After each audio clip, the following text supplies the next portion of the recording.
Chapter 1173. On the arched bridge in front of Taiji Palace. Li Tai and Li Ku, the two grand princes, were trembling in fear in front of Li Zishuan, a marquis. If the scene was seen by others, their jaws would drop to the ground. Mountain Elder, it was Changle who told Xiao Ku and me before that if little royal uncle were to find trouble with you, we should call her over to plead with royal grandfather. The situation was urgent at that time, and we didn't expect Changle's chi to suddenly act up. Li Tai's face was full of self-blame. He rubbed his hands and said guiltily. Li Zishuan snorted coldly. Humph! Then do you know that your carelessness almost killed Changle? As the elder brother, you caused the death of your sister. I wonder if you'll be able to live in peace for the rest of your lives. Li Tai and Li Ku's faces turned pale when they heard this. Li Chengqian quickly mediated. All right, Xiaoxian. Since it has already happened, there's no point in saying anything more. Fortunately, Changle now has a blessing in disguise. She has a chance to completely cure her chi. Priest Sun said before that there can be no construction without destruction. No one expected her chi to flare up this time, but the end result is still good. Seeing that Li Chengqian took the initiative to speak up for Li Tai and Li Ku, Li Zishuan was secretly relieved. These brothers were finally acting like brothers, and no longer schemed against each other all the time. Haha! When Dr. Sun said that Changle used Taiji Fist to cultivate true chi, I was shocked. Xiaoxian, I didn't expect the Taiji Fist you taught to the students of the academy to be so magical. If the common people or the people of Jianghu knew about this, they would definitely go to the academy to learn it. Li Chengqian said with a smile. What? Changle used Taiji Fist to cultivate chi? Li Zishuan's eyeballs almost fell to the ground. When he taught Changle Taiji Fist to the students, he only wanted them to strengthen their bodies. He didn't expect that someone could cultivate chi. After all, for ordinary people, the profound meaning of Taiji Fist was too profound. If they did not understand the fist intent and only understood the fist form, it was impossible for them to reach a higher level. Therefore, Li Zishuan was surprised that Changle could use Taiji Fist to cultivate true chi. Just think about it. A delicate and weak little girl suddenly became a martial artist with true chi.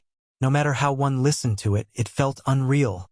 Perhaps this was the only way to describe Changle's talent in martial arts.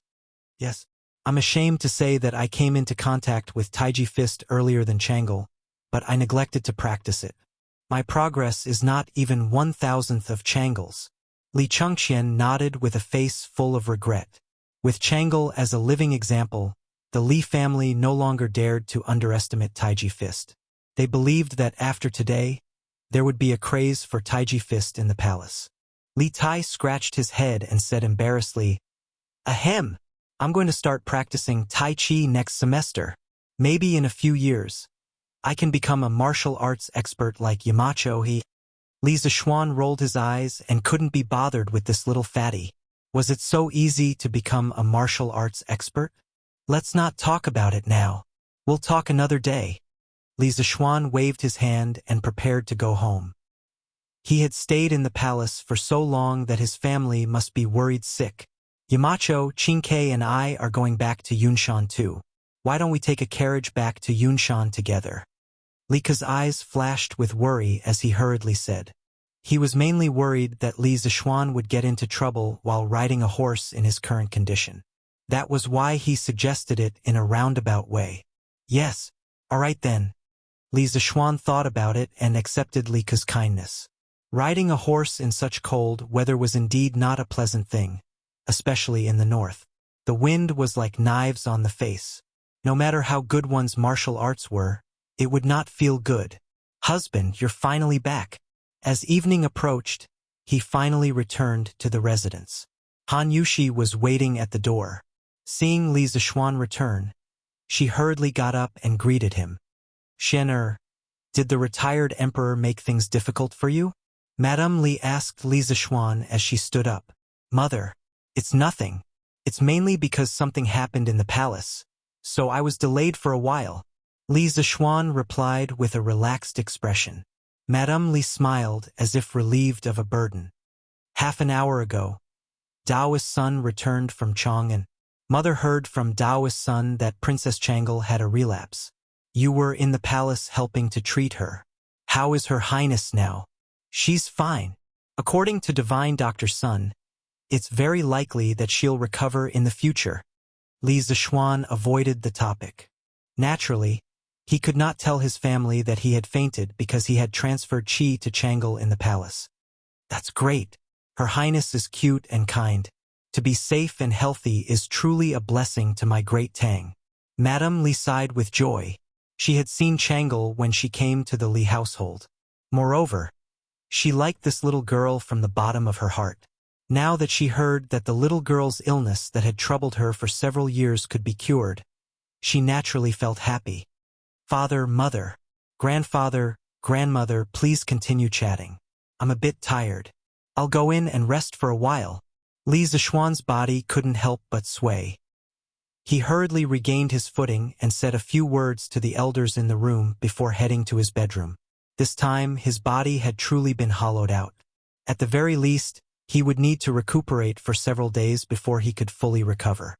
Mother, then I'll go see husband.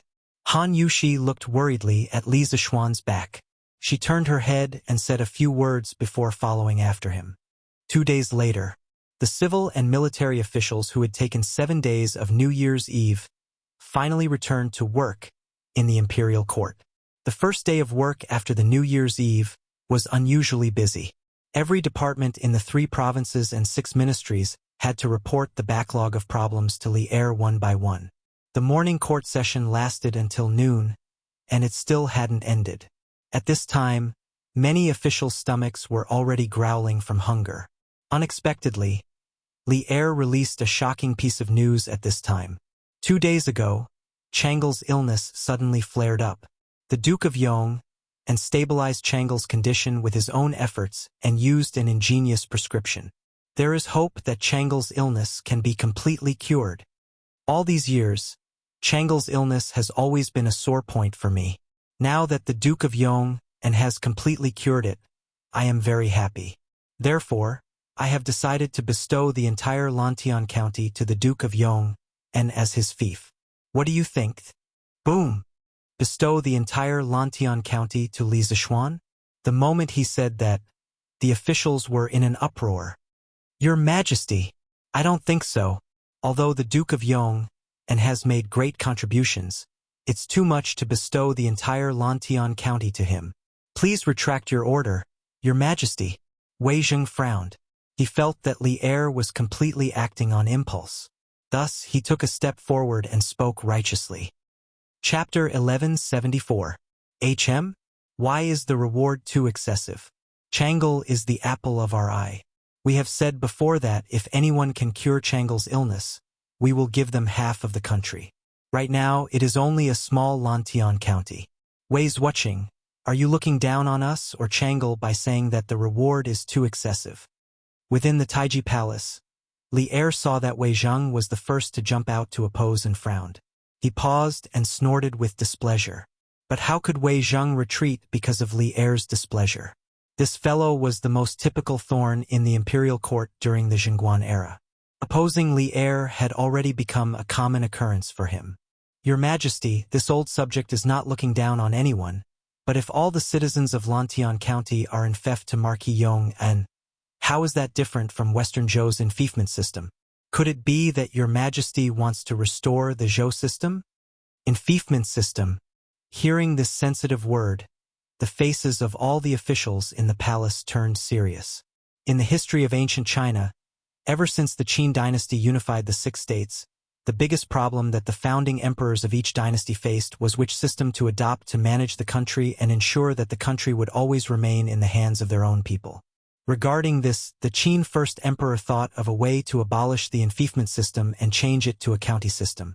As for the county magistrates, they were personally appointed by the emperor to govern the region.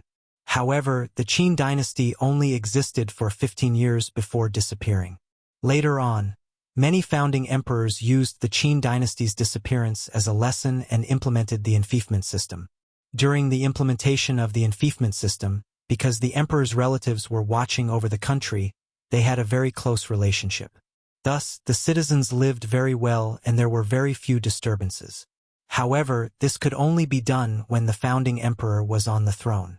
Once the founding emperor died, there would be another catastrophe. Many vassals would start to fight for the throne and start to rebel. For example, the Western Han's rebellion of the state of Qi, and the Western Jin's rebellion of the 8 princes. However, during the Tang dynasty, although there were painful lessons from the Han and Jin dynasties, Li Er still wanted to use the enfeoffment system to reward his son and the officials who helped him obtain the throne. According to historical records, in the 7th month of the first year of Zhenguan, Li Er sought out Xiao Yu to discuss the enfeoffment system. Xiao Yu was a person who greatly respected the Zhou rites and could be said to be the most enthusiastic proponent of the enfeoffment system. At that time, he said, "Based on my observation of the previous dynasty, I believe that the enfeoffment system will last for a long time. The Qin dynasty had 6 states, but the 2nd generation died. The Han dynasty had the world, and the commanderies participated in the construction, but it took more than 400 years. The Wei and Jin dynasties were abolished and could not last forever." Li Er was overjoyed that he had finally found a like-minded person. He was about to issue a decree to reward the officials who had rendered meritorious service. But at the crucial moment, Li Er's idea was vehemently opposed by the officials led by Fang Xianling, Du Ruhui, Wei Zhang, Li Baiyao, and Yan Shirgu. In their view, the enfeoffment system was the root of the country's troubles. Once this loophole was opened, the Tang Empire would inevitably be plunged into a chaotic state of war. Thus, at that time, the imperial court was divided into the anti-enfeoffment system and the enfeoffment system. But after Li Er's consideration, he finally decided not to enfeoffment system. The anti-enfeoffment system faction obtained a temporary victory. Now that the old matter was brought up again, Fang Xianling, Du Ruhui, and the others could not sit still. Bastard! How could Li Er, who was sitting at the head of the table, not know what was at stake? His expression changed as he slammed the table and stood up. He pointed at Wei Zhang and said angrily, "Wei Xuanqing, don't confuse the public. I am only giving Lantian County to the Marquis of Yong, and as a fief. What does this have to do with the enfeoffment system?" Seeing Li Er so angry, the officials in the imperial court immediately dispelled the idea of joining in the fun. Now that Li Er had ascended the throne for a long time, he had accumulated more and more power. Many officials were still afraid of him getting angry. Fang Xianling and Du Ruhui looked at each other. Finally, the two of them looked at Zhangsun Wuji at the same time. But the latter actually closed his eyes and crossed his arms, standing on the spot as if he was asleep. What a joke! Changle was Zhangsun Wuji's niece. Now that Li Zishuan had saved Changle, no matter what, Zhangsun Wuji, as her uncle, had to accept this favor. On this matter, even if he did not support it, he could not oppose it. Besides, in his heart, he also felt that Wei Zhang was making a big fuss over a minor issue. It was just a county in Lantian County. Although it was a little out of bounds compared to Li Zishuan's title, forcefully connecting it to the feudal system was a little too far-fetched. After reading Zhangsun Wuji's attitude, Fang Xianling and Du Ruhui looked at each other and shook their heads. In the end, they did not go out to stand up for Wei Zhang. The pitiful Wei Zhang suddenly became a lonely warrior, facing Li Er's anger with his own strength. But the reason why a troublemaker was called a troublemaker was because he was not afraid of difficulties and faced them head-on. Wei Zhang was never afraid of difficulties. He took a step forward and said aggressively, "Your Majesty!" As the saying goes, a small clue reveals the whole picture. Although a county cannot be compared to the enfeoffment system of the Western Zhou dynasty, once this example is made, I fear that our Tang Empire will repeat the mistakes of the Han and Jin dynasties. Speaking of which, this fellow was really stubborn and dared to say anything. If it was in the Ming and Qing dynasties, just based on his words, the emperor would chop off his head and even exterminate his entire family. However, even though Zhenguan's words were more liberal, when Li Er heard this disgraceful sentence, he could not help but spit fire from his eyes. He pointed at Wei Zhang and said in exasperation, "Good, good, good, good for you, Wei Xuanqing. Do you really think that the tolerance I gave you is indulgence? How presumptuous! Men, drag Wei Jing out and flog him 100 times. As soon as these words came out, everyone in the hall was shocked. Ever since the Qin and Han dynasties, especially during the Sui and Tang dynasties, the monarchs had always treated their ministers with respect. It was extremely rare for them to use torture on their ministers. It was only after the Ming dynasty that it gradually became more common to use caning on ministers. What I say is for the sake of the country. I am worthy of the heavens and the earth. Today, if your majesty wants to be like King Zhou of Shang, I am willing to do it. Wei Zheng's temper also rose at this time. He straightened his neck and looked directly at Li Er, tit for tat. Presumptuous! Men, drag him out and flog him 200 times. Hurry! When Li Er heard this, he was so angry that he almost flipped the table. He roared out of the hall. Suddenly, 2 silver-armored generals came in and walked in the direction of Wei Zheng. At this moment, Fang Xianling could no longer sit still. If these 200 flogs were to be flogged, wouldn't Wei Zheng die directly? He quickly stepped forward and said, "Your Majesty, please calm down. Your Majesty, please calm down." Wei Zhuqing is straightforward and outspoken. Although his words were a bit extreme, I hope that your Majesty can forgive him on account of his dedication to the country. Chapter 1175. Forgive? How do you want me to forgive? It is because I have forgiven him time and time again that he is so unbridled now. Li Er's angry voice roared in every corner of the Taiji Palace. Only now did people see Li Er's determination to reward Li Zishuan. Your Majesty, Minister Wei's words are indeed inappropriate, but it is not enough to warrant punishment. Your Majesty, please reconsider. Zhang Sun Wuji also stood out. These were 2 separate matters. He indeed did not support Wei Zheng's words, but seeing that Li Er was about to punish the minister, he still had to step forward to stop it. This example could not be set. Your Majesty, please reconsider. Since Zhang Sun Wuji had stood out to plead for leniency, the other ministers could not remain indifferent. Instantly, a large group of people bowed. When Li Er saw this, he was so angry that he did not know what to say.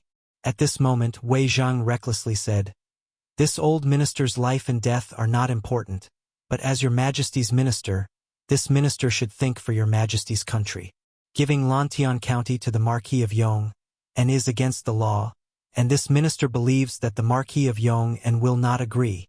The people of Lantian County will also not agree." Li Er was so angry that he laughed. "Good! Since Wei Xuanqing is so confident, then do you dare to make a bet with me?" Wei Zheng said without hesitation, "Why wouldn't I dare? But how does your Majesty want to bet?" Li Er said with his hands behind his back, "Humph! Let's bet on my decision. Whether Li Zishuan agrees or not, whether the people of Lantian County agree or not. With 2 days as the limit, I hope that after 2 days you, Wei Xuanqing, can still be so unyielding." Humph! Court dismissed. Without giving Wei Zheng a chance to refuse, Li Er flicked his sleeves and announced the dismissal of the court session. "Hey, Wei Xuanqing, don't you have nothing better to do? Your Majesty wants to give little Xian some land. What does that have to do with you?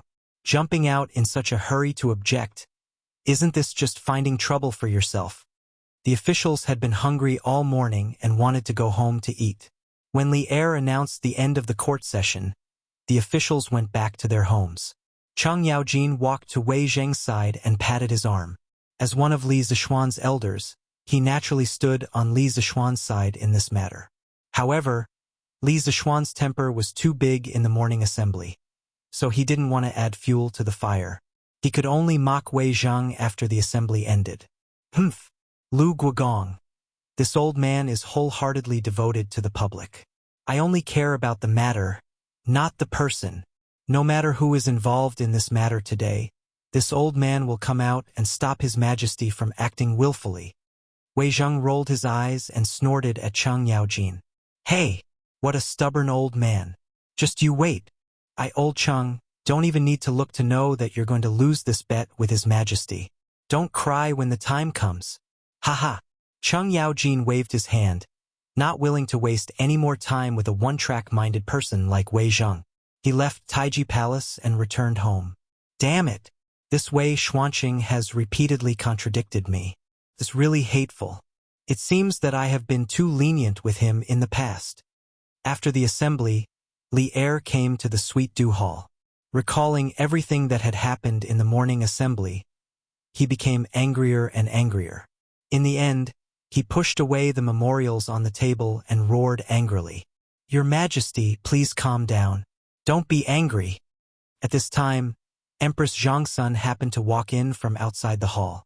Her complexion seemed to be much better than 2 days ago. "Guanyin maid? Come and sit."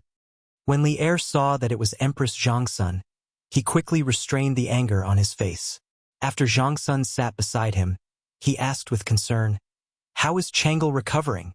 Empress Zhongsun smiled and said, "Your Majesty, Chang'e has completely recovered after 2 days of recuperation by Dr. Sunday. This morning, this concubine followed Chang'e and practiced Taiji fist twice." Li Er immediately forgot some of the unpleasantness in the assembly and said with a smile, Good.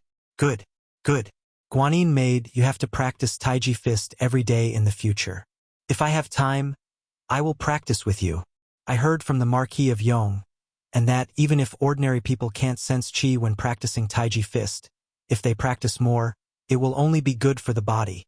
When the locusts flood this summer, the palace's food must have locusts every day. In the long run, Guanyin maid, your qi will definitely slowly improve. Li Chengxian's prediction was right. After the incident with Chang'e, there was indeed a craze for Taiji fist in the palace. Not only Empress Zhongsun, but some of the concubines, princes, and princesses in the harem also followed to practice Taiji fist. Now, Li Er could be considered to have performed a real-life version of delicious.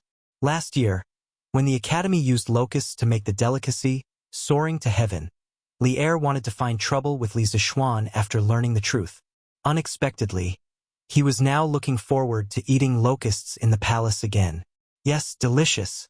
The changes in the world could be said to be wonderful. Thank you for your concern, Your Majesty. This concubine understands. If there was a chance to live longer, she believed that no one would be willing to die early. Why wouldn't Empress Zhongsun want to live a healthy life with Li Er? Therefore, when she practiced Taiji fist, she was more serious than anyone else. At this time, she looked at the scattered memorials on the ground and bent down to pick them up while smiling softly. On the way here, this concubine heard that Wei Xuanqing contradicted Your Majesty in the morning court. I think Your Majesty should be worried about this matter just now? Humph, that stubborn old man. When Wei Zhang was mentioned, Li Er immediately became angry. He briefly recounted what had happened in the morning to Empress Zhongsun. At the end, he couldn't help but add, Guanyin maid, do you think this Wei Zhang is arrogant because he is pampered? He completely took our previous tolerance for him as indulgence. He actually compared me to King Zhou of Shang and compared himself to Shanggon? Humph! If I were King Zhou of Shang, Wei Zhang would have died who knows how many times. In fact, the reason why Li Er was so angry today, other than Wei Zheng's attitude being a bit reckless, was that he had already promised to bestow Lantian County to Li Zishuan yesterday. Moreover, his father Li Yuan was still present at that time. In this way, if he really couldn't fulfill his promise because of Wei Zheng, not only would he lose his prestige, he would also become a joke in Li Yuan's eyes. This was absolutely not allowed to happen. Li Er had a very deep obsession in his heart, and that was to be an emperor for all eternity. No matter how bad it was, he had to be better than Li Yuan. He wanted to prove to his father that no one was more suitable to sit on the throne than him. Haha, Your Majesty, please calm down. That last bet of yours has caused Wei Xuanqing to suffer miserably this time. I don't know if someone will throw stones at Wei Xuanqing's house in the next 2 days. Empress Zhongsun softly comforted, then thought of something and couldn't help but cover her mouth and laugh. Chapter 1176. It was almost evening in the Yunshan residence. Li Zishuan looked at the golden silk in his hand and helplessly revealed a trace of a bitter smile. He could only hear himself muttering to himself, Wei Zheng. This time it's not me who wants to make things difficult for you. It's His Majesty and the people. After that, he picked up the pen and paper on the table and scribbled a few lines of words. Then, he put it in an envelope and left the study. He called Pang Feiji and said, Feiji, quickly send this letter to the workshop and give it to Ma Zhou. It was already the 7th day of the Lunar New Year, and the workshop had already resumed production. Correspondingly, the editorial department of Datang Daily had already started work 2 days ago. Therefore, some of the people in Chong, and who had been away for work all year round, had taken advantage of these 2 days to enjoy the freshly baked Datang Daily, which was still emitting the fragrance of ink. Yes, Marquis. Pang Feiji bowed and accepted the order. Mr. Ma, Marquis asked me to give this to you. In the new workshop in the editorial department of Datang Daily. After Song Xiaoxi's report, Pang Feiji met Ma Zhou and handed over the letter from Li Zishuan. At this moment, Ma Zhou was writing the application materials for the evaluation of professors. After the Lantern Festival this year, the teachers of the academy would start school early. The first thing in the new semester would be the evaluation of teachers' titles. A few days ago, Li Zishuan had asked Ma Zhou to start preparing. At this time, he took the letter and opened it. He was stunned. If not for the fact that the handwriting on the letter was exactly the same as Li Zishuan's, he would have suspected that Pang Feiji was faking Li Zishuan's handwriting. Okay, please tell Marquis that there is no problem on my side. After putting away the letter, Ma Zhou's expression was strange. He then said to Pang Feiji in a muffled voice, Okay, then I'll take my leave. Pang Feiji was confused. However, he knew that some things could be asked and some things could not be asked. Therefore, he just nodded and left. Sigh. I really don't understand what Marquis is trying to do. After Pang Feiji left, Ma Zhou smiled and sighed. The next day, the headline of Datang Daily made Chang'an, which had been bustling for a few days after the Spring Festival, boil again. This subject, Li Zishuan, has heard that your Majesty wishes to bestow upon this subject the land of Lantian County. This subject is in fear and trepidation. As a marquis, to receive a county as a fief is indeed against the rules. This subject will also be criticized by my colleagues. However, as your Majesty's subject, I am willing to share your Majesty's worries and make the following promise. If within 3 years, this subject is unable to ensure that the people of Lantian district can afford to wear clothes, eat meat, and read books, this subject is willing to hand over all my fiefs. I welcome all the people and officials of the Great Tang to supervise this subject. Li Zishuan, 8th day of the 1st month of the 2nd year of Jingguan. This short announcement was similar to a modern-day inauguration speech. However, this was the first time that the ancient people had seen such a form of announcement. They could not help but find it refreshing. However, what was more interesting was the content of the announcement. It seemed that Li Zishuan was going to bestow all of Lantian district to Li Zishuan. This was big news. Did I hear wrongly? His Majesty wants to bestow Lantian district to the Marquis of Yong'an? After reading the newspaper, the people exclaimed, especially those who lived in Lantian district or had relatives living in Lantian district. They were so excited that they almost jumped up. This is great. His Majesty is wise. From now on, I am also a farmer in Marquis' fief. Haha. In the future, my child might be able to attend school and even get into Yanhuang College. Haha. This is really good news. I have to go back and tell my child's mother. We have to celebrate at noon. Hey, old Zhong, you guys are really lucky this time. I used to say that you guys were too far away from Marquis' territory and couldn't become Marquis fief. Now, you guys have finally gotten what you wanted. Haha, I have to go to your house to drink some wine later. That's not a problem. Old Yang, whenever you go, there will be wine to drink. As Marquis' farmer, we can't be stingy. Uncle Zhong, there seems to be something wrong with this headline. Yu Deheng, the scholar that was saved by Li Zishuan as the vanguard of the Chui Down movement, happened to be in the city to buy books today. He heard that Chitsu Culture was doing some discount promotion recently. Buying books would be much cheaper than usual. On the way, he heard people talking about the headline in the newspaper. He simply bought a copy of the newspaper and then read the contents of the newspaper to his fellow villagers. When the villagers heard the contents of the newspaper, they could not help but be happy. However, he could not help but frown. What's wrong? Little Jing? Isn't this a good thing? What's wrong? You family manners Li Zheng, who was also the Uncle Zhong that Yu Dehang mentioned, was puzzled. That's right. Elementary scholar Yu, you're well read. Can you help us analyze what's wrong? The people of the same village all looked at Yu Dehang and talked at once. It could be seen that this scholar was very respected in their village. Uncle Zhong, think about it. If the emperor really gave Lantian County to the Marquis of Yong, and why hasn't the emperor issued an imperial edict for such a huge matter? Furthermore, the Marquis of Yong, and didn't have to put these words in the newspaper. I think there must be a deeper meaning behind this. Elementary scholar Yu frowned and said in a low voice. Uncle Zhong heard this and fell into deep thought. After a while, he nodded and said, Oh, little Jing, what you said makes sense. There's something wrong with this. But no matter what, our village is about to be merged into Marquis fief. This is a joyous matter. Yu Dehang shook her head and said, Uncle Zhong, I'm afraid things aren't that simple.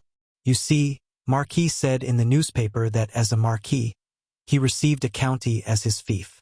This is against the rules and will cause criticism from his colleagues. Therefore, I'm guessing that there are court officials who are objecting to the emperor giving Lantian County to the Marquis of Yong, and as his fief. What? Someone objected? Who dares to object? Isn't this asking for our lives? We finally have the chance to become Marquis' villager. If we lose it because of them, then when will the people of our Yu family manor be able to eat meat and wear clothes? Uncle Zhong's eyes widened when he heard this and his voice involuntarily increased by an octave, attracting the attention of the passers-by. Uncle Zhong is right. Elementary scholar Yu, who exactly is objecting? This is a joyous matter for our village. We can't let anyone ruin it. The villagers were all filled with righteous indignation. Faced with the happiness that was about to fall into their bowl, no one wanted to watch it slip by. Yu Dehang thought for a while and said, Who exactly wants to stop the emperor from giving Lantian County to the Marquis of Yongan? Let's split up and find out. Chapter 1177. It wasn't just the people of the Yu family manor. There were nearly 100 villages in Lantian County, and there were more or less villagers who came to Chang'an City today. Even those who didn't enter the city could obtain the news from the newspaper through various channels. When they heard that the entire Lantian County would become Li Zishuan's fiefdom, the commoners were undoubtedly elated. However, as the news spread, more and more people discovered the hidden meaning behind this announcement. Go, go, go. Old 7th Lu. Quickly go to Chang'an City. I heard that there are people who don't want Lantian County to become Marquis Yong and's fiefdom. Let's quickly go to Chang'an City to take a look. What? Didn't Zhao Wazi say that His Majesty had already decreed that Lantian County would become Marquis Yong and's fiefdom? Why did he change his mind now? Sigh. That's because you didn't read the newspaper carefully. Our village's Sir Wu said that Marquis Yong and's words aren't as simple as they seem. Go, go, go. Quickly go. All right. Old Wang, wait. If someone really dares to mess up this matter, I, Old 7th Lu, will be the first to not let him off. Similar conversations occurred in various villages in Lantian County. The commoners who didn't go to the market were now heading towards Chang'an City. A flood was about to sweep over its left deputy way. Scholar Yu, I heard from a servant in Assistant Minister, whose house that left Deputy Wei was the only one who strongly opposed His Majesty giving Lantian County to Marquis Yong. And at 8:45 in the morning, the Yu family manor's dozen or so villagers gathered at the entrance of the East Market. One of the villagers said to Yu Dehang with a face full of resentment. As expected, Yu Dehang muttered to himself. Then, he looked at Zhong Lijing and said, Uncle Zhong, what should we do now? To be honest, if it wasn't for this matter, Left Deputy Wei would have always been my role model. However, if all the other villages in Lantian County were to be merged into Marquis' fiefdom, it would be beneficial to everyone. In terms of national law, left Deputy Wei's objection is indeed understandable.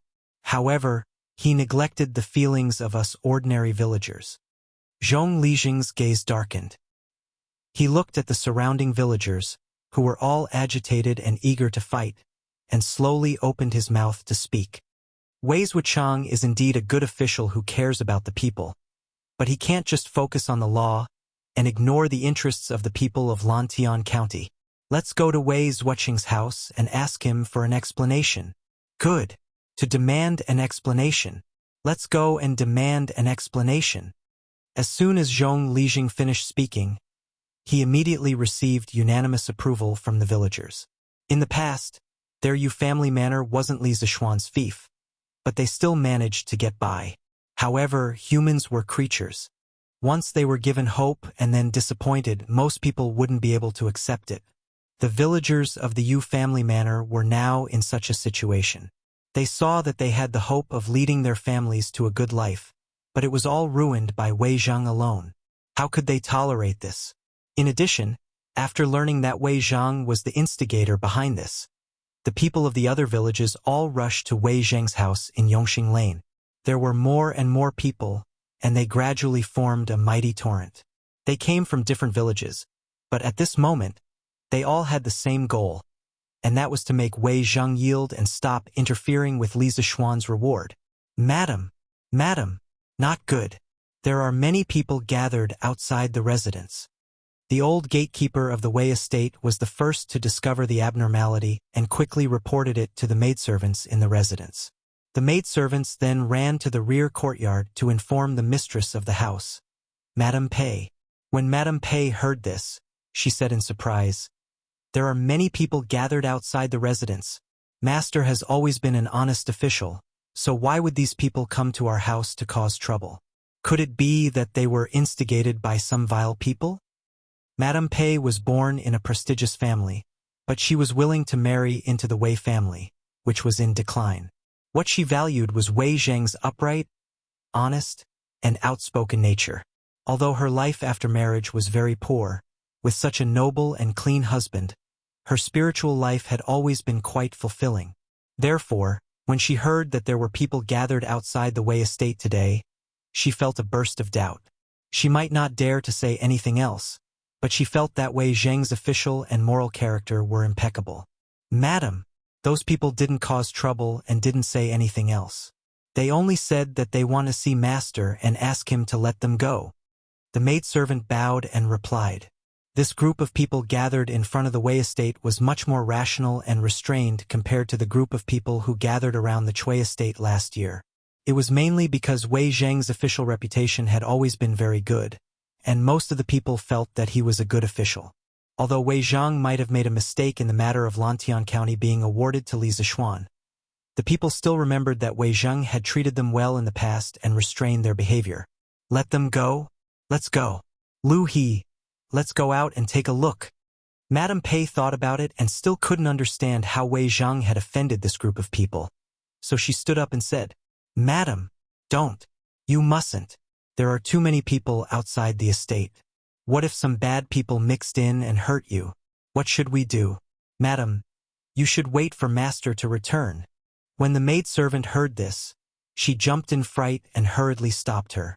At this time, Wei Zhang should still be in the morning court, so she didn't dare to let Madame Pei go out to investigate the situation.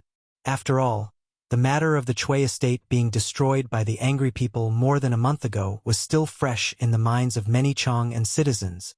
"It's fine. Since these people didn't cause trouble, they definitely won't harm me. Lu He, quickly move aside." Madame Pei insisted. "I won't move aside. I can't let Madame go out and take risks. If Madame wants to go out, you have to step over my body." The maidservant did not back down. "Left Minister Wei. Left Minister Wei. I beg you to let us go." At this time, a commotion suddenly came from outside. Madame Pei's expression changed as she said, "Master is back. Let's go to the back of the courtyard to take a look." This time, Lu He didn't stop them and followed Madame Pei to the front yard. "Let you go?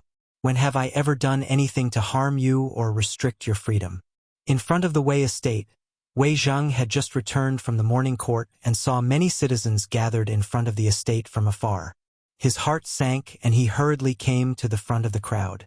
When he heard the citizens all asking him to let them go, he couldn't help but feel puzzled and asked, "Student Yu Dehang greets left Minister Wei." Just as Wei Zheng finished speaking, Yu Dehang walked out and cupped her hands towards Wei Zheng. Then she said, "This student comes from the Yu family manor, which is the northernmost manor in Lantian County. Last year, under the management of Marquis, the 8 manors in Lantian County's fief of Marquis Yong, and were all well-fed and well-clothed. Now that we heard that His Majesty wants to bestow the entire Lantian County to the Marquis Yong, but left Minister Wei, you have a different opinion, so we came here to implore left Minister Wei to change your mind and let His Majesty bestow the entire Lantian County to the Marquis Yong." Chapter 1178. Relying on law is not enough to govern, and relying on virtue is not enough to govern. A country has its laws, and a family has its rules. His Majesty's decision to give Lantian County to the Marquis of Yong, and is clearly not in accordance with the country's laws. This is a calamity that will bring chaos to the country. As an important official of the empire, how can this old man sit by and do nothing?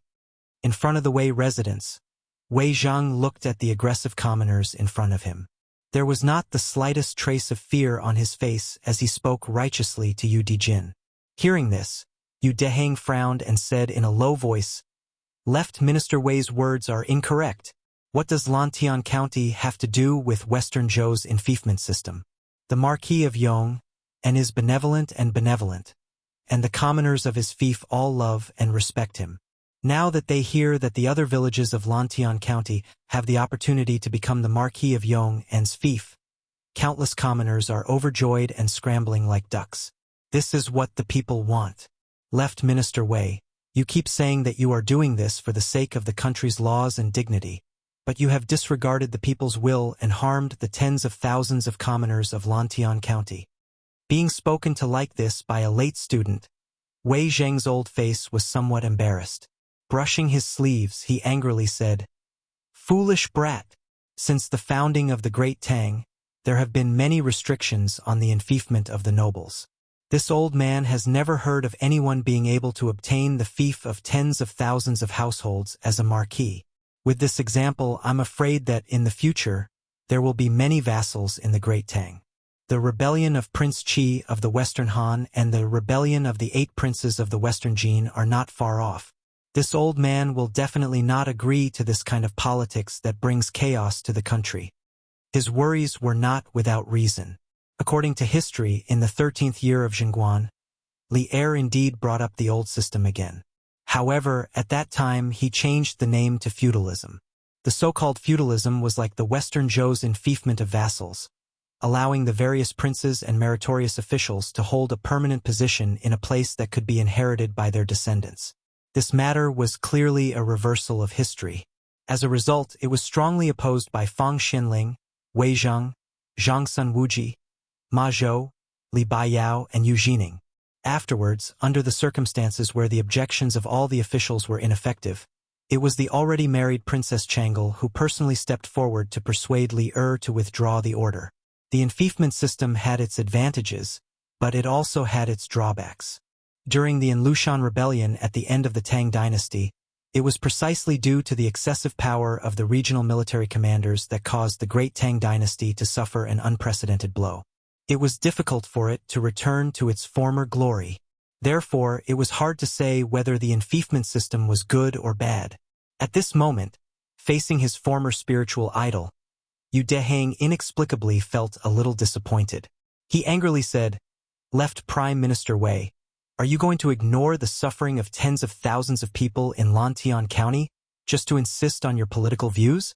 In this way, even if you realize your political ambitions, what's the point?" This student remembers that the Marquis of Yong once said that everyone in Yanhuang College should have a heart for the heavens and earth and a life for the people. Your actions today are far inferior to the Marquis of Yong. With an ashen face, Wei Zheng said, "Shut up. Since ancient times, only when the country is stable can the people prosper. This old man's political views are to protect the stability of the Great Tang dynasty. This brat only sees the immediate benefits but cannot see the future of the world. He is truly a short-sighted person. At this moment, Yu Dehang no longer cared about being polite. He retorted sarcastically, "Left Prime Minister Wei is truly eloquent. This student does not understand how bestowing Lantian County to the Marquis of Yong and would affect the stability of the country. What you are worried about is that the Marquis of Yong and will gradually grow in power like the Dukes of Western Zhou. However, Lantian County is close to Chang'an. Rather than doubting the loyalty of the Marquis of Yong, and why not worry about the lives of the people in the counties surrounding Chang'an? Furthermore, the Marquis of Yong and had once said that if the people of Lantian County could not afford to eat meat, wear clothes, and study within 3 years, then he would automatically relinquish all of his lands. From this, it can be seen that the Marquis of Yong and only wants to let the people live a good life and not for the sake of fighting for power and profit. As for us villagers, we only want to live a good life under the rule of the Marquis of Yong and, firstly, we do not violate the laws of the country. Secondly, we do not harm our personal morals. Why must left Prime Minister Wei force us? Yes, we only want to follow the Marquis of Yong and live a good life. We only want to live a good life. We beg left Prime Minister Wei to grant us this wish. Yu Dehang's last sentence could be considered to have spoken the hearts of all the villagers.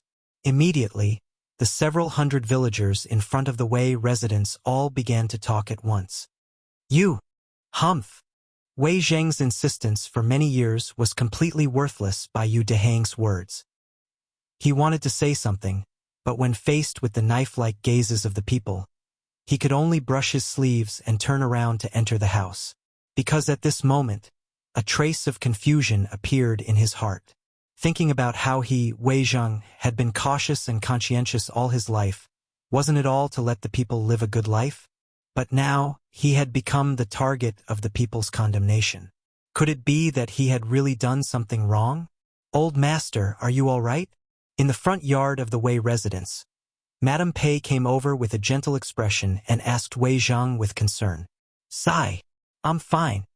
Wei Zheng shook his head and sighed tiredly. At this moment, he seemed to have aged several years. Madame Pei wanted to say something but hesitated.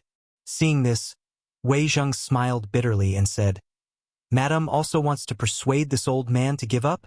Madame Pei hesitated and said, "Old master, this concubine understands your ambitions, but there are times when people need to know how to be flexible. The Marquis of Yong and obtaining a bigger fief will only benefit more people. This is in line with old master's original intention of helping the people. Why do you insist on being stubborn and offending tens of thousands of people just because of something that hasn't happened yet?" Wei Zheng opened his mouth with difficulty and said, "But, madam, the laws of the country cannot be violated. The ratio cannot be changed. Old master, the Marquis of Yong, and taking control of Lantian is still unknown whether it will be a blessing or a curse for the Great Tang. Why don't you wait 2 years and see?" Moreover, the Marquis of Yong and also said that if he doesn't have any political achievements in 3 years, he will voluntarily withdraw from all his fiefs. In other words, in these 3 years, he is only helping the emperor and the imperial court to manage Lantian County. "Old master, what are you worried about?" Madame Pei said in a gentle voice. When Wei Zheng heard this, he couldn't help but feel enlightened, because according to this, in these 3 years, Li Zishuan was only helping the imperial court to manage Lantian County. As long as he didn't do a good job, Li Er could take back all his fiefs at any time. This was very different from the hereditary fief system. Madame's words are like pearls. This husband will carefully consider it.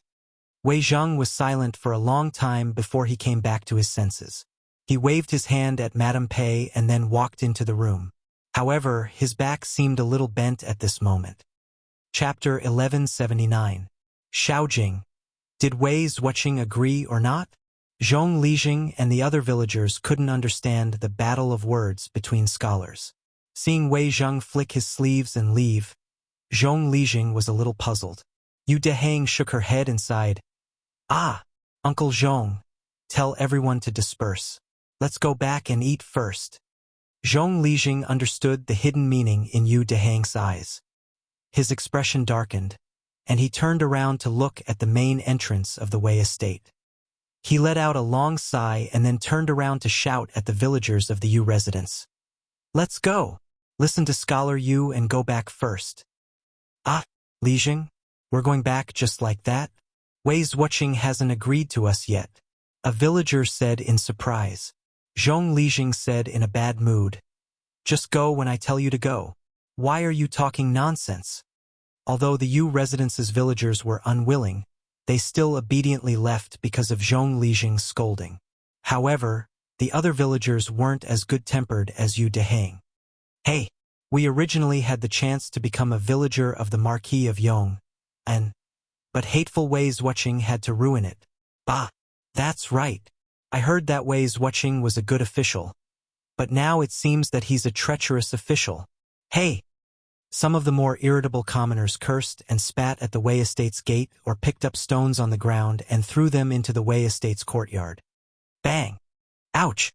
Which wicked person is throwing stones into the sky? A cry of pain immediately sounded in the Wei estate's courtyard. The commoners outside hurriedly scattered when they heard the sound. After all, since ancient times, commoners didn't fight with officials. However, they couldn't throw stones openly, but no one could control them if they secretly threw them. Therefore, in the afternoon, the servants and maidservants of the Wei estate suffered because no one knew if a sudden disaster would fly over in the next moment. A stone or feces would fall from the sky and land on their heads. Hee. Now it's Wei Xuanqing's turn to have a headache, right? Imperial Palace, West Court, Lijiang Hall. Li Er put down the newspaper in his hand and smiled at Empress Zhongsun. "Your Majesty must have seen today's headlines, right? I don't know what the Marquis of Yong'an is thinking, to suddenly publish such a notice on Datong Daily. It looks like he's purposely hinting to the people that someone doesn't want Lantian County to be his fief." Empress Zhongsun had clearly read today's newspaper. When she heard this, she couldn't help but giggle. Li Er smiled but did not speak. Seeing this, Empress Zhongsun's eyes turned and she suddenly said, "His Majesty should have given the Marquis of Yong and some sort of decree? Otherwise, how could there be such a coincidence in this world?" Li Er's expression froze. He opened his mouth, but neither admitted nor denied it. "Hey, this kid didn't put in any effort at all, and he wants to obtain 10,000 households land. How can there be such a cheap thing in this world?" Empress Zhongsun smiled, and then a worried expression appeared on her face, saying, "It's just that the Marquis of Yong and is talking too big this time, right? There were 60 to 70,000 people in Lantian County. To let everyone be able to afford to eat meat, wear clothes, and study was extremely difficult. Not to mention 3 years, even if it was 10 years, no one would be able to do it." Li Er frowned, thinking in his heart that all of this was done by this kid on his own initiative. This emperor did not ask him to make such a promise.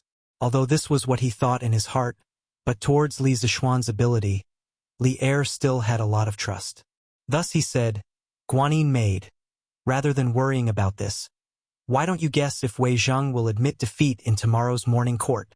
Because this matter to other people was an impossible matter, but to Li Zishuan it might not be so. And with that kid's character, if he wasn't confident in something, he would definitely not speak rashly." And Empress Zhongsun carefully thought about it. It seemed like the awesome that Li Zishuan had boasted back then had all come true. In comparison, letting the people of the fief have enough to eat and wear wasn't an impossible matter. This concubine heard that when it was close to noon, Wei Zuoqing's house was surrounded by the citizens of Lantian County.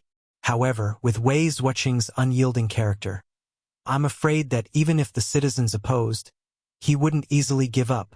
So I guess that in tomorrow's morning court, Wei Zuoqing will definitely not admit defeat." Li Er's eyes flashed and thoughtfully said, Then let's wait and see." The next day, before the morning court, under the steps in front of Taiji Palace, the officials gathered in groups of 3 to 5, whispering to each other as they waited for the morning court to begin. "Hey, Wei Xuanqing, I heard that your house was very lively yesterday. How was it?" Did you get hurt? Wei Zhang came later today. The officials stood in front of Taiji Palace for half an hour before he arrived. As soon as he arrived, he was mercilessly mocked by Cheng Yaojin, this old demon. Wei Zhang angrily glared at Cheng Yaojin and replied, "Humph! This old man is so ruthless. There's no need for High Duke Lu to worry." After saying that, he walked towards the position of Fang Xianling and Du Ruhui. There was no other way. When a scholar met a soldier, there was no way to reason clearly. In terms of shamelessness, he was far from Cheng Yaojin's opponent. Morning court. Fortunately, he didn't come very early today. After standing for a while, a eunuch came over and shouted. The officials lined up and entered Taiji Palace one by one. After the monarch and minister greeted each other, Li Er directly looked at Wei Zhang and said, "Minister Wei, the 2 days have passed. Tell me who won this bet." The officials in the hall all cast their eyes on Wei Zhang, guessing in their hearts how Wei Zhang would answer. However, most people felt that with Wei Zhang's temper, he would definitely not admit defeat. Wei Zhang had already thought about it before leaving this morning. At this moment, he stepped forward, cupped his hands towards Li Er, and bowed. "Replying to your majesty, this old official lost this bet. As your majesty wishes to punish, this old official will not refuse." Everyone, including Li Er, couldn't help but be stunned. The dignified Wei Zhang actually admitted defeat? Was this still the flamethrower Wei who dared to scold Li Er for half a day? Li Er was stunned for a moment. He thought that he would have to waste his breath. He didn't expect Wei Zhang to admit defeat so easily. After a pause, he laughed. "Ha! Minister Wei is wholeheartedly devoted to the country. What crime is there? Back then, I only said that it was a bet, but I didn't say what the stakes were. Now that Minister Wei has admitted defeat, does anyone have any objections to the matter of Lantian County being awarded to Li Zishuan?" This was called the demeanor of a victor. Between the monarch and his minister, timely tolerance was very necessary. Wei Zhang naturally cupped his hands and said, "This old official has no objections. The reason why he admitted defeat today was not because the people threw stones and feces at his house, but because he was deeply affected by his wife's words yesterday." Since Wei Zhang did not object, what reason did the other officials have to object? Thus, they all cupped their hands and said, "This official has no objections. Ha! Good. In that case, from today onwards, I will bestow Lantian County to the Duke of Yong and..." Chapter 1180. Your Majesty, today is already the 9th day of the Lunar New Year. I plan to leave tomorrow and bring the Cui family to Zhengzhou. In the Taiji Palace, after Li Er announced that Lantian County was officially under Li Zishuan's control, Wei Zhang cupped his hands and continued. Li Er was overjoyed. Ah no, his expression turned solemn. He pulled a taut face and said seriously, I'll have to trouble you with the Cui family's matters. In order to prevent any accidents, I will send a team of imperial guards to escort you along the way. When we reach Zhengzhou, I will have all the officials in Hunan listen to your orders. Wei Zhang would escort Cui Junchuo to Zhengzhou and thoroughly investigate the corruption of the officials of Hunan province. This was originally decided before the new year. Now that Wei Zhang had taken the initiative to leave for Zhengzhou before the Lantern Festival, Li Er naturally had no reason to disagree. He even had some faint expectations in his heart, because his ears could finally be quiet for a while. Cough, cough. Although he thought so in his heart, Li Er still looked serious on the surface. The image of a harmonious ruler and his subjects was reflected in the minds of all the officials. Your Majesty, Wei Zhang bowed and said.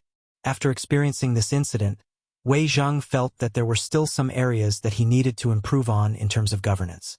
He could use the excuse of going to Zhengzhou to reflect on it. Li Er nodded and announced that the morning assembly would continue. At noon, as the morning assembly ended, Zhao Song rushed out of the palace on a fast horse with an imperial edict in his hand, heading straight for the east city gate of Chong. Some of the quick-witted citizens saw the direction Zhao Song was heading in and roughly guessed what was going on. Look, someone from the palace came out to deliver the imperial edict. It's heading towards the east of the city. Could it be that the bestowment of Lantian County has been decided? Haha, if that's the case, that's great. The people of our manor have been looking forward to merging into the Marquis of Yong and's fief for the past 2 days. Although it was only a guess, the tens of thousands of people in Lantian County hoped that this guess would come true. In a moment, all eyes were focused on Cloud Mountain. There lived a young man who was like an immortal.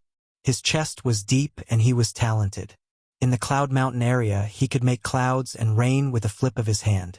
Sometimes, a single word from him could bring endless wealth to the people.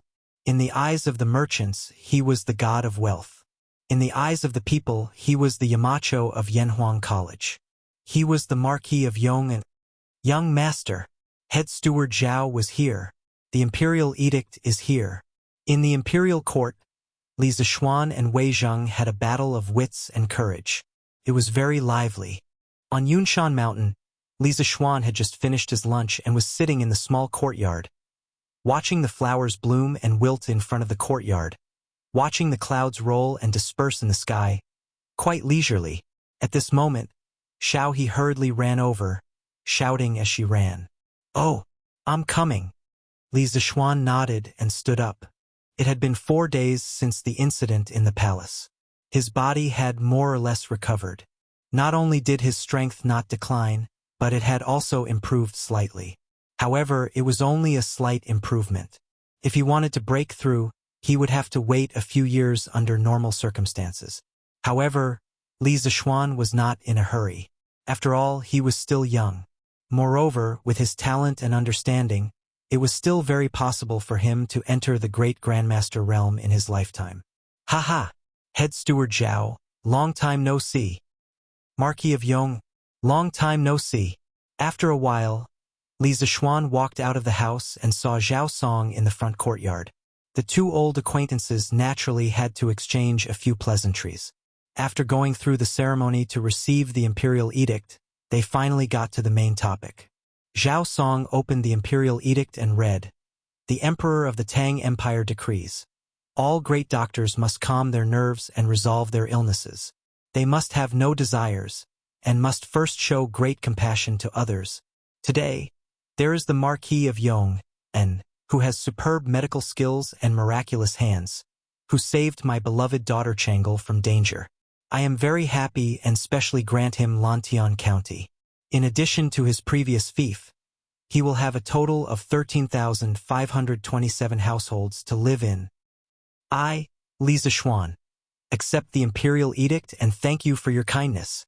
Li Zishuan heaved a sigh of relief in his heart, then stepped forward to receive the imperial edict. Initially, he was not willing to accept such a large fief like Lantian County. However, since Li Erqiang gave it to him, he had no choice but to accept it. After thinking about it, although his fief was bigger and his responsibilities greater, he would have more manpower and resources to use in the future. Only when there were more people working together could more wealth be created in society. Old Man Li, Madam Li, Han Yushi, and the 3 members of the Yi family were all dumbfounded. They had seen the announcement on Datong Daily yesterday, but they had thought that as long as Wei Zhang did not yield, the imperial edict would not be issued. However, it had only been 2 days and the imperial edict had been issued. In other words, from today onwards, the entire Lantian County would belong to the Li family. In the entire Tang Empire, they were the nobles with the most fief under the title of prince. Li Zishuan's fief had already far surpassed those dukes in the imperial court. He, Marquis of Yong, and congratulations. Zhao Song congratulated him with a smile. Thank you. Li Zishuan immediately asked Xiao He to bring the money and stuffed it into Zhao Song's hands. Although Zhao Song was not greedy for money, he was still very willing to share in the joy of this kind of money. After everything was done, Zhao Song bade farewell and left. Cloud Mountain immediately became a sea of joy. Little Xian, from today onwards, all the land in Lantian County belongs to our family? Yi Yuzhu asked in disbelief. Li Zishuan smiled and said, That's right, mother. Now you don't have to think about buying land in other villages, right? Yi Yuzhu had always had a little hobby, and that was to buy land. Whenever she had spare money, she would buy land.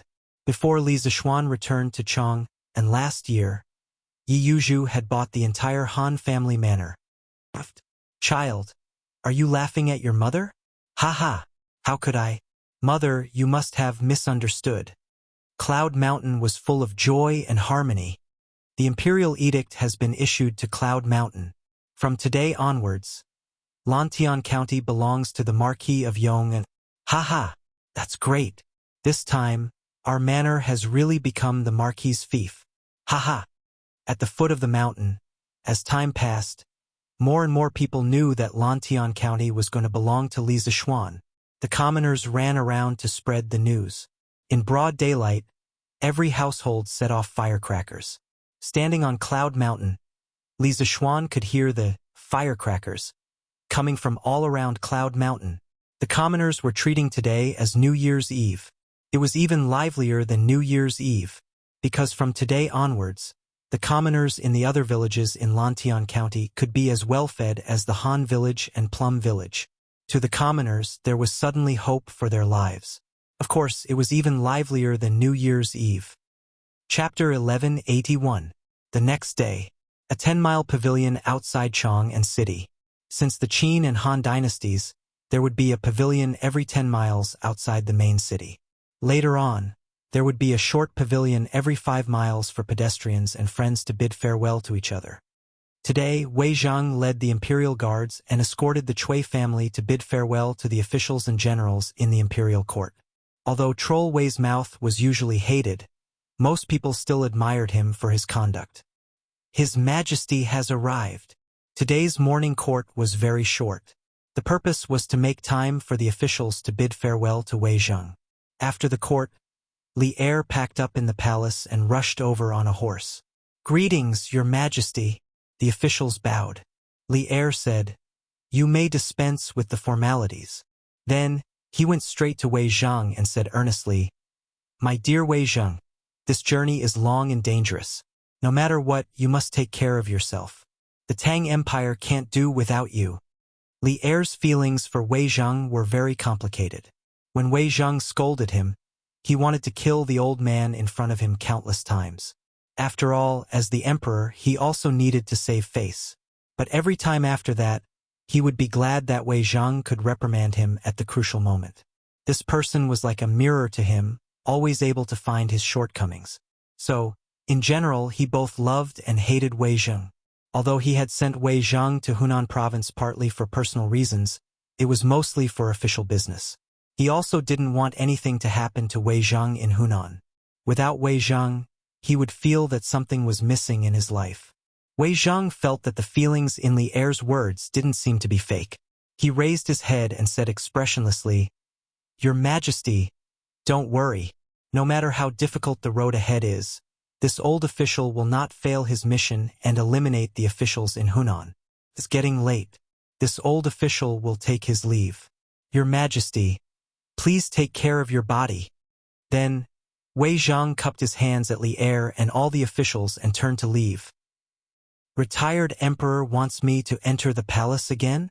In the afternoon, Eunuch Chao, who was by Li Yuan's side, came again.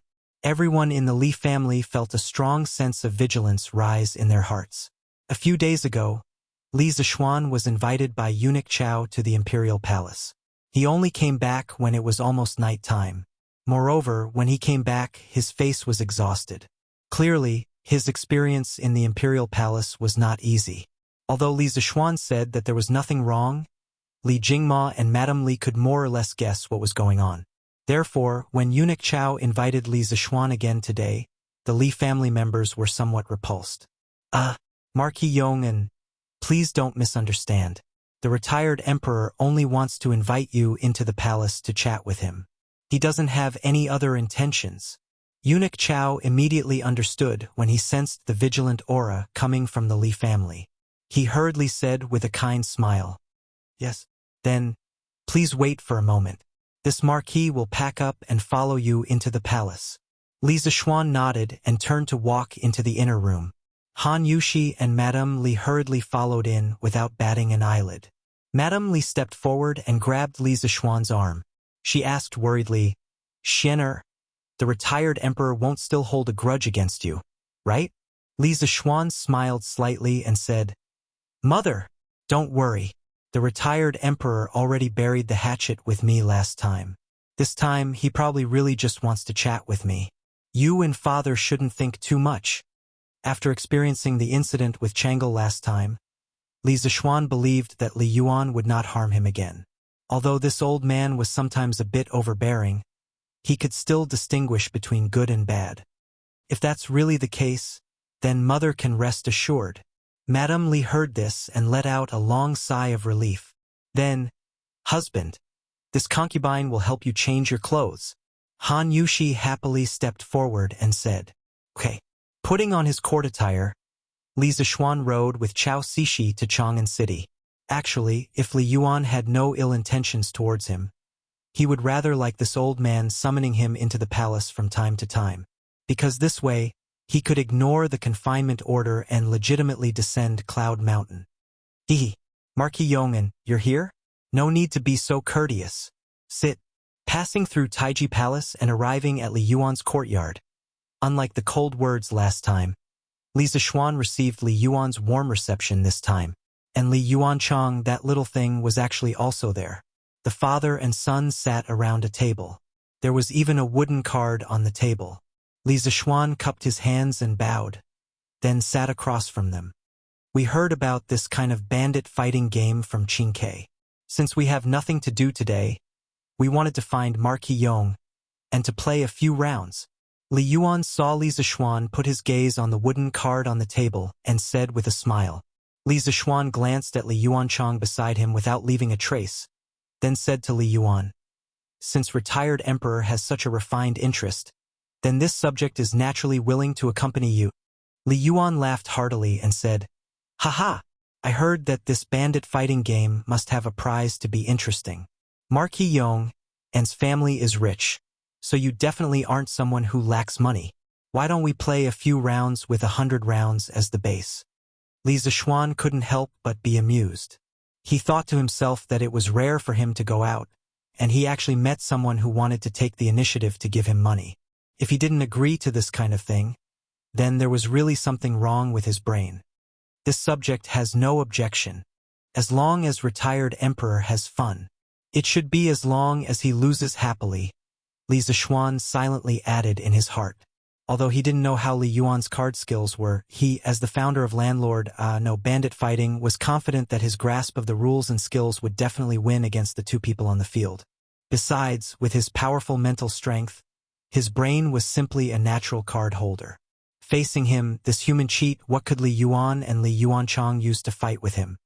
He, Imperial Grandfather, Chang'e has come to pay respects to you. Brother Shaoxian is also here. At this moment, Chang'e walked in from the outside, wrapped up tightly. When she saw Li Zishuan sitting in the courtyard, a trace of surprise appeared on her face at just the right moment. What kind of person was Li Yuan? How could he not see through the little scheme in her heart? However, his face still revealed a trace of benevolence. Chang'e has come?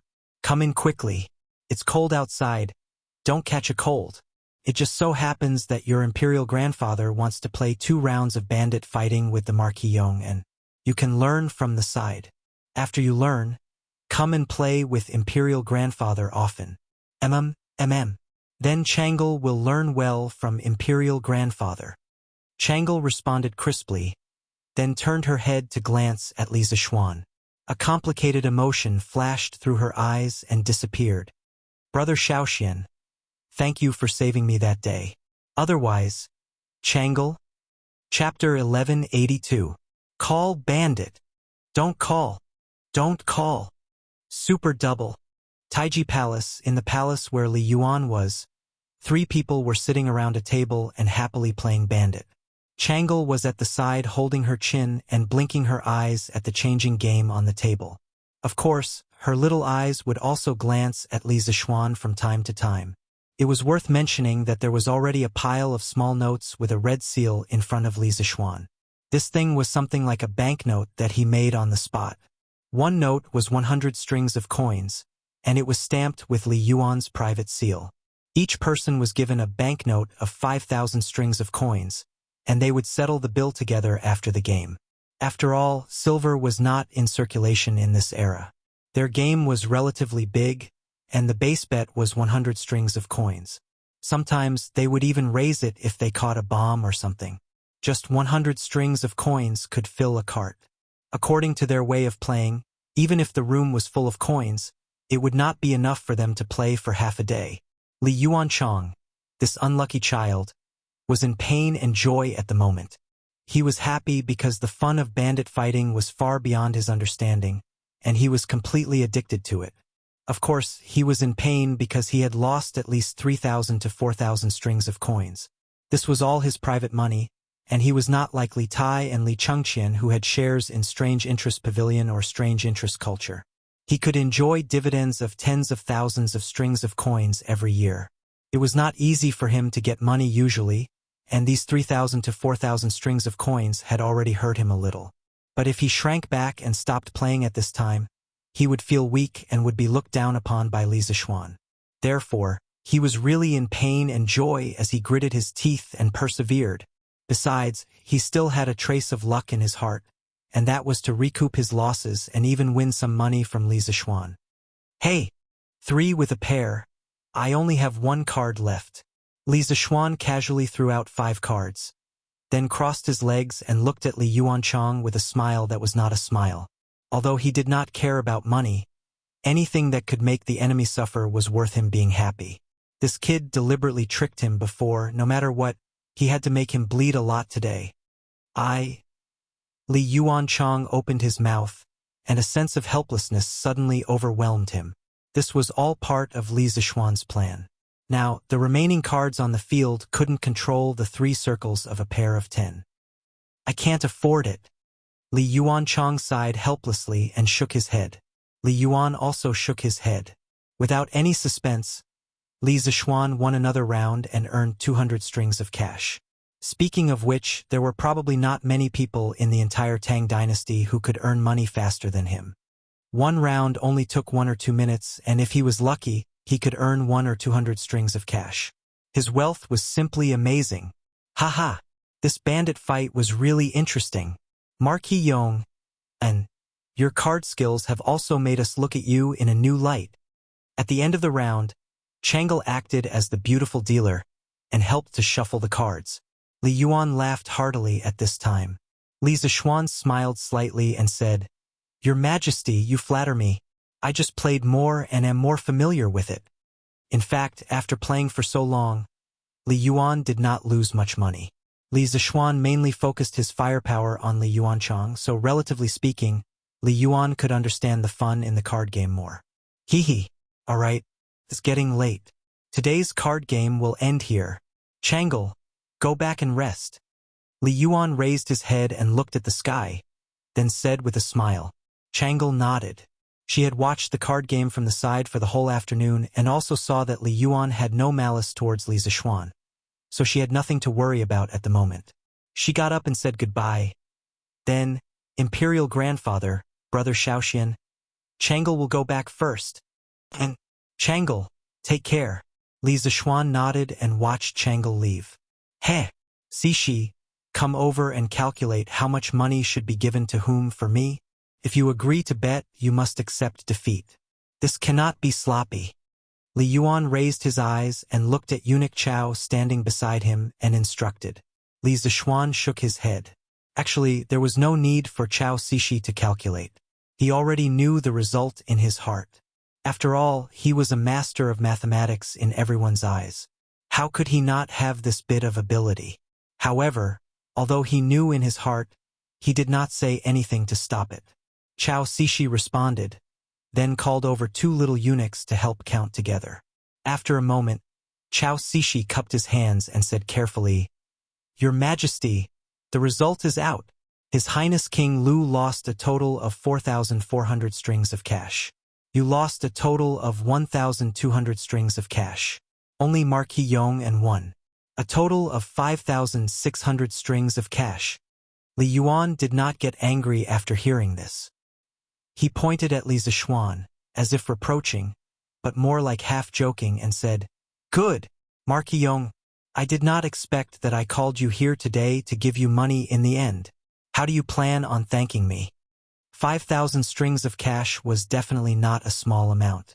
With the price of goods in the beginning of the Tang dynasty, if placed in a relatively poor small county, 5,600 strings of cash was basically a county's tax income for a year. Li Zishuan's heart moved, and he replied, "This subject thanks your majesty for the reward. May your majesty's dragon body be in good health."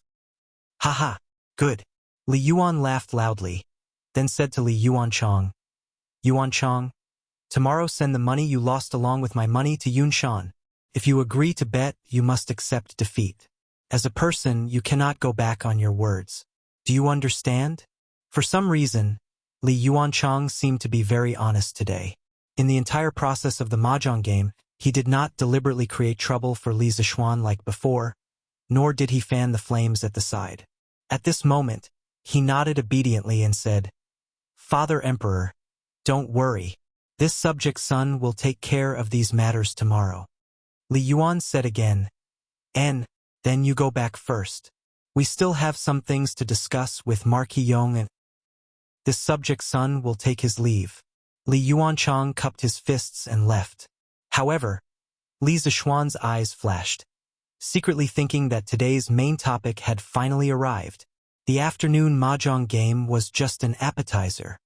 "Marquis Yong, and yesterday you saved Changle. We are very grateful in our hearts.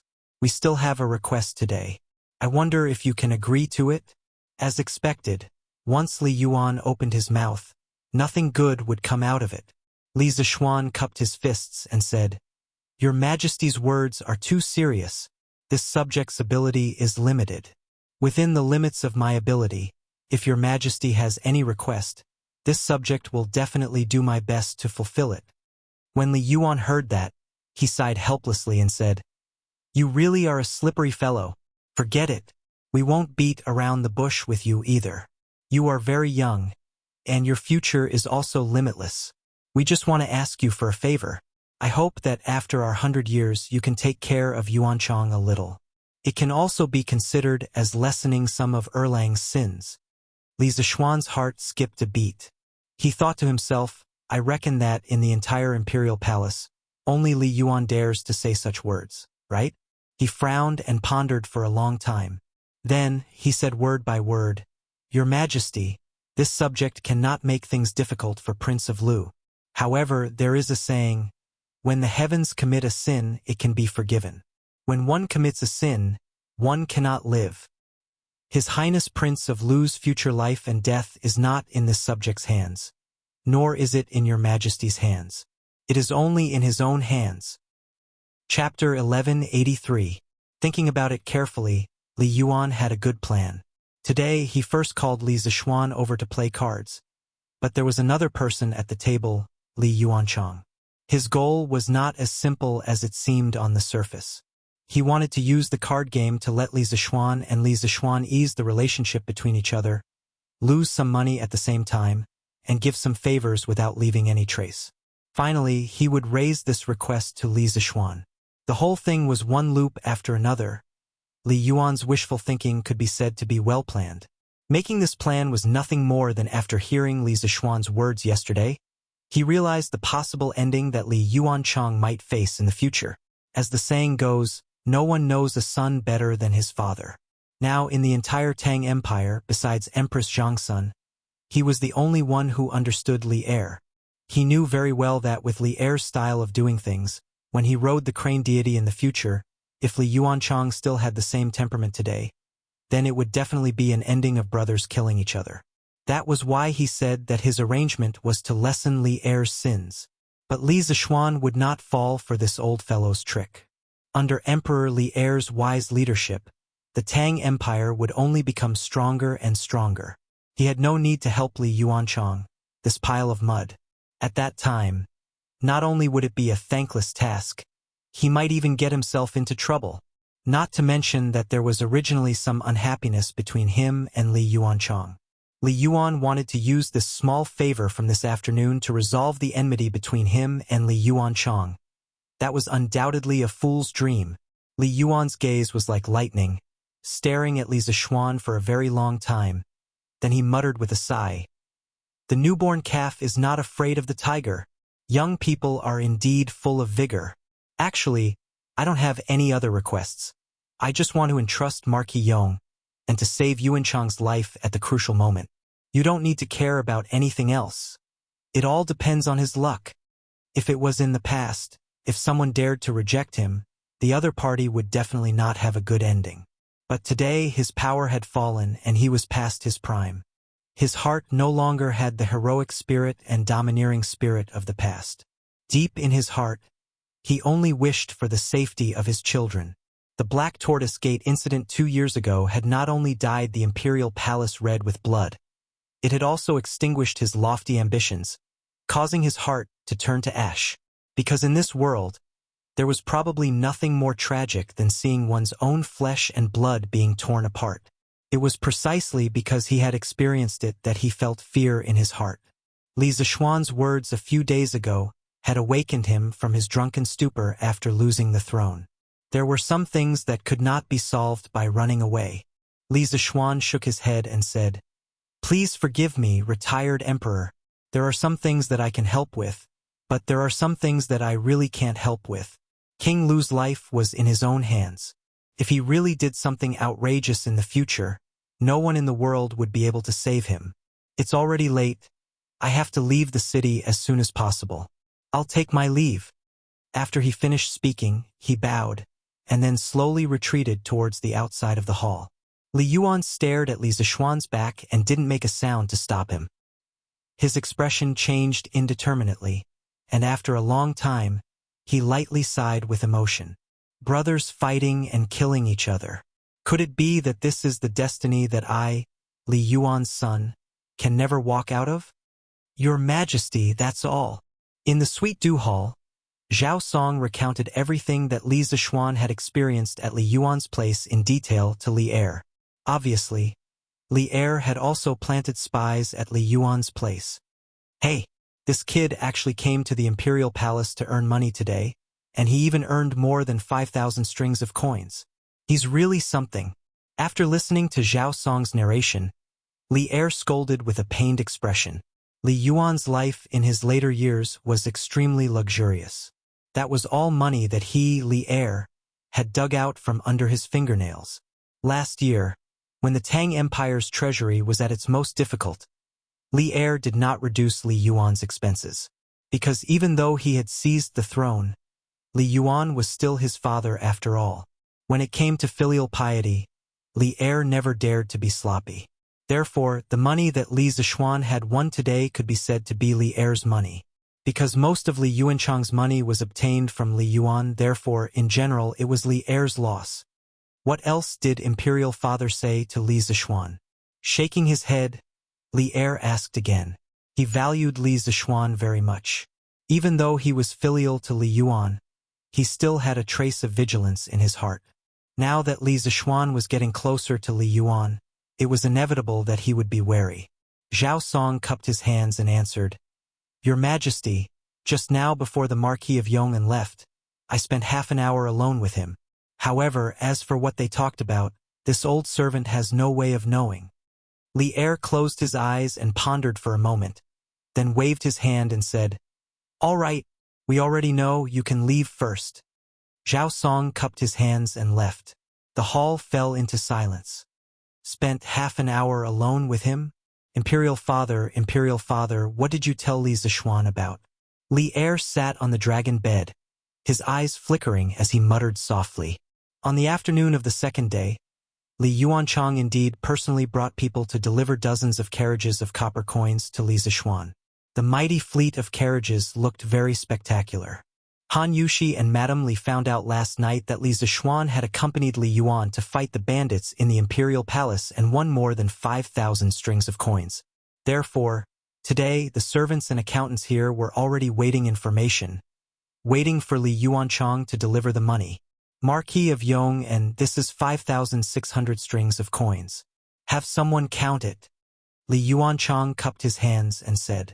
His attitude had long since lost the rebellious attitude he had on New Year's Eve at the foot of the Cloud Mountain. Ha ha! Then I'll have to trouble your highness. Li Zishuan returned the greeting with a smile, then said, Your Highness King Lu keeps your word, delivering the money so quickly. This marquis deeply admires you. Come, quickly brew a cup of hot tea for His Highness to warm his body. Li Yuanchang's heart was both pained and angry, but he still concealed these negative emotions very well, not revealing the slightest abnormality on his face. There's no need. I was originally willing to bet, so there's nothing to say. On the other hand, I had no intention of offending you on New Year's Eve. I truly shouldn't have. Today I came to apologize. I hope that the Marquis of Yong and can let bygones be bygones. Seeing Li Yuanchang's refined and courteous appearance, Li Zishuan couldn't help but feel suspicious. If a person's temperament changed greatly in just a few days, then there were only two possibilities. Either his life suddenly changed and he had an epiphany, or he was forced by some external pressure to deliberately disguise himself. Based on his judgment, Li Yuanchang definitely belonged to the second situation. False feelings, this kid should have been taught a lesson by Li Yuan in private. Otherwise, why would he come to apologize today? Your Highness King Lu is thinking too much. I already don't remember what happened that night. Li Zishuan couldn't be bothered to show off his acting skills with this little brat. He still had a lot of things to do. Right now, he just wanted to get rid of him as soon as possible. As long as Li Yuanchang didn't take the initiative to provoke him in the future, he definitely wouldn't take the initiative to find trouble with Li Yuanchang. Chapter 1184. San Bao, I will give you 2 bodyguards. Find a few reliable people in the residence and prepare well today. Tomorrow, you will leave for Bashu and help me find the vanadium mine. The reason why Li Zishuan didn't want to waste time with a brat like Li Yuanchang was because he had more important things to do. This more important thing was to continue building his industrial blueprint. Looking back at his actions in the first year of Jingguan, other than the big event of Yanhuang College, he had only done some experimental experiments such as voltaic batteries, telegraph machines, electric lamps, generators, and so on. Among them, some things had already been created, while some were still in the theoretical stage due to various practical reasons. But in general, these things had yet to be mass-produced. Therefore, Li Zishuan had set a few small goals for himself this year. First, the 3 acids and 2 bases needed for the foundation of the chemical industry must be mass-produced. Second, the hydropower station on the Ba River must be started. Could be completed, but it must be started this year. Third, the generator must be built successfully. Although the first-generation generator might be ugly, cumbersome, expensive, inefficient, and unstable, these weren't problems. The first-generation generator was just a transition. Once the first-generation generator was installed on a stone culvert or a small dam, it would be able to generate electricity. With electricity, it could be refined into copper, and this was the time to prepare for the second-generation generator. Once there was a stable and efficient second-generation generator, he could continue to develop technology. Fourth, he would start to focus on developing the metallurgy industry. In this year, he would send people out to search for all kinds of metal deposits. Then, he would use the copper, iron, coal, and so on in his hands to produce crude copper, crude iron, and other metals. Then, he would use electricity to refine all kinds of metals and finally produce all kinds of alloy steel. Fifth, with the alloy steel and electricity, he could consider manufacturing the mother machine, the machine tool. At that time, Tang Dynasty's industrial foundation would undergo a qualitative leap. Then, all kinds of advanced technological products would become possible. Well, from the looks of it, the second year of Jingguan was definitely a full year for Li Zishuan. His schedule couldn't be more full. Young master, what does the vanadium mine look like? San Bao frowned and asked. Before the new year, San Bao, Ah Fu, and the rest had stayed in the workshop for a period of time because they were making fireworks. It could be said that they had gained experience at the basic level. Most importantly, Fu Bin could not leave the Shangxi mine. Otherwise, that lad would definitely be more experienced in finding ores. Li Zishuan took out a small booklet and handed it to San Bao. I have recorded the appearance and characteristics of the vanadium ore here. Prepare well today. It would be best if you can set off tomorrow. San Bao took the booklet and flipped it open. There were colorful illustrations with textures and lines, as well as some descriptive words. It was really quite detailed. He closed the booklet, scratched his head, and smiled. Hee. Young master, it's a good thing that I've been learning to read since last year. Otherwise, Sanbao wouldn't be able to understand a single word on this. Li Zixuan laughed and said, "Haha, young master, I told you to study more when you had nothing better to do. It was still useful, right?" Sanbao nodded and said, Yes, it was useful. This time, Sanbao will bring a dictionary to Sichuan. If I come across words that I don't know, I can look it up myself. Now, because of the widespread distribution of the Tang Dynasty dictionary, more and more people in the Tang Dynasty could read.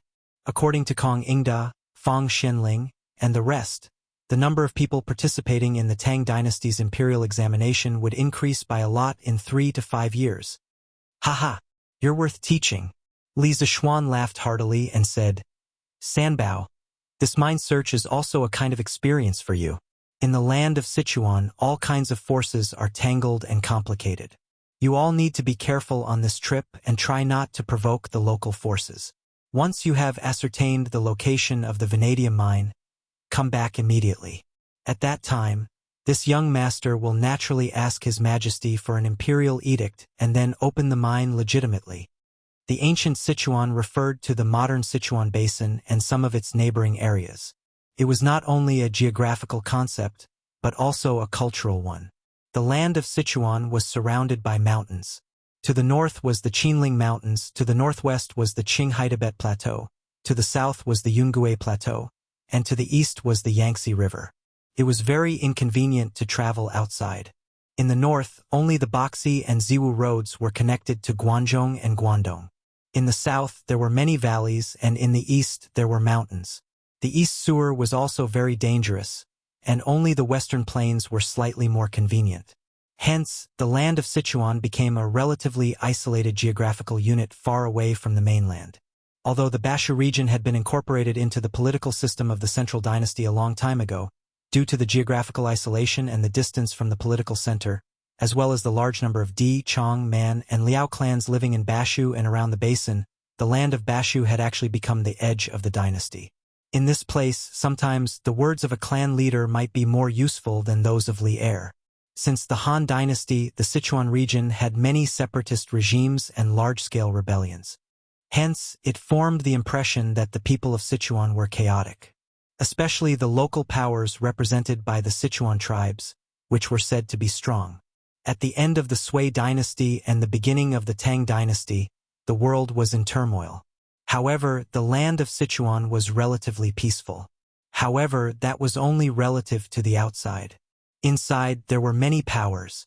Especially between the various tribes, the relationship between the powers was really complicated. In the future, if a vanadium mine was found in Sichuan, how to mine it peacefully would be a tough problem. Sanbao obviously understood the importance of this matter. At this moment, his face was not as happy as before. He nodded and cupped his hands. Young master, don't worry. I will be careful. Li Zixuan patted Sanbao's shoulder and encouraged him. Sanbao, do well. If you do well, I will be assured to give you more important missions. As for you, you will also be able to enjoy endless wealth. To his own employee, it was necessary to give him some chicken soup for the soul. As expected, Sanbao was instantly pumped up. He held his head high and said, Young master, Sanbao doesn't want wealth. As long as I can help you do your job, Sanbao is satisfied. Haha, okay, stop sucking up. Go and prepare. Li Zixuan laughed and said, Yes, young master. Sanbao left. Li Zixuan was deep in thought. The metallurgy industry in Tang Dynasty was not very developed. The metals that had been mined were gold, silver, copper, and iron. This was definitely not enough. It seemed like he had to train a group of talents to search for ores all over the country. Chapter 1185. On the third day after the imperial edict was issued, Lantian County's county magistrate, he personally came to Yunshan Villa to visit Li Zixuan. It wasn't a good time to have conflicts with Li Zixuan, but every year at the beginning of the year, whether it was the imperial court or the local government, They would be very busy, so Mr. He immediately came over when he was free. Greetings, Marquis. At the beginning of the new year, the government office was very busy. After knowing that the entire Lantian County would be in theft, I didn't come to visit immediately. I hope that Marquis will forgive me. County magistrate, he was a middle-aged scholar who was close to 40 years old. He had a small beard on his chin and his body wasn't as fat as most officials. His moderate and serious image gave people a good impression. Li Zishuan's initial fief was within the borders of Lantian County, and he had met County Magistrate He a few times. The imperial edict for the fief had already been issued 2 days ago, and County Magistrate He only came to visit him today. Li Zishuan wasn't angry, and instead he felt a bit of admiration. He didn't like those officials who only knew how to flatter. His subordinates only needed officials who could do things. Haha! County Magistrate He is too polite. Official matters are more important. I'm grounded in Yunshan anyway, so I can't run away even if I want to. County Magistrate He smiled and said, Haha! Marquis is joking. His Majesty grounded you in Yunshan not to punish you, but to give an explanation to others. Li Zishuan smiled and didn't say anything. He didn't dwell on this issue. He extended his hand and made an inviting gesture and said, There's a lot of wind in the hospital. County Magistrate He, please come in and talk. Marquis, please. County Magistrate He was obviously very sensible, so he modestly declined. Li Zishuan smiled and took the lead to walk in.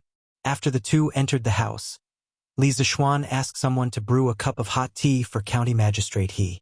After the hot tea was served, County Magistrate He took out a gray package from behind him and opened it on the table. He then smiled at Li Zishuan and said, Marquis, this is the name list of all the citizens of Lantian County, as well as the tax revenue of Lantian County for the past 3 years, including agricultural tax and business tax. If you have the time, you can take a look at it. If there are any problems, you can send someone to summon me at any time. After the entire Lantian County became Li Zishuan's fiefdom, not only were all the people and officials in the county under the jurisdiction of Li Zishuan, all the taxes collected every year in the county would all belong to Li Zishuan. It was not an exaggeration to call Li Zishuan the local tyrant of Lantian County. That was why County Magistrate He handed over the household registration of all the people in Lantian County, as well as the annual revenue of the county government to Li Zishuan. This was because from today onwards, Li Zishuan would be the highest-ranking official of Lantian County. Li Zishuan did not look at the name list of the people. He opened the account book at the back and scanned through it. He could not help but frown. Lantian County alone collects about 100,000 dan of agricultural tax and 1,000 strings of business tax every year? County Magistrate He's eyebrows twitched. He thought that Li Zishuan felt that the taxes collected were too little, so he hurriedly said, Marquis, the tax system used by Lantian County for the past 2 years was issued by the imperial court. In addition to the poor harvest, the people are already suffering. It is not easy to collect so much agricultural tax. I hope that Marquis will not increase the taxes on account of the people's suffering. Li Zishuan did not know whether to laugh or cry as he said, When did I say that I want to increase the taxes? I was just lamenting that Lantian County's agricultural tax is so high, but the business tax is so little. 100,000 dan of grain, according to the current market price, was only 5,000 strings of business tax. But the business tax was only 1,000 strings of business tax. Was this not a joke? In the modern era, even if it was a poor county, the business tax would not be collected so miserably. County Magistrate He heaved a sigh of relief. He then looked at Li Zishuan with a strange gaze and replied, Marquis, Lantian County is adjacent to Chang. Merchants usually go to the east and west to do business. Although there are various shops in Lantian County, it is not easy to collect so much business tax in a year. Actually, what County Magistrate He said was only one of the reasons. The reason why the business tax was lower than the agricultural tax was because of the business tax system of this era. China's ancient business tax started in the Western Zhou dynasty. It was first collected in the bazaar. It was related to the use of land in the bazaar and measurement equipment. It had nothing to do with the tax on goods. The mountain and lake tax was also collected. But in essence, it was a kind of rent for the use of the country's natural resources. During the spring and autumn period, the various vassal states collected business tax. But in the city tax, other than the occupation of land, registration and other things, the tax was based on a certain percentage of the trade volume. This was actually quite similar to the modern business tax. At the beginning of the spring and autumn period, the more developed countries started to have tariffs. In the later spring and autumn period, it became more common. Not only were there tariffs at the borders, there were also many checkpoints on the roads in the interior. The normal tax rate for customs and city tax was 2%. During the Warring States period, the business tax was collected as before. Only the state of Qin exempted foreign merchants from customs to attract them, and used this to gain the support of the merchants from various countries. After the state of Qin was unified, customs were abolished throughout the country. The Han dynasty followed the state of Qin.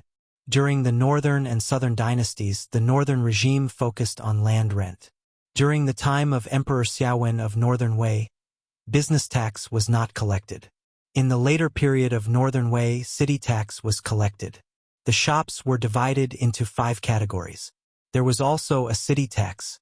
Once one entered the city, one had to pay a coin. During the Sui dynasty and the early Tang dynasty, the country was unified. Once again, customs were abolished and only the city tax was collected. The tax rate was 30% and the tax rate was 1%. It was so low that it made one's hair stand on end. Just based on this tax rate, if the people of the modern era who made a living by doing business were to transmigrate to the early Tang dynasty, they would definitely be overjoyed. In this era, the imperial court and local government mainly relied on agricultural tax. The business tax was just a buy one get one free gift. Li Zishuan frowned and said, "County Magistrate He, in the next 2 days, I want you to organize a detailed document on the agricultural and business tax collection method, ratio, and scope of Lantian County. Send someone to deliver it to me." County Magistrate He was a bit confused, but he still nodded and said, "Okay, this official will go back in a while and organize people to draft the document overnight. It will be sent over tomorrow." Li Zishuan secretly praised this county magistrate He. Not only was he willing to do practical things and care about the people's livelihood, he was also very capable. If his loyalty was not bad, he could be a good assistant in the future. And, county magistrate, he must have a lot of doubts in your heart. This marquis will tell you clearly. Regarding the agricultural and business tax, this marquis feels that the business tax is too light and the agricultural tax is too heavy. In the next 3 years, the agricultural and business tax ratios of Lantian County must be reversed. This is my promise to the people of Lantian County. It is also my hope for all the officials of Lantian County. Li Zishuan looked at County Magistrate He with a burning gaze.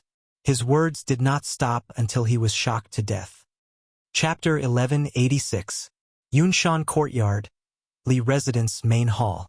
After County Magistrate He heard Li Zishuan's words, he couldn't help but jump in fright. Reversing the ratio of agricultural tax and business tax, this was something that no one had ever dared to think of since ancient times. China was an agrarian society in ancient times. Every dynasty emphasized agriculture and suppressed business. Of course, this suppression did not refer to levying more business tax, but the various restrictions on the status of merchants. The classes of scholars, farmers, workers, and merchants were divided into classes, directly nailing the merchants to the lowest level of society. However, although the Tang dynasty followed the previous dynasties and stipulated that merchants or ancestors who were merchants could not become officials, and also limited the color of their clothing, in real life, merchants could enter the palace and interact with high officials and nobles. There were even some who could pass the examination to become an official. Compared to the previous dynasties, the status of merchants in society was gradually increasing. Although the laws of the Tang dynasty prohibited the nobles and bureaucrats from competing with the people, but they could not resist the temptation of huge wealth. The nobles and bureaucrats all entered the business world and engaged in business operations. It was because of this that the ratio of business tax in the Tang dynasty was so low. This was because the nobles and bureaucrats who had already gained benefits would oppose the rulers competing with the people. Moreover, if the nobles and bureaucrats wanted to avoid paying taxes, it was simply too easy. This directly led to the annual business tax revenue of the imperial court not even being a tenth of the agricultural tax. Over time, the ruler's emphasis on business tax became lower and lower. This problem was not only present in the Tang dynasty, but also in many dynasties before and after the Tang dynasty. Therefore, when county magistrate he heard this, he was so shocked. Marquis, if you rashly change the ratio of business tax, I'm afraid that all the shops in Lantian County will move away. Moreover, the aristocrats in the city may all oppose it. When that time comes, I'm afraid that the business tax we receive will be even lower. County magistrate he had been an official for so many years, his experience in governance was much richer than Li Zishuan. He almost instantly thought of the consequences of increasing business tax. Li Zishuan smiled and waved his hand, saying, "Let's not talk about this first. In the future, this marquis will naturally have a way to make the merchants in the county voluntarily pay more tax. This marquis will first familiarize himself with the situation in Lantian County before saying anything else. Otherwise, it will really be just an armchair strategist." Hearing this county magistrate, he couldn't help but have a good impression of Li Zishuan. Actually, before he came, he was worried that Li Zishuan would act according to his wishes and arbitrarily implement government orders. If that was the case, he couldn't do anything about it. After all, Lantian County had completely become Li Zishuan's fief.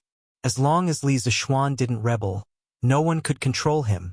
Now, it seemed that although Li Zishuan had the intention of reform, he did not force the reform by force.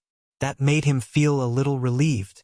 Regardless of whether it was in ancient times or modern times, a department was most afraid of a leader who didn't know anything and liked to give orders blindly.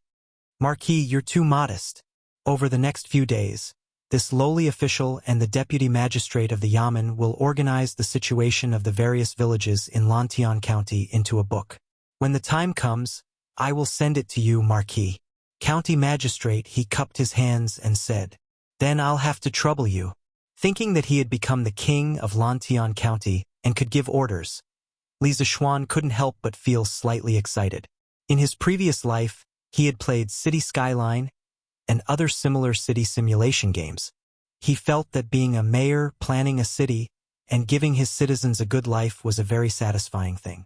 Now, he had directly become the king of a piece of land, controlling the life and death of tens of thousands of people. The excitement in his heart was something that couldn't be compared to in the game. Of course, after the excitement, he felt the heavy responsibility on his shoulders. He wanted to give his fief citizens a good life.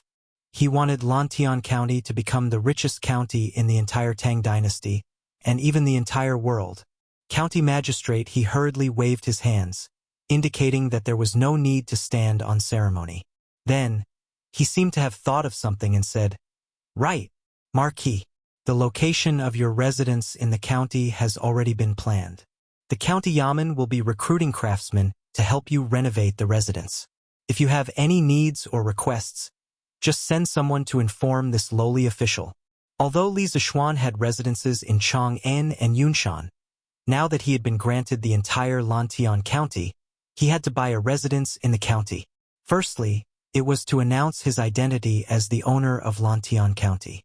Secondly, it was to make it easier for the county Yamen officials to report to Li Zishuan. Li Zishuan thought for a while and said, "There's no need for the county Yamen to provide manpower or money. This marquis will send someone to build it myself in a few days. There's no need for county magistrate he to worry about it." County magistrate, he hurriedly said, "How can this be? Since Marquis has been granted the title of Lantian County, renovating a residence for Marquis is the responsibility of the Yamen. How can we let Marquis spend money?" Li Zishuan waved his hands and said with a smile, "That's enough. This Marquis doesn't lack that bit of money. If county magistrate he really feels apologetic, take the money that was originally given to this Marquis to renovate the residence and give my brothers in the Yamen double their monthly salary. Just treat it as a token of my appreciation. Others would be strict with new officials, But Li Zishuan was giving everyone a piece of candy as soon as he took office. However, his candy wasn't that delicious. In the future, if he discovered that someone in the county yamen wasn't doing their job well, he wouldn't hesitate to take it back by double. County magistrate, he thought of Li Zishuan's current wealth and couldn't continue to persuade him. He could only cup his hands and say, "Then this lowly official will represent everyone in the yamen in thanking Marquis." County magistrate, he said his goodbyes after he finished explaining the matter and did a preliminary handover of some affairs in Lantian County. He was very satisfied with the outcome of this negotiation. Li Zishuan did not make things difficult for him, and for the time being, he would not interfere with the county yamen's personnel structure and government decrees. Lantian County would also not be thrown into chaos because of a sudden arrival of a new master. Time passed quickly, and in the blink of an eye, it was the 15th day of the first lunar month. The Lantern Festival, also known as the Lantern Festival, the Lesser First Lunar Month, the Lantern Festival, or the Lantern Festival. The 15th day of the first lunar month was the first full moon of the year. It was also the night when spring returned to the land. People celebrated it and also celebrated the continuation of the new year. Sima Qian created the Taichu calendar and listed the Lantern Festival as a major holiday. Since the Sui, Tang, and Song dynasties it had flourished. Fiery trees and silver flowers combine, the iron locks of the star bridge open, and Chun left with the horse, and Mingyu chased after the man. The roaming horsemen all trotted to the Li, and the song ended with the plum blossoms. Gold doesn't stop the night, and jade doesn't rush it. From the Tang people's 15th night of the first lunar month, one could roughly see how the Tang people celebrated the Lantern Festival. Actually, since the 14th night of the first lunar month, Chang'an City had already lifted the curfew. On the 14th, 15th, and 16th, the people in the city could go out to enjoy the lanterns for 3 consecutive nights. It was called night release. Therefore, in these rare 3 nights, from the nobles to the peddlers, everyone went out to enjoy the lanterns. As a result, the streets of Chang'an City were filled with people and carriages. It was very lively. As for Li Zishuan, because he was trapped in Yunshan, he naturally couldn't feel the liveliness in Chang'an City last night. However, early in the morning, someone rushed from Chang'an City to Yunshan. Chapter 1187. Chengqian, why are you here? That's right, Li Chengqian came to Cloud Mountain near noon. Haha, little Xian. I'm here today to ask for a favor, Li Chengqian said with a chuckle after entering the main hall. Li Zishuan shook his head helplessly and said, Ha! Chengqian, just say what you want. I can't bear such words. Li Chengqian grinned and said, Cough, cough. Little Xian, it's actually nothing much. I'm here to ask if you're planning to set off fireworks at the academy tonight? Li Zishuan was taken aback. Then he said with some amusement, Haha, Chengqian, you want to bring a batch of fireworks back to Chang'an, right?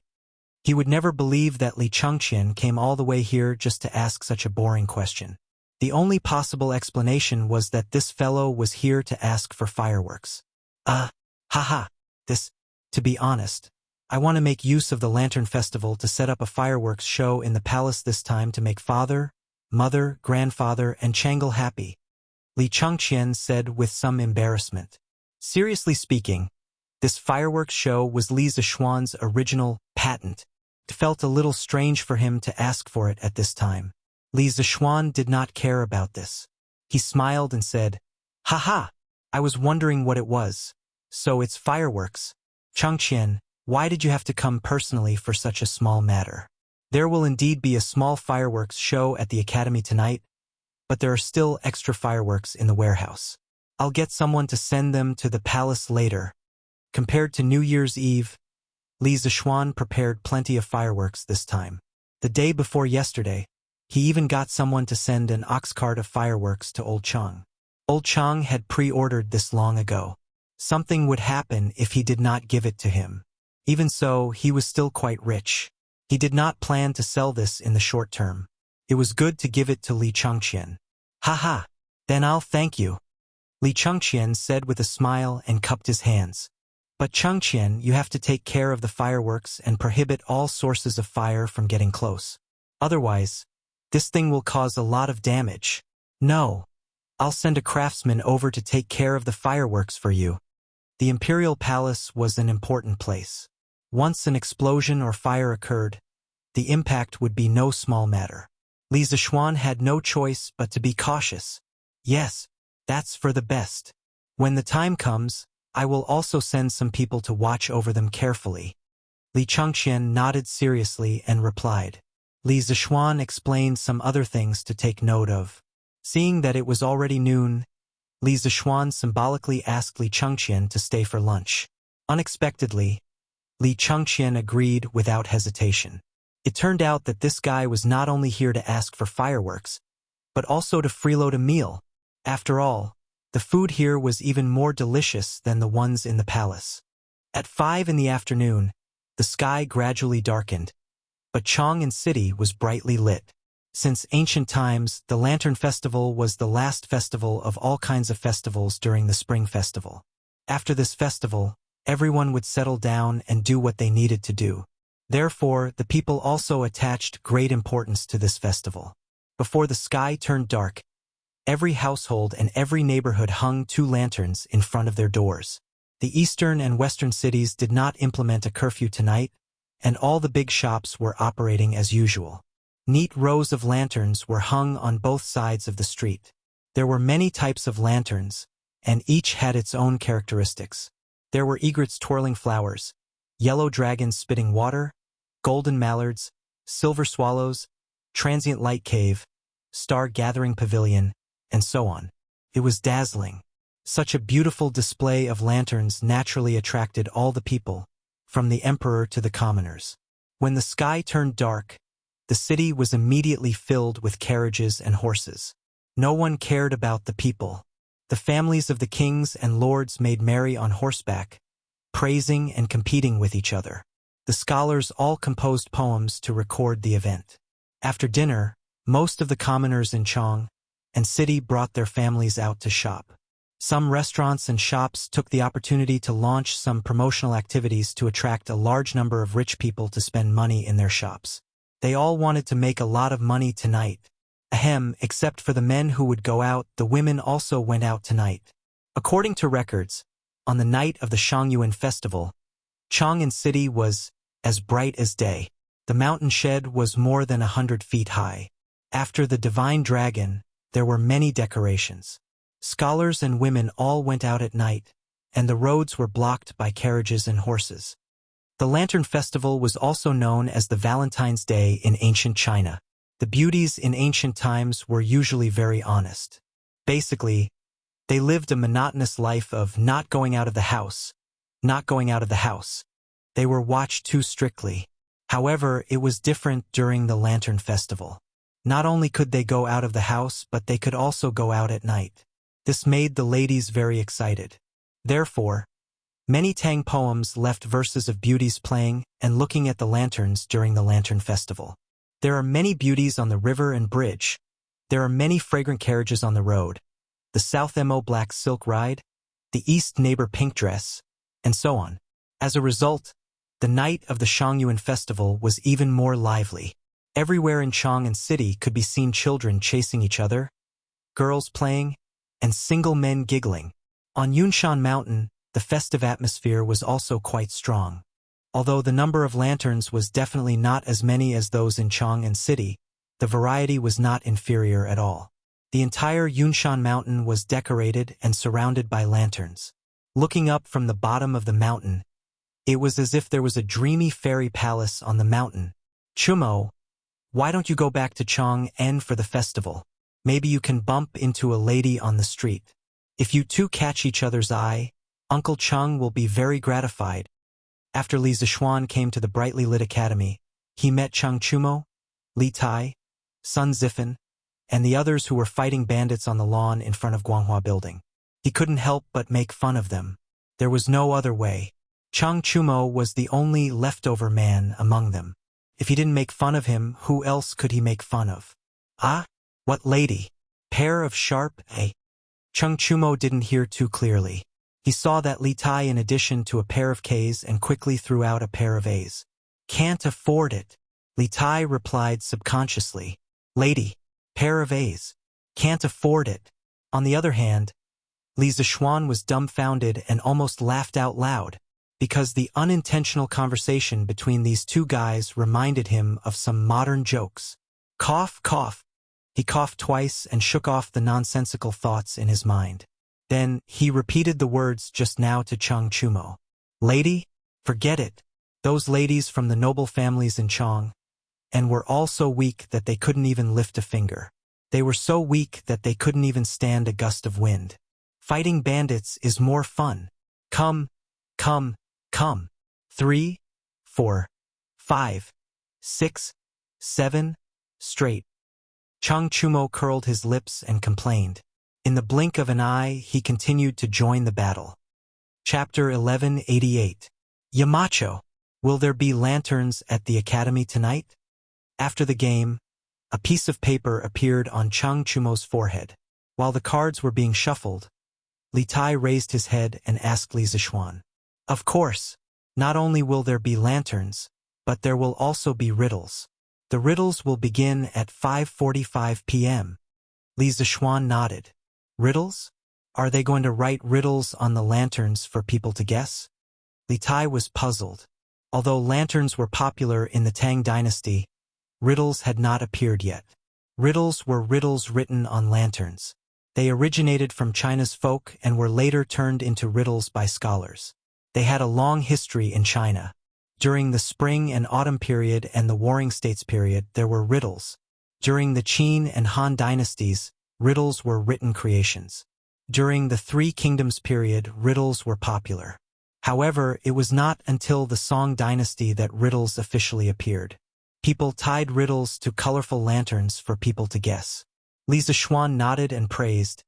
That's right. The riddles are riddles written on lanterns. Every time you guess a lantern correctly, you will receive a small prize. After the riddles are over, you can take the lanterns and go to the teachers to receive your prize. In addition, the 3 students who correctly guess the most riddles will receive a special prize. All right. As for the detailed rules, Mr. Mo will tell you next time. Since the teachers at the academy were working on the 16th of the first month, those who lived far away had arrived at the academy earlier today. Otherwise, they would not be able to find anyone to help organize such a grand riddle-guessing event. What special prize? Chang Chumo's eyes lit up as he asked. Li Zixuan rolled his eyes and said unhappily, No matter what the prize is, what does it have to do with you? He did not believe that this idiot could get first place in the riddles. Feeling Li Zixuan's contempt, Chang Chumo said unhappily, F***CK. Yamacho, what do you mean by this? Although I'm not good at all subjects, I'm definitely better at guessing riddles than Qin K. Okay? I've been playing with this since I was a child, and I'm tired of it. He didn't know if this idiot was bragging or not, but strangely, Li Tai didn't refute him. However, Li Zixuan definitely didn't believe this idiot. He curled his lips and said, Enough, brat. Keep bragging. You guys continue playing. I'm going to look for Mr. Mo. At 5:45 p.m., the riddle-guessing competition began on time. There were 5 lantern matrices set up in 5 different places in the academy, which meant that tonight's riddle-guessing activity was divided into 5 teams. The students could choose any team to participate in the riddle-guessing activity. After all, there were quite a number of students in the academy at this time. If they were all placed together, it would seem very crowded. In every square array of lanterns, there were more than 10 teachers from the academy maintaining order and tallying the results. Li Zixuan was not bluffing when he said that the top 3 students with the best results would receive special rewards. He really had prepared 3 special rewards for tonight. 2 big ones and 2 small ones. Type a word. Li Tai stared at a piece of paper under the lantern and murmured.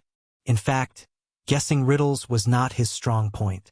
This was because it was similar to brain teasers, which required a lot of imagination. Last year, when the Strange Taste Pavilion first opened, he, who had just finished reading Journey to the West, wanted to recruit Li Zixuan and write novels for him. At that time, Li Zixuan had set 10 questions and claimed that if he could answer one correctly, he could go back with him and write novels for him for free for 3 years. But who would have thought that he couldn't answer a single question correctly out of the 10 questions and was beaten black and blue? It was all because his imagination wasn't big enough. Hey, it's a Qin word. Haha, isn't this too easy? As Li Tai frowned and pondered, Chang Chumo's voice suddenly came from beside him. This guy's arrogant laughter immediately attracted everyone's attention. Wang Ji, who was in the crowd, laughed and said, "Yo, not bad, not bad. I didn't expect someone to guess a lantern riddle right so quickly. And it's Chang Chumo. Haha, I'll give you 1 point." After that, he lowered his head and added 1 point to Chang Chumo in his little notebook. Chang Chumo laughed proudly and opened the next level. Noodles but no mouth, feet but no hands. You can eat rice and drink wine. Make a family of furniture.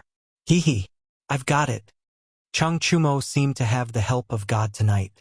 As soon as he finished reading the next riddle, he immediately shouted, "It's the table, is it, Mr. Wang?"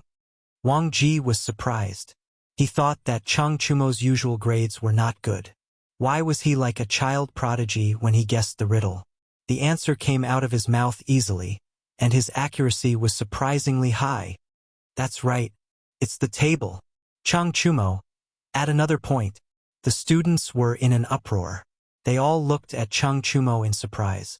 At the same time, they also sighed in their hearts that this riddle was very interesting.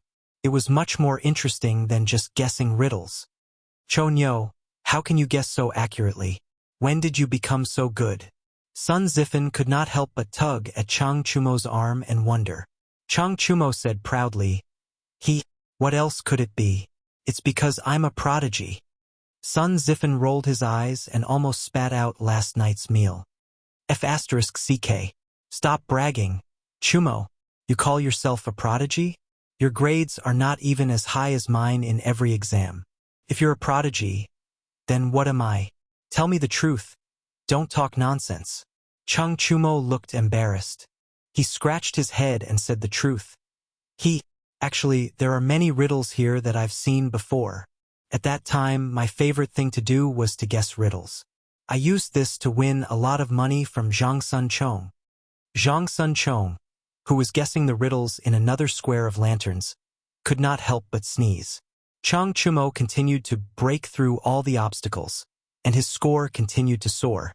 Li Tai, who followed behind Chang Chumo, had seen more and more of the lantern riddles. He also began to understand some of the rules, and the riddles he solved slowly increased. The rest of the students showed their magical powers and displayed their intelligence. They wanted to get more prizes. Some people even wanted to fight for the top 3 places to get the so-called special prize. The academy suddenly became a sea of joy. The festive atmosphere was not worse than some places in Chang'an City. After 2 hours, Li Zishuan announced the end of the lantern riddles. The students received their prizes from the teachers of the academy according to the number of lanterns they guessed. The prizes were not expensive. They were just some small wooden animal carvings sold in the Wonderful Taste Pavilion. Compared to that, the students were more curious about the special prize Li Zishuan mentioned. Under everyone's gaze, Li Zishuan finally said loudly, "Next, I'll announce the top 3 of this lantern riddles. First place, Chang Chumo. Second place, Li Yan. Third place, Zhang Sun Chong. These 3 students will receive a copy of the Interesting Mathematical Questions collection, compiled by me." Crack. This was the sound of vomiting blood and heartbreak. Chapter 1189. Whoosh, whoosh, whoosh. Bam, bam, bam. After the riddles, it was time for the fireworks show. Several plates of fireworks were lit at the same time, and a spectacular scene of thousands of flowers blooming appeared in the sky. The fireworks on New Year's Eve had already left a very shocking impression on the students, so the students didn't make a big fuss like last time. However, the beauty of the fireworks had once again conquered them. At this moment, the students were all looking up at the colorful fireworks in the sky, dazzled and dazzled. At the same time, in Chang'an City, in the sky above the palace, a few bright flames suddenly appeared without any warning. Then, they exploded in the sky, and a few huge fireworks bloomed proudly in the night sky. They were colorful and extremely gorgeous. The ever-changing fireworks gracefully unfolded her smiling face in light yellow, silver, green, light purple, clear blue, and pink. It was too beautiful to behold. The petals fell like rain, falling one after another. People seemed to be able to touch them, but when they stretched out their hands, they couldn't touch anything. In an instant, whether they were shopping, looking at the lanterns, or flirting in Chang'an City, all of them turned their eyes to the direction of the palace in the north at the first moment. It's fireworks! There are fireworks in the palace! Someone suddenly exclaimed. On New Year's Eve, hundreds of thousands of people in Chang'an City went to the foot of Yun Mountain to watch the fireworks festival. Therefore, when the palace released the fireworks tonight, someone immediately recognized it. Wow! These are fireworks. So beautiful! The ladies who came out to the Lantern Festival tonight were seeing the legendary fireworks for the first time, and their hearts were instantly hooked. Since ancient times, beautiful things had always been a fatal attraction to women. Huan Long, these fireworks are so beautiful. Can you personally set off a plate of fireworks for me in the future? This kind of creature not only existed in modern times, but also in ancient times. However, at this time, there were actually many young ladies who were infatuated with fireworks. This made the infatuated men who wanted to take advantage of tonight's date suffer, because they had already asked around and found out that fireworks were not sold anywhere. Wanru, it's not that I don't want to, but these fireworks can't be bought at all. But how would the ladies who lived in the boudoir for a long time know about this? In their impression, what in the world couldn't be bought with money? Humph! What can't be bought? How could he not be able to buy it? The way I see it, you just can't bear to. I misjudged you. Let's not meet again. Hey. Wanru, listen to me. I didn't lie to you. Alas, it was supposed to be an exceptionally festive lantern festival or Valentine's Day. Who would have thought that because of the fireworks, it would become a parting day for these infatuated men and resentful women? Countless people would probably not be able to sleep tonight. Swish, swish, swish. Bang, bang, bang. The fireworks in the palace only lasted for about half an hour. As if it had been discussed beforehand, when the fireworks in the imperial palace finished, a few fireworks also appeared in the direction of Cheng's mansion. Those who didn't go to Yunshan to watch the fireworks show on New Year's Eve couldn't help but exclaim. Finally, they could see so many fireworks in Chang'an. After a night of fun, everyone went to bed very late into the night. For the students of Yunshan, the happiest thing on Shangyuan night was not watching the fireworks, but guessing riddles. As soon as this new type of game was released, it received the approval of most people. Furthermore, almost every student had won something last night. Although a small prize was not worth much, it was still a symbol of honor. Moreover, from the looks of it, the small handicrafts made by Strange Interest Pavilion were very pleasing to the eye. It would be a good choice to use it as a small ornament. However, for Cheng Chumo, last night's memories weren't so wonderful. He had worked so hard to overcome all the obstacles and finally won first place. He thought that the mysterious prize Li Zixuan mentioned would be something about eating, drinking, and having fun. Who would have thought that it would be a collection of mathematical problems? Was this a F***king joke? This situation was like a kindergarten student drawing a lottery. A child won the special prize, but the prize was a chance to train for 2 months free of charge by a training organization. Was this a reward or a punishment? When Cheng Chumo received this special prize, he was so angry that he almost tore it apart. Fortunately, Li Tai arrived in time and repeatedly asked Cheng Chumo to transfer this special prize to him. Cheng Chumo didn't have any objections. What this idiot didn't know was that the thing that he thought was trash was a treasure to Li Tai. This was because there were a lot of mathematical problems in this book. Moreover, they were personally compiled by Li Zixuan. The way of solving the problems was exquisite and the way of thinking was tricky. For mathematics enthusiasts, this book could definitely be called the Holy Book of Mathematics. The next day, Yunshan Yanhuang College. At 7 in the morning, when most of the students were still asleep, Li Zixuan had already arrived at Yanhuang College. He gathered all the teachers for the first teachers' meeting of the new semester. His main task in the morning was to commend the teachers and form teachers of the classes who had the best results in last year's final exams, as well as those who had made outstanding contributions to the college. For example, Mo Lingwei, who built the astronomical telescope, Wang Ji, who produced sulfuric acid in the laboratory, and so on. The commendation meeting lasted until noon. Li Zixuan announced the end of the meeting and told the teachers that there would be a teacher's title evaluation meeting in the afternoon. After the meeting, Li Zixuan walked out of the college and went home for dinner. Husband, it's cooked. The dishes are cooked. As soon as he walked to the door, Han Yushi ran over happily and pulled Li Zixuan's hand. The dishes are cooked? Li Zixuan was puzzled when he heard that. He subconsciously said, "Wife, why are you so happy that the dishes are cooked? Let's go in and eat." Speaking of which, he thought that the dishes for lunch were cooked. Unexpectedly, Han Yushi quickly shook her head and tried to explain to Li Zixuan in detail, "Husband, that's not what I meant. It's the greenhouse behind our courtyard. Most of the vegetables inside are already cooked.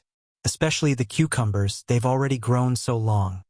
As Han Yushi spoke, she gestured with her hands. Li Zixuan finally understood what his wife meant. He couldn't help but be shocked and said, "Are they really all cooked? So fast? Let's go. Wife, let's go to the greenhouse to harvest the vegetables." In his previous life, he was the son of a farmer. In this life, he still had a special feeling for the land. Now that he had grown vegetables in the greenhouse, it could be said that he was bursting with a sense of accomplishment. Chapter 1190. Not bad, not bad. Let's have a plate of cucumber salad with vinegar and minced garlic for lunch. It's delicious. Li Zixuan followed Han Yushi to his own greenhouse. What he saw was a patch of green. There were mustard greens, spinach, shepherd's purse, leeks, onions, lentils, eggplants, and cucumber sprouts climbing on the rattan frame. Seeing so much green in the middle of winter, his mood immediately improved. Spinach was brought back by Zhang Qian from the western regions during the Han dynasty. Lentils were originally from India and were introduced during the Han and Jin dynasties. Eggplants were originally from Southeast Asia and India and were introduced to China during the Jin dynasty. Emperor Yang of the Sui dynasty was especially fond of it and named it Kunlun purple melon. Although the variety of fruits and vegetables in the Tang dynasty was not as much as in modern times, it was definitely not a small number. Looking at the variety of vegetables in front of him, Li Zixuan was very satisfied. When they had hot pot before the new year, the vegetables in it were just bean sprouts and tofu. Now that the vegetables in the greenhouse had matured, they could finally have a good combination of meat and vegetables when eating hot pot later. Husband. Han Yushi nodded and went in to pick the cucumbers. Although it was cold in winter and inconvenient to eat cucumbers, for the Li family who had heating, let alone cucumbers, they could even eat watermelons. Wow! He was actually able to grow vegetables in winter. Xiao Xian, your greenhouse is really amazing. After knowing that some of the vegetables in the greenhouse had matured, Li Jingma, Mrs. Li, and the 3 members of the Yi family hurried over to take a look. When they saw the vibrant vegetables in the greenhouse, Yi Guozhong was shocked. To him, the trip to Chang and last year was not in vain. Not only did he resolve the misunderstanding with his daughter for many years, but he also saw more new things than he had seen in the first half of his life. Sometimes, he could not help but sigh at how fast the times changed. Hee, my good grandson is so capable. He did all the things that others would not even dare to dream of. Mrs. Yi looked at Li Zixuan proudly and praised him.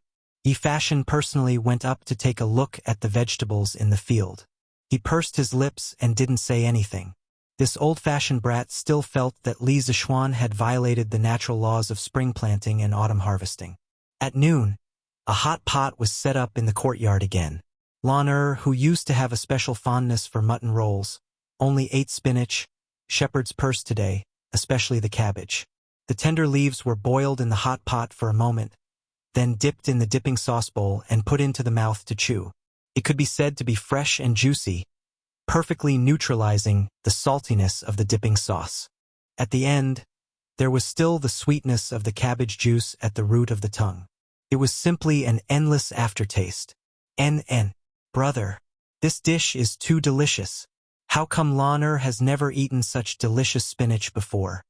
It wasn't that the world had changed too quickly, but that the Great Tang didn't have any vegetables in the past during the winter. Li Zishuan smiled indulgently and said, Her, eat more if it's delicious. The cabbage in the greenhouse in our backyard is all yours. Lawner smiled sweetly, and very contentedly dipped some cabbage leaves into the hot pot with her chopsticks. Old master, how do the cabbage and spinach taste? Mrs. Li suddenly asked. She looked at Li Jingma, who was also busy dipping the cabbage, and smiled meaningfully. Fragrant, really fragrant. Fragrant and sweet. This cabbage is much better than the cabbage at the end of autumn. And this cucumber? Crispy and refreshing. It's really top grade. I didn't expect to be able to eat cucumbers in the harsh winter. It's really delightful. Li Jingma, who was eating very happily, didn't notice that Mrs. Li's smile was a little strange. He sighed a lot and didn't expect to be mercilessly interrupted by Mrs. Li. If I remember correctly, when Xianer wanted to build a greenhouse to grow vegetables, someone said that if vegetables could be grown in the greenhouse in winter, he wouldn't eat a single one even if he starved to death. The room suddenly fell into a strange silence. Everyone put down their chopsticks and looked at Li Jingma with sparkling eyes. Obviously, everyone remembered who had said those words at that time. Cough, cough. Eat quickly. Eat quickly. Today's food is so delicious. Don't waste it if it gets cold later. Li Jingma's face was red, and he glared at his wife. But Mrs. Li mercilessly glared back and secretly stepped on his foot. Mrs. Li now had her son and her family backing her up, so why would she be afraid of him? Father, we're eating hot pot. As long as the stove is on, the food won't get cold. Lawner raised her head and corrected Li Jingma with a serious expression. Old Master Li almost vomited blood. He couldn't stay in this house anymore. His wife was mocking him, and even his daughter was against him. Lawner, eat quickly. Don't talk. Father, you should eat quickly too. That was just a joke back then. At the critical moment, Li Zishuan couldn't bear to see his father embarrassed. So he spoke up to help him out. Li Jingma was crying in his heart. His son was still the best to him. Ha. Come. One for each of you. Have a taste. In the afternoon, Li Zishuan brought a fu to the conference room of the Academy's Guanghua building with a basket of freshly picked cucumbers. The conference room was already full. Li Zishuan smiled happily and instructed Ah Fu. Now that Sanbao had gone to Sichuan to look for ores, Ah Fu was naturally promoted to Li Zishuan's #1 lackey. Cucumber. Yamacho, where did this cucumber come from? Yen Silu's eyes were about to pop out. He suddenly stood up and said in surprise, Could it be from the palace? That's too precious. Yamacho, you should take it back. Li Gang was very knowledgeable. He knew that the palace could get fresh cucumbers from the soup bureau in winter, so he said that. Hearing this, the gentlemen in the meeting room all declined. That's right. Yamacho, this cucumber is too precious. You should take it back. That's right. This is too precious. Li Zishuan waved his hand and laughed loudly. Ha. Gentlemen, you don't have to decline. These cucumbers were planted by my family, not by the soup bureau. It's not expensive. Not expensive. Everyone can have one cucumber. After eating, we'll continue the meeting. He planted it himself. When he said that, everyone in the room was even more shocked. How could he grow cucumbers in winter? Yen Silu said with a look of suspicion. Yamacho, are you joking? Although I heard that you have a hot spring in your courtyard, you can't grow so many cucumbers, right? Ha. Mr. Yen, who said that you can only grow vegetables next to a hot spring in winter? Everyone here will be the inheritors of engineering in the future. We engineering are good at doing things that seem impossible. Chapter 1191. Ka. In the conference room on the first floor of Guanghua building. The first Yanhuang College Teacher Title Evaluation Conference actually started with the crisp sound of cucumbers being eaten. Everyone was sitting in their chairs, enjoying the fresh cucumbers that were just plucked from the seedlings. They were tender and juicy, making people salivate. The conference room was also filled with the unique fragrance of cucumbers. For many people, this was not only a feast for their taste buds, but also a feast for their ears, because the sound of so many people eating cucumbers was too pleasing to listen to. That crisp sound seemed to be able to stir people's nerves, making them unable to stop even if they wanted to, so much so that some people's faces were not only filled with enjoyment, but also a trace of intoxication. Li Zishuan expressed his understanding of this. In his previous life, there was a short video of watching others eat cucumbers for more than a minute on the internet that went viral on Weibo. Many people said that the sound was too crisp, and they were already deeply immersed in it, unable to extricate themselves. Actually, this phenomenon was very normal, and it had a special term, ASMR. Its characteristic was visual, auditory, tactile, olfactory, or other sensory stimuli, causing a unique and pleasurable sensation in the brain, scalp, back, or other areas of the body. Scientific research showed that when people hear soft voices or objects make light sounds, the brain's amygdala would become very active, and the amygdala could stimulate a human sense of pleasure. Ahem, Ka. The teachers of the academy especially cherished the cucumbers in winter. However, no matter how much they cherished it, there was still a time when they finished it. Many of them even ate the cucumber's buttocks. Li Zishuan's mouth twitched as he watched. He thought to himself, if this was seen by outsiders, wouldn't it be too embarrassing for the academy's image? Cough, cough. All right, since everyone has finished eating, then this year's teacher title evaluation conference will officially begin. Seeing the 80 teachers in the room reluctantly throw the last bit of cucumber's buttocks into the trash can, Li Zishuan coughed twice and solemnly announced. The faces of the teachers of the academy turned solemn as they looked at Li Zishuan. Compared to the cucumber, they were more concerned about this. There are a total of 43 applicants for the position of lecturer, 25 applicants for the position of associate professor, and 7 applicants for the position of professor. Next, the acting Shan Zhongwen, Mr. Ji, and the head of the teaching office, Mr. Kong Gue, will announce the results of the evaluation. Due to the large number of participants and the complicated process, the professional title evaluation conference lasted until the sky turned dark. In the end, a total of 6 people were appointed as professors. They were Yen Silu, Wang Ji, Xiao Dian, Su Hongji, Mo Huai, and Ma Zhou. The 6 of them were happy to have a residence on Cloud Mountain. They finally had the opportunity to enjoy the academicized architectural decoration and become neighbors with Li Zishuan. Of course, Mo Huai was an exception. He had rejected Li Zishuan's request to give him a residence. Firstly, Li Zishuan had previously given him Lu Shuren's mansion in Plum Village for free. Secondly, his daughter Mo Lingwei had been appointed as a special professor of the academy because of the astronomical telescope incident. She had already received a residence on Cloud Mountain. If he received another one, it would be somewhat inappropriate. From now on, Ma Zhou no longer had to rent a house. At least he had a home in Chang'an, and it was an exquisite mansion that was priceless.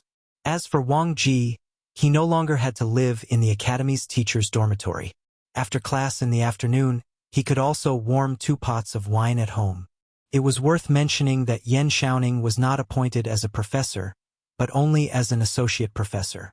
This was because the strict and old-fashioned people like Li Gang and Yen Silu believed that Yan Xiaoning did not have academic achievements like Mo Lingwei. Giving him the position of associate professor was already giving Li Zishuan face. Being a professor was definitely out of the question. As a result, the poor Yan Xiaoning was subconsciously suppressed by Mo Lingwei. There were a total of 20 associate professors in the academy. The rest were all promoted from teaching assistants to lecturers. Although this result was somewhat unsatisfactory for a small number of people, it was still a happy ending overall. The next day, in the morning, Han Lijing and Old who came to Cloud Mountain early in the morning to look for Li Zishuan.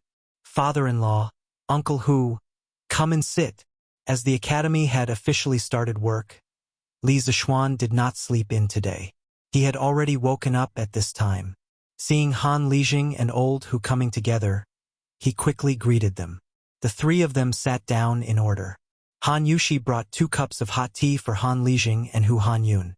Han Lijing took it, then looked at Li Zishuan and said, "Xiao Xian, I've already packed up yesterday. I plan to leave for Hudong Road today to buy all 3 estates and then start to treat the sewage." "Father, you're leaving so soon?" Han Yushi was a little reluctant. She looked at Han Lijing and couldn't help but ask. "Haha, Yushi, it's not early anymore. It's already the 17th day of the first month. If we don't leave now, the sewage at the mines will affect the people's spring planting," Han Lijing said with a smile. Then, he said earnestly, "After your father leaves, you and little Xian will have to take care of Tai Dan. In any case, this kid is much more promising than before. I'm not worried about him. It's you. I hope that you and Xiao Xian can live a good life. I'll only be at ease if the 2 of you live well. Speaking of which, if I can become a grandfather this year, I'll be completely satisfied." Haha. Although Han Yushi also wanted to give Li Zishuan a boy or a girl, how could she say such words? She couldn't help but feel embarrassed. "Father, what are you saying? It's still early." "Ha ha ha. Good, good, good. I won't say it. This matter you and Xiao Xian can do as you see fit." Han Lijing stroked his beard and comforted her. "Since father-in-law has decided to leave today, this son-in-law will arrange for guards to pack up the money and escort father-in-law to Hudong Road. Once you've settled down there, this son-in-law will ask them to come back." Li Zishuan said with a serious face. That's good too. The money needed to buy a manor isn't a small amount. Xiao Xian, you can send some people to protect it." Han Lijing nodded, then patted Hu Hanyun's shoulder and said to Li Zishuan, "Xiao Xian, other than this, I have another matter. This time, I'm going to Hudong Road and I probably won't be back in a short period of time. So, I'm thinking that it's better to let Old Hu be the Han Manor's village chief. Otherwise, if I'm not around for a long time, I'll delay the Han Manor's affairs." Chapter 1192. No, no, no. Li Zheng, you can't say that. What capabilities do I, Old Hu, have to be the Li Zheng? Only you can be the Han family village's Li Zheng. If you let me be the Li Zheng, wouldn't you be harming the entire Han family village? In Cloud Mountain First Courtyard, after Hu Hanyun heard Han Lijing's words, he hurriedly said, looking at him, he obviously didn't know beforehand. Han Lijing waved his hand and smiled. "Old Hu, you don't have to be too humble. Last year when I wasn't at the Han family village, as the acting Li Zheng of the Han family village, you did everything very well. But the Han family village cannot continue to be without an official Li Zheng. Now that I am away for so long, Old Hu, you will have to take on more responsibilities in the future. This is also for the good of the Han family village." But Hu Hanyun still wanted to argue. Being a straightforward person, he subconsciously felt that this was snatching the rice bowl from Han Lijing, and it was very unethical. "No buts. Apart from you, there's no one more suitable." Without waiting for Hu Hanyun to finish, Han Lijing directly interrupted. After saying that, he looked towards Li Zishuan and urged the latter to make a decision quickly. "Little Xian, you should quickly consider this matter. I have to leave today, but the Han family village cannot be without a Li Zheng for too long." Li Zishuan frowned. He looked at his own wife's expression and realized that Han Yushi's face didn't have any special expression. He thought for a while and said, "Father-in-law is right. How about this? After father-in-law has completely settled down at Hudong Road, I will hand over the Han family village's Li Zheng to Uncle Hu. What do you think?" Now, the entire Lantian County was his fiefdom, so to decide on a village's Li Zheng was just a matter of a sentence to him. Hearing that, Han Lijing nodded and said, "That's good too. After I have completely settled down there, I will get someone to send a letter back to you, little Xian. It's settled then, I will go back first. Little Xian, Yushi, take care. Father-in-law, be careful." Li Zishuan stood up and cupped his hands towards Han Lijing. He said, "In a moment, This son-in-law will have the manor's guards send the money to the Han family manor. After that, I will go with father-in-law to Hudong Road. Yes. Han Lijing nodded and took his leave. Only Li Zishuan, his wife, and Hu Hanyun were left in the room. At this moment, Old Hu could not help but sigh. Sigh! Han Lijing had stayed in the Han family manor for so many years. If the manor head knew that he was leaving, he reckoned that he would not be willing to part with him for the time being. To be honest, I, Old Hu, am hoping that Li Zhang won't be able to buy the manor at Hudong. That way, Li Zhang will be able to come back and continue being Li Zhang for everyone. Li Zishuan sorted out his thoughts and said to Hu Hanyun, Uncle Hu, actually, what my father-in-law said is not without reason. It's not impossible for you to take the position of village chief of the Han family manor. Father-in-law still has other important matters to attend to in Hudong Road. So, from today onwards, you will have to take on all the responsibilities of the Han family manor. Hu Hanyun opened his mouth, and after hesitating for a while, he could only say helplessly, Yes, young master. The main hall was silent for a moment. Hu Hanyun then remembered the purpose of his visit. So, he said to Li Zishuan, Young master, a portion of the vegetables in the Han family manor sheds are already ripe. 2 days ago, the manor heads were discussing with me if we should take a batch to Chang'an City to sell. After all, these things can't be kept for long. Li Zishuan smiled and nodded. Yes, then let's sell them. Before the new year, the manor heads had spent a lot of money to manage these sheds. It's time for them to reap the rewards. Old Hu chuckled and said embarrassedly, Young master, everything else is easy to discuss. It's just that the manor heads don't know how to set the price. After all, none of us have ever sold vegetables in the winter before. Li Zishuan instantly understood what Hu Hanyun meant. It was most likely that the manor heads felt that the vegetables in the winter were more valuable. However, as they were used to being honest, they were too embarrassed to ask for too high a price. So they asked Old Hu to come over and ask for his opinion. After pondering for a moment, Li Zishuan opened his mouth and said, I can't tell you the exact price. Uncle Hu, go back and tell everyone that they can refer to the price of each vegetable in autumn and summer and multiply that price by 20 to 30 times. In modern times, the price of the same type of vegetables grown in the winter in greenhouses was generally twice as high as the price of the vegetables grown in the summer under natural conditions. Because the manor heads under him were the first batch of Tang dynasty farmers to grow vegetables out of season on a large scale, it wasn't excessive to ask for 20 to 30 times the price. In fact, even if he asked for 100 times the price, there would still be people who would buy it. According to historical records, the cucumbers in winter in the Tang dynasty were priceless treasures. Even after the Ming and Qing dynasties, the price of cucumbers in winter was still calculated by the roots. A single cucumber was worth tens of thousands of dollars. However, if he set the price like that, there would be a lot less people who would buy it. However, the 8 manor heads under him all grew vegetables in greenhouses. With such a huge amount, he had to set a price that was acceptable to the rich in Chang'an City. Although in the future, as more and more people knew about the technology of growing vegetables in greenhouses, the price would definitely decrease year by year. However, what did that matter? Anyway, it was fine as long as his manor heads could enjoy the first wave of huge profits. 20 to 30 times? Old Hu's eyes widened. He was tongue-tied and said, Young master, isn't this a little too greedy? What if we can't sell it? What should we do? Before he came, he had discussed with the manor heads. At most, the price of the vegetables in summer was 5 times the price. He didn't expect Li Zishuan to be so ruthless and ask for 20 to 30 times the price. Greedy? How is this greedy? Uncle Hu, don't worry. There will definitely be a lot of people buying at this price. You just have to listen to me. Li Zishuan waved his hand nonchalantly. Believe in the young master and you will be rich. This was already a principle that Li Zishuan's manor heads had long been engraved in their hearts. Old Hu was no exception. When he heard Li Zishuan's confidence, he immediately put away his previous doubts. That's fine. I will go and inform all the manor heads who have greenhouses. We are all young master's people. That means we are family. When we go to Chang'an City, we have to maintain the same price. Old Hu stood up and prepared to leave.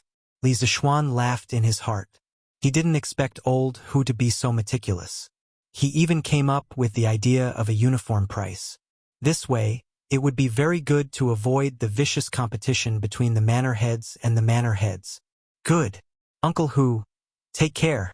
If there's anything, you can come to Yun Mountain to find me. Li Zishuan also stood up and said. Old Hu nodded his head and left. Looks like there are many people in the fief. This year, they can directly become well off with the vegetables in the greenhouses. Looking at Hu Hanyun's back, Li Zishuan was happy in his heart. Chapter 1193. Shopkeeper Lu, do you want spinach, cucumber, or spinach? The next day, before dawn, many farmers had already entered the city with 2 baskets of fresh vegetables. Of course, there were also those who directly pulled ox carts into the city. With the help of the cement road, the speed of the ox carts was naturally very fast. Unsurprisingly, the farmers chose the Drunken Immortal restaurant as their first stop to sell their vegetables. In the past, when the bean sprouts were just grown, they also did this. Yo! Old Hu, come in quickly. The Drunken Immortal restaurant had just opened when shopkeeper Lu saw that Old Hu had brought dozens of farmers with him. Second Master Lu didn't come today, but his sons did. This, Old Hu, the vegetables in your shed have all grown? As one of the few elders under Li Zishuan, shopkeeper Lu knew that the farmers under Li Zishuan were secretly cultivating vegetables. Seeing so many fresh vegetables, shopkeeper Lu was first shocked. Then he said in realization. Old Hu grinned and said, yes, a portion of them have already grown. Everyone wants to bring some to Chang'an City and see if they can be sold. Easy to sell. Easy to sell. Of course they're easy to sell. Shopkeeper Lu hurriedly nodded. Speaking of which, when he saw those green spinach and cucumber, he couldn't help but salivate. Ding-san, quick, get a scale and weigh all these vegetables. Shopkeeper Lu didn't even ask about the price and directly called the servants over to weigh the vegetables. In any case, these vegetables were processed by the Drunken Immortal restaurant and sold at a sky-high price. As long as the prices of the farmers weren't too outrageous, the Drunken Immortal restaurant would definitely make a huge profit. After all the vegetables were weighed, Manager Lu asked, the weight of each of the vegetables is recorded here. Old Hu, tell me the price of each of the vegetables. I'll get the cashier to settle the bill for you right now. The Drunken Immortal restaurant was backed by Li Zishuan and could be said to be rich and overbearing. Shopkeeper Lu naturally wouldn't owe the farmers money. Hu Hanyun scratched his head and said somewhat embarrassedly, Shopkeeper Lu, you also know that these vegetables were all grown in the greenhouse. So in terms of cost, it's much more expensive than growing vegetables in the summer. He was afraid that shopkeeper Lu would misunderstand, so he spoke in advance. Haha, no matter how unreasonable Lu is, he still understands this. Old Hu, just name the price. Don't worry about it. No matter how high it is, the Drunken Immortal Inn will still make a profit. Shopkeeper Lu laughed and waved his hand carelessly. Old Hu breathed a sigh of relief and said with a smile, let's discuss these dishes. Shopkeeper Lu, you just have to pay us 10 times the summer price. Li Zishuan had clearly said that it would be 20 to 30 times, but Hu Hanyun had said that it would be 10 times. This was also something they had discussed in private before they came. Anyway, 10 times the price was already very profitable for them. Just today's trip alone had allowed them to earn back the cost of the greenhouse. 10 times? Manager Lu frowned, shook his head and said, Old Hu, you're deceiving me again. How precious were the vegetables in winter? How could they sell them for 10 times the price? No matter what, it had to be 20 times. Ding-san, quickly call the bookkeeper over to settle the bill.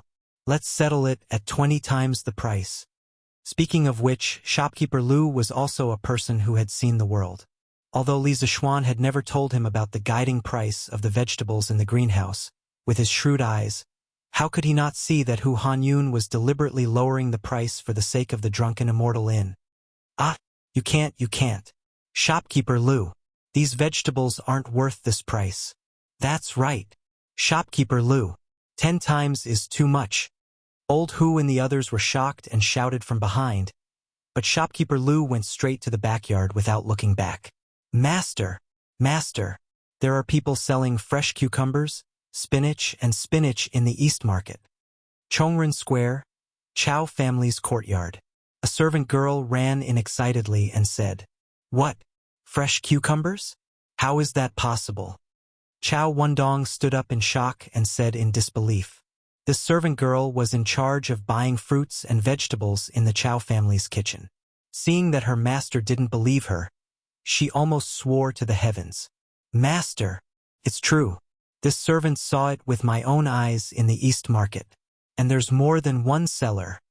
Chow Wendong stared at the basket on the servant girl's arm and said in a bad mood, "You saw someone selling cucumbers and you didn't buy them? Do you know how hard it is to get a cucumber in winter? That's something that can't be bought with money."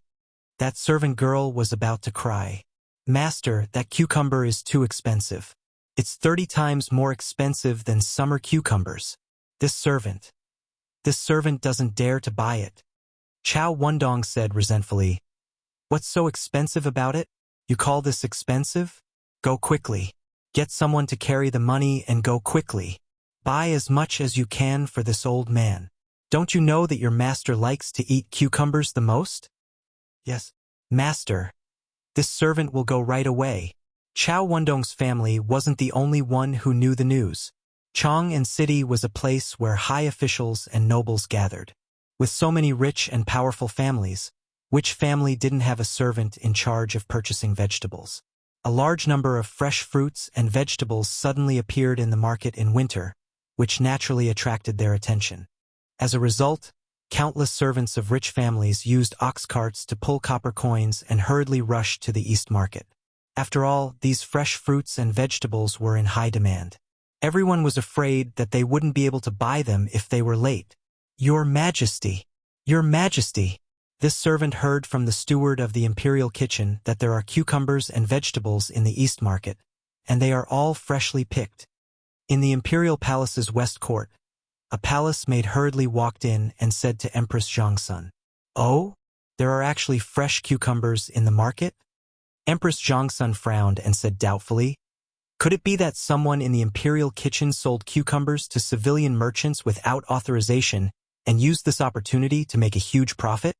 Thinking of this possibility, Empress Zhongsun's face became a little serious.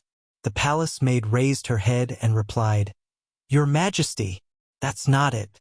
The number of cucumbers in the East Market is more than the imperial kitchen, and those who sell cucumbers are farmers outside the city.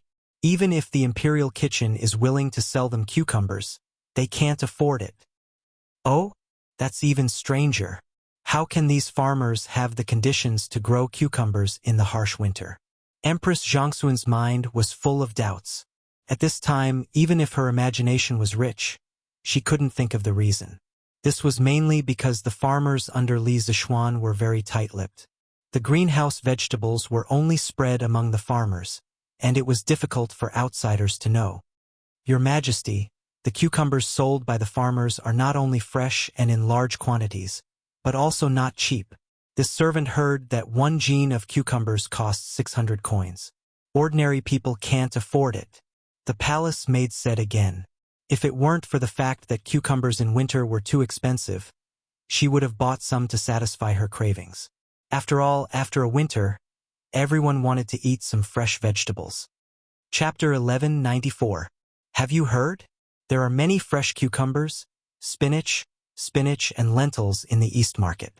It's really rare. How is that possible?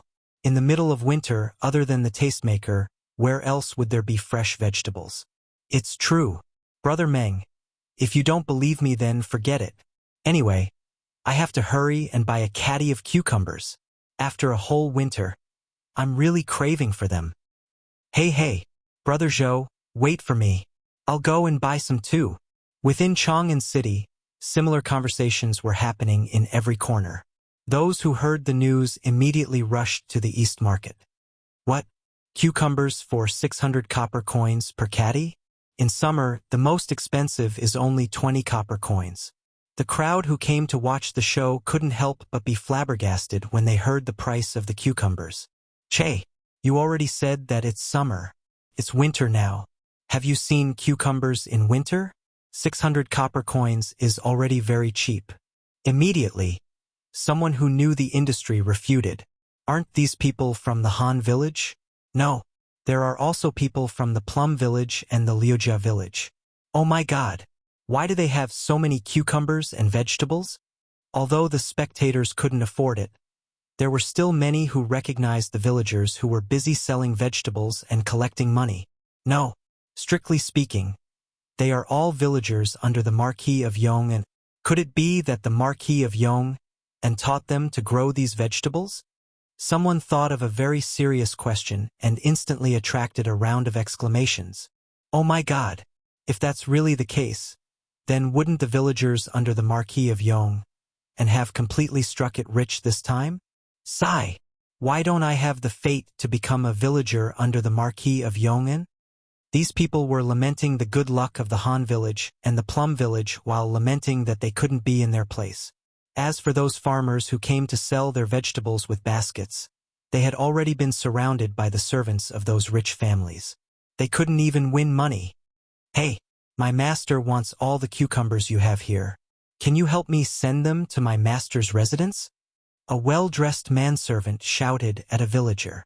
The farmer wiped his sweat and said with some embarrassment, "Little brother, if it were any other time, I would definitely help you deliver it. But as you can see, I can't leave at all." The manservant rolled his eyes and said, "Why can't you leave? Other than the cucumbers, bring the rest of the vegetables to the residence. My master wants them all. I definitely won't shortchange you." The villager thought about it, nodded and said, "Heh, all right then. Little brother, please lead the way." No. What right do you have to buy all the vegetables by yourself? This big brother, don't go. My master is willing to pay twice the price to buy 10 caddies of cucumbers from you." Seeing that all of the farmer's vegetables were about to be snatched by this manservant, someone at the side was immediately unwilling to do it. Ahem, get out of the way. Let this old man buy first. This old man will pay 3 times the price. In the morning, Hu Hanyun and the others sold a batch of vegetables to shopkeeper Lu at 20 times the original price. When the other farmers found out, they immediately raised the price of the vegetables to the rich people in Chong, and by 30 times. Their thoughts were extremely simple. In any case, the price they sold to the immortal indulgence in absolutely couldn't be higher than the price they sold to outsiders. In other words, the price they sold to outsiders absolutely couldn't be lower than the price they sold to the immortal indulgence in. Since he sold it to the drunken immortal restaurant at 20 times the original price, then if he sold it to someone else, he would sell it at 30 times the original price. At first, they were a little nervous, but later, they found that even if the price was 30 times higher, it would still be immediately sold out. Moreover, there was a large number of people willing to buy at a higher price. The farmers happily counted their money while secretly rejoicing in their hearts. Fortunately, they had asked Li Zishuan about the price yesterday. Otherwise, if they foolishly came to Chang'an to sell vegetables at 5 or 6 times the price, wouldn't they be cheated miserably by outsiders? The momentum of the East Market's popularity gave the farmers a very sensational publicity for their cucumbers and vegetables. At the same time, the Immortal Indulgence Inn was busy advertising their vegetables and cucumbers. Cold cucumber salad, shepherd's purse fried lentils, vinegar spinach, chives scrambled eggs. Yo! Shopkeeper Lu, the Immortal Indulgence Inn is very capable. This old man heard that someone was selling cucumbers and vegetables in the East Market this morning. I didn't expect that you would have ready-made cucumbers and vegetables at noon. Sure enough, you didn't let me down. At noon, Feng Zhihua and a group of old customers came to the Immortal Indulgence Inn to eat, and saw that there were several new dishes on the menu in the hall on the first floor. After looking at them, Feng Zhihua couldn't help but smile with satisfaction. When he heard the news in the morning, he immediately sent someone to the East Market to buy vegetables, but who knew that he was still a step late and didn't get anything. After all, Chang'an City had a population of over 1 million, and there were countless rich people in it.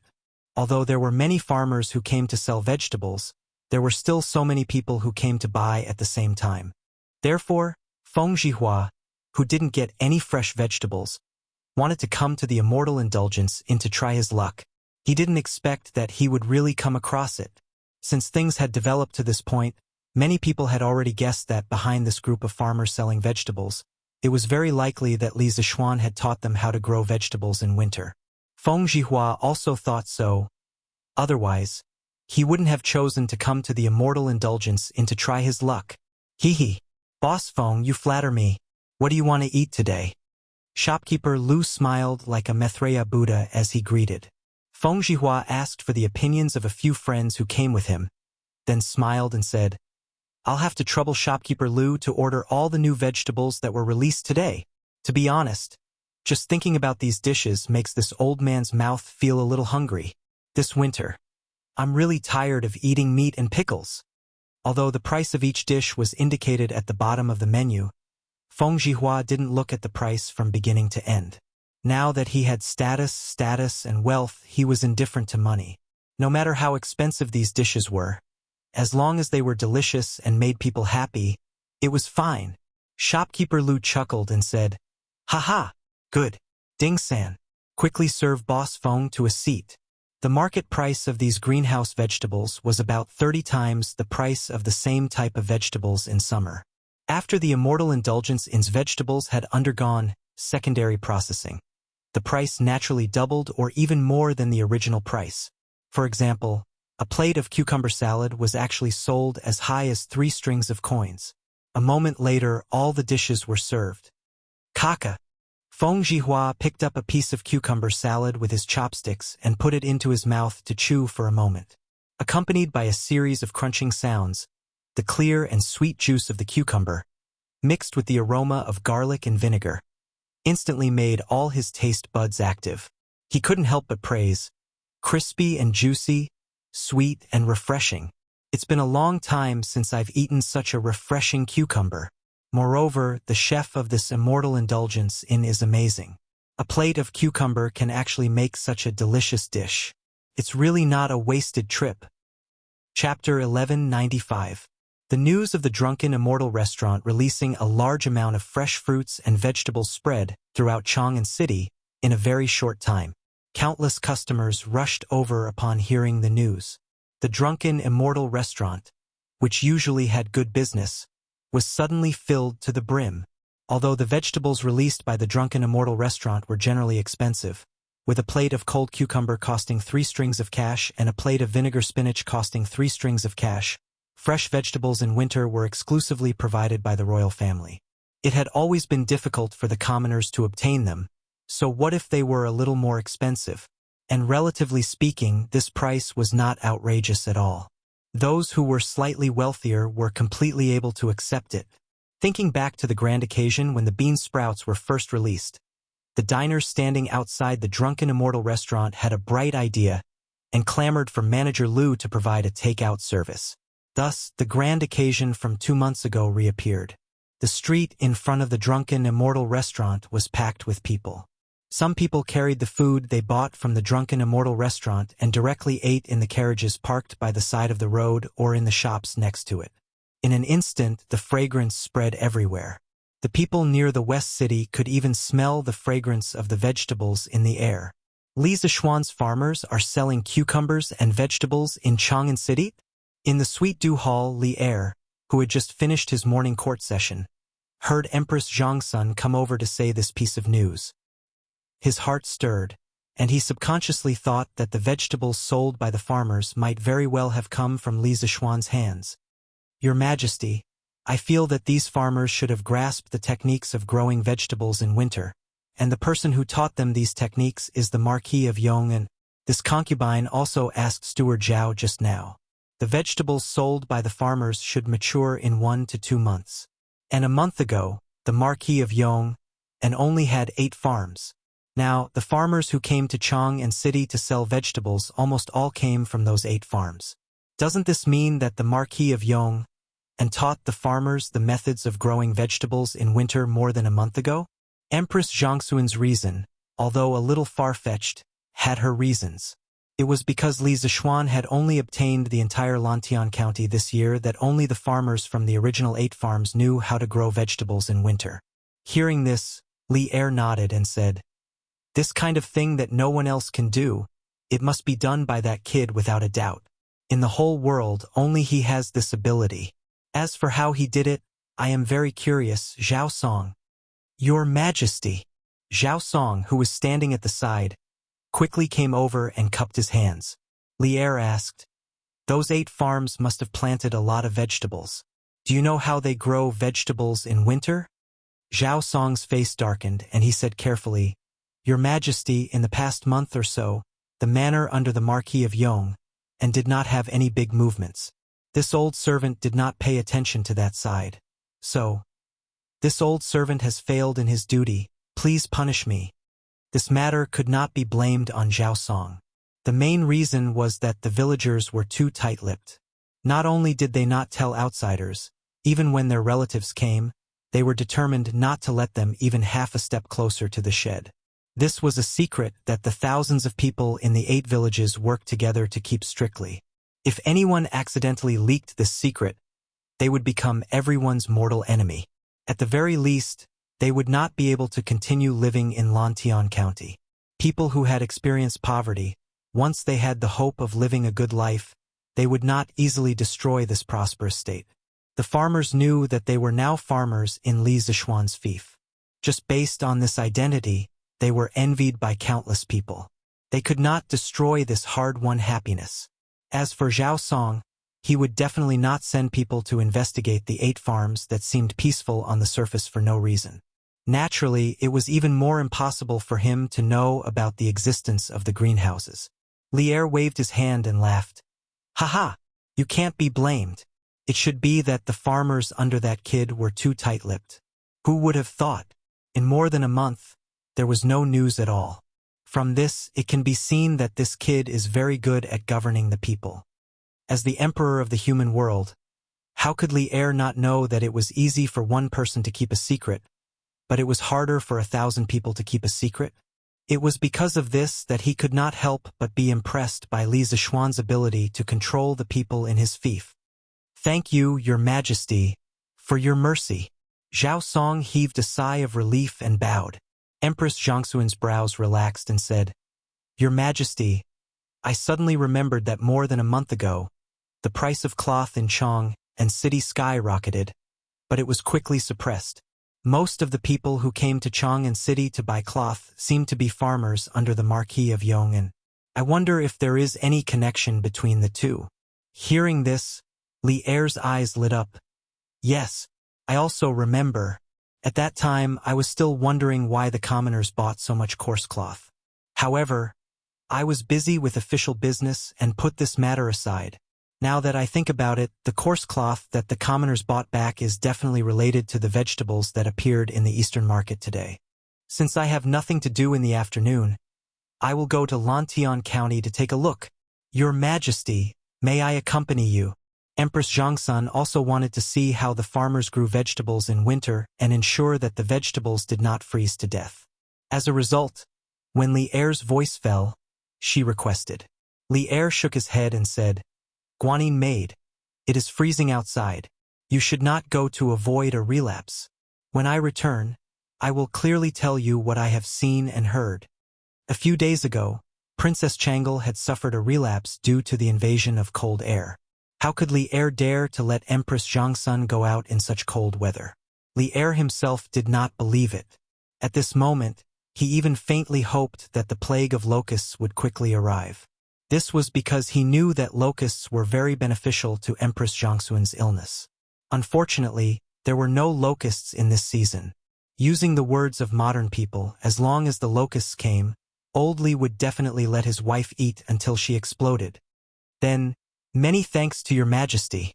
Although Empress Zhongxun felt regretful, she was not the type of woman who was unreasonable and liked to pester endlessly. She nodded her head and softly replied, "Your Majesty, His Imperial Highness, the Crown Prince, requests an audience. He says that he has prepared some new vegetables at the Drunken Immortal restaurant and wishes for Your Majesty and Her Imperial Highness to taste.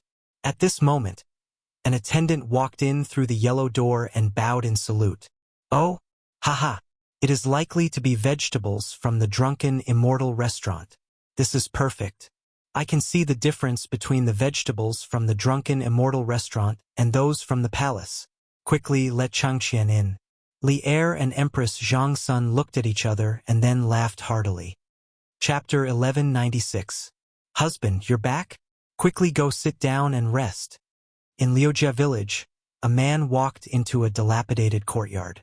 A farmer woman quickly came out to greet him. While helping to take the man's shoulder pole from the ground, she quietly observed the latter's expression.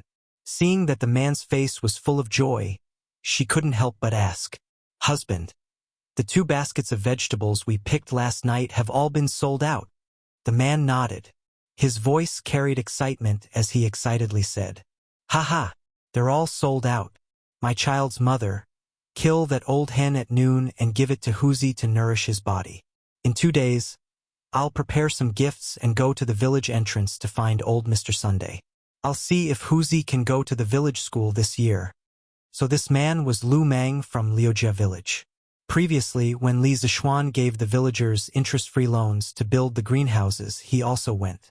For the past month, their family had been carefully looking after the 2 greenhouses behind their house. They were afraid that insects would grow in the vegetable fields or that the sprouts would freeze to death. Those 2 greenhouses were the hope of their entire family. If they could grow vegetables, then it would be fine. If they couldn't, then they would owe a huge debt and their son would have no hope of going to school for the rest of his life. Husband, Wuxia going to school will cost a lot of money. Do we have enough money? That woman heard this and said worriedly. Speaking of this, Lu Mang couldn't help but smile. Hee hee, of course we have enough. Even if we don't have enough, we still have extra. My child's mother, you don't know how valuable these vegetables are, especially cucumbers and spinach. Casually selling a caddy of them would be enough to cover the cost of the 2 greenhouses. The money we earn today would be enough for our entire family to eat for several years. Spinach and cucumbers had not been introduced to the Central Plains for very long. For a long time before that, they were even exclusive to the nobility. Naturally, their preciousness was not something that native vegetables like spinach and shepherd's purse could compare to. Therefore, among the vegetables grown by the villagers, the most expensive ones were cucumbers and spinach. A caddy of cucumbers was generally sold for more than 600 copper coins. A caddy of spinach was also around 500 to 600 copper coins. When Lu Mang said that casually selling a caddy of these 2 vegetables would cover the cost of the 2 greenhouses, he wasn't boasting. "Master, how much did you sell it for?" Hearing this, Lu Mang's wife's face was filled with excitement. Before this, their family was already unable to live anymore. She did not expect that hope would come so quickly. "I don't know how many there are in total. I didn't have time to count them. They're all in this basket." Although the top was covered with grass, the bottom was covered with copper coins. Judging by the weight of the coins, it should be more than 100 caddies. There was a master who didn't have that many copper coins with him, so he gave me 2 gold beans. Look, it was definitely real gold. Our family is really rich this time. Lu Mang pointed at the bamboo basket and then carefully took out 2 soybean-sized pieces of gold from his bosom. They glittered under the sunlight. Although gold was not a circulating currency in the Tang dynasty, in large transactions, copper coins were often unable to meet the demand, so occasionally, people would use gold leaves or gold beans as currency. Under normal circumstances, people who received gold could take it to a nearby pawn shop and exchange it for copper coins. The 2 gold beans in Lu Mang's hand should be able to exchange for nearly 20 strings of coins. The woman looked at the gold beans in Lu Mang's hand with infatuation. She couldn't help but ask, "Master, can you let me see?" Lu Mang smiled and did not refuse. He handed the gold beans over. The woman took it and examined it for a while. She then used her teeth to gently bite it. After seeing some slight marks, she happily said, "Master, it's really gold. It's really gold." Lu Mang grinned and said with disdain, "Hey, you melon woman, these gold beans were given by Lord Chow. How can they be fake?" Quickly go and cook. This woman probably forgot that when she received the gold beans. She secretly bit it with her teeth and secretly rejoiced for a long time. Young master, I old who have asked around in the afternoon. The vegetables that the farmers brought to Chong and city have all been sold. Every household has earned at least 10 strings of money from this trip. Everyone is discussing how to return the money they borrowed from young master as soon as possible. In the afternoon, Hu Hanyun came to Yunshan to report to Li Zishuan. With Han Lijing gone, Li Zishuan's subordinates that were previously in charge of the surrounding villages were now under old Hu's management. Li Zishuan originally came to the academy in the afternoon to preside over the evaluation of the students' study plans for the next semester. Hearing that old Hu was coming, he had to take some time out to meet him. Uncle Hu, the matter of money is not urgent. Everyone can return it whenever they want. When the time comes, please help me keep it first. Right now, we need to make everyone pay attention to the safety of their vegetable fields. After all, with such a big commotion today, the news of our farms being able to grow vegetables in winter cannot be hidden. It is inevitable that people from other farms will covet it. Let every farm arrange for some people to keep watch at night to prevent others from entering the village to steal vegetables. Stealing Vegetables was an online game developed by an online company in his previous life that simulated the operation of a farm in real life. In the game, people could operate their own farms just like in real life, planting vegetables, fertilizing, harvesting, etc. Of course, the biggest joy in this game was stealing vegetables. For a time, stealing vegetables became popular, causing this game to quickly become popular on the internet. However, the stealing vegetables that Li Zishuan was talking about was definitely not the same as on the internet. It was also not that he was making a fuss over nothing. It was because the price of vegetables had skyrocketed. As the saying goes, profit moves people's hearts. When other people saw that the vegetables grown by his farmers were so valuable, it was hard to guarantee that there would not be some thieves coming to steal vegetables. Old Hu's eyes widened and said excitedly, "Young master, you can rest assured, I will go and inform the village officials of each farm.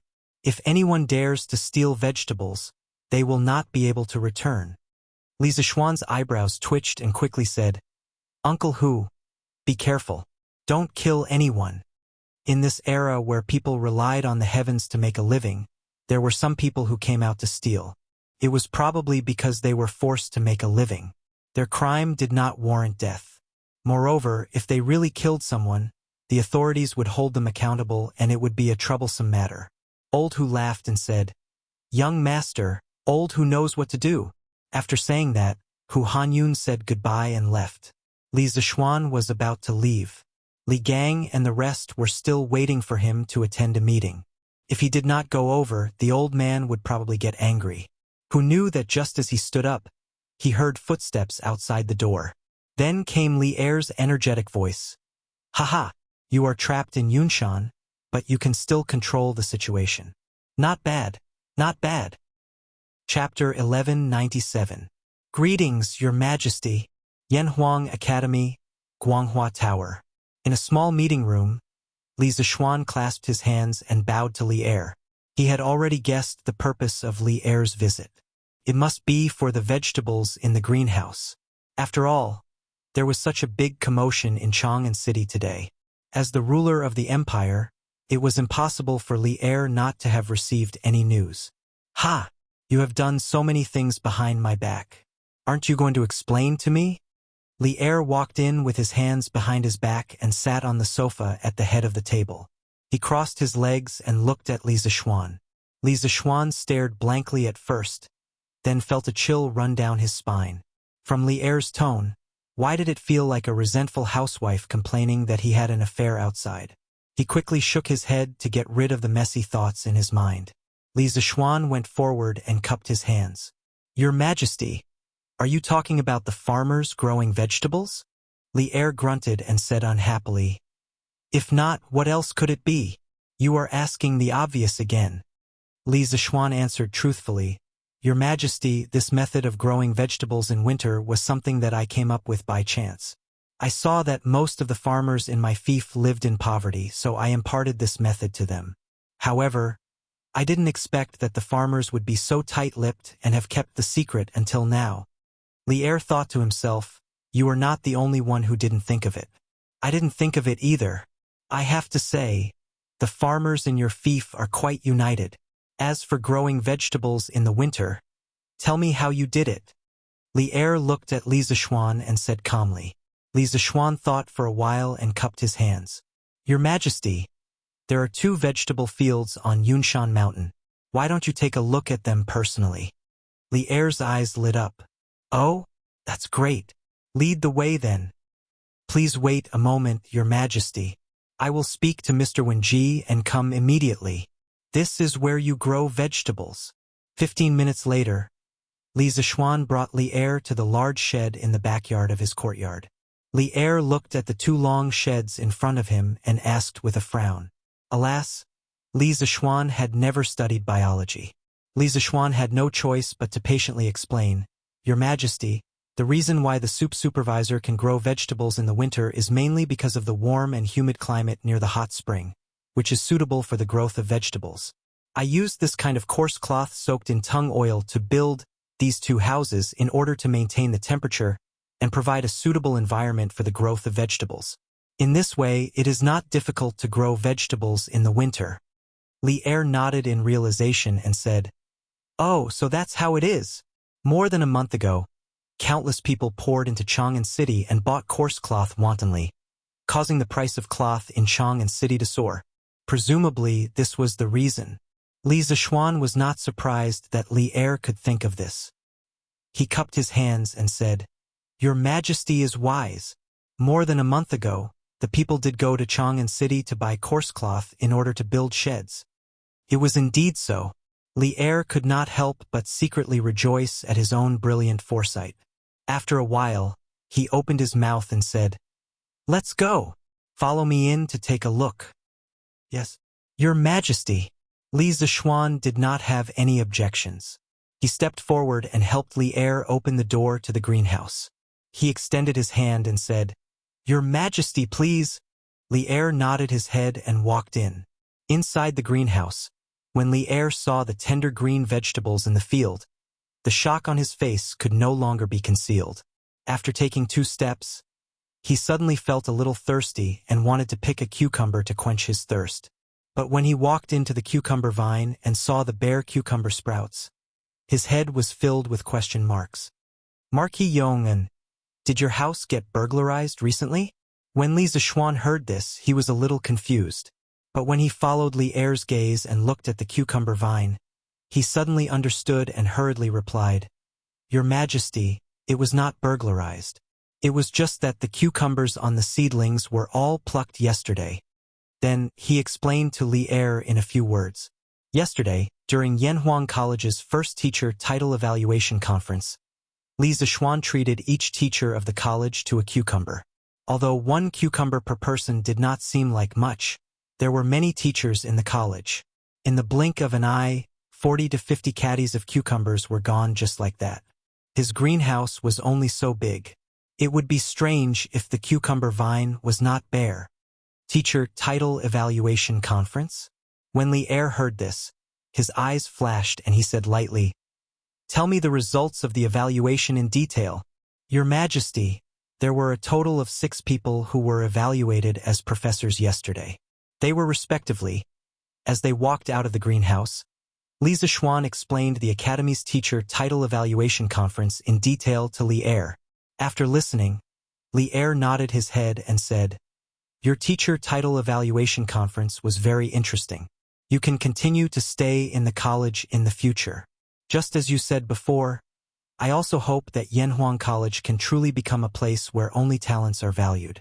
Only then can the college become a college that benefits the country and the people. Li Zishuan nodded his head and said, Your Majesty, rest assured, as long as I am here, I will definitely not let the college become a place for flattery. Establishing a heart for the world and establishing a life for the people is the foundation of Yanhuang College's existence. Haha, I still believe in your words. Lier laughed lightly and turned around to look at the greenhouse behind him. Then he said thoughtfully, Marquis Yong, and this method of growing vegetables in winter, can it be promoted to benefit more people? Different people in different positions would naturally think of different problems. As the king of Lantian County, Li Zishuan usually thought of the people in his fief. As for Li Er, as the emperor of the Tang Empire, he naturally thought of the people of the world. Now that the price of vegetables in Chong and was comparable to gold, Li Er felt that this method could be used to let the people of the Tang Empire live a good life. When that time came, the Tang Empire would be rich and the people would be strong. Li Zishuan frowned and thought for a while. Then he shook his head and said, "Your Majesty, it is not that I am stingy, but even if this method is promoted, it will not benefit all the people in the world. As the saying goes, the rarer something is, the more precious it is. Your Majesty, although the price of vegetables in Chong and is very expensive now, it is only temporary. As more and more people know how to grow vegetables in winter, the price of vegetables will definitely drop greatly. When that time comes, those farmers who grow vegetables in winter will not only not be able to earn as much money as they do now, but also have the risk of losing money when the weather is very cold." The reason was very simple. The modern people clearly knew that vegetables in the greenhouse in winter were more expensive than in summer. Why didn't they all grow vegetables in the greenhouse? It was only because there were more people and the profits were less. Chapter 1198. Cloud Mountain. After listening to Li Zishuan's analysis, Li Er felt that it made sense. However, it was because it made sense that he felt disappointed. Sigh. What a pity. After a moment of silence, Li Er sighed regretfully. Li Zishuan understood what Li Er was thinking. He was disappointed that the greenhouse vegetables could not benefit all the people in the world. He went forward and cupped his hands. "Your Majesty, actually, if you think about it from another angle, there's nothing to be regretful about. In the future, this method of growing vegetables using cloth sheds will definitely be widely spread. When winter comes, ordinary people can also afford to eat fresh vegetables. Doesn't this also mean that the Tang Empire is getting stronger? Furthermore, I only said that the people who start growing vegetables in greenhouses will not be able to earn as much as they do now. However, overall, they will still be able to earn. Every winter, there will be many empty fields among the people. The people can use them to grow vegetables and more or less subsidize their families, right? Therefore, on the whole, this thing can still be of benefit to many hundreds of people." Li Er thought carefully and realized that this was indeed the case. He could not help but feel happy again. "From what you're saying, you still intend to spread this method of growing vegetables in winter in the future?" Li Zishuan smiled.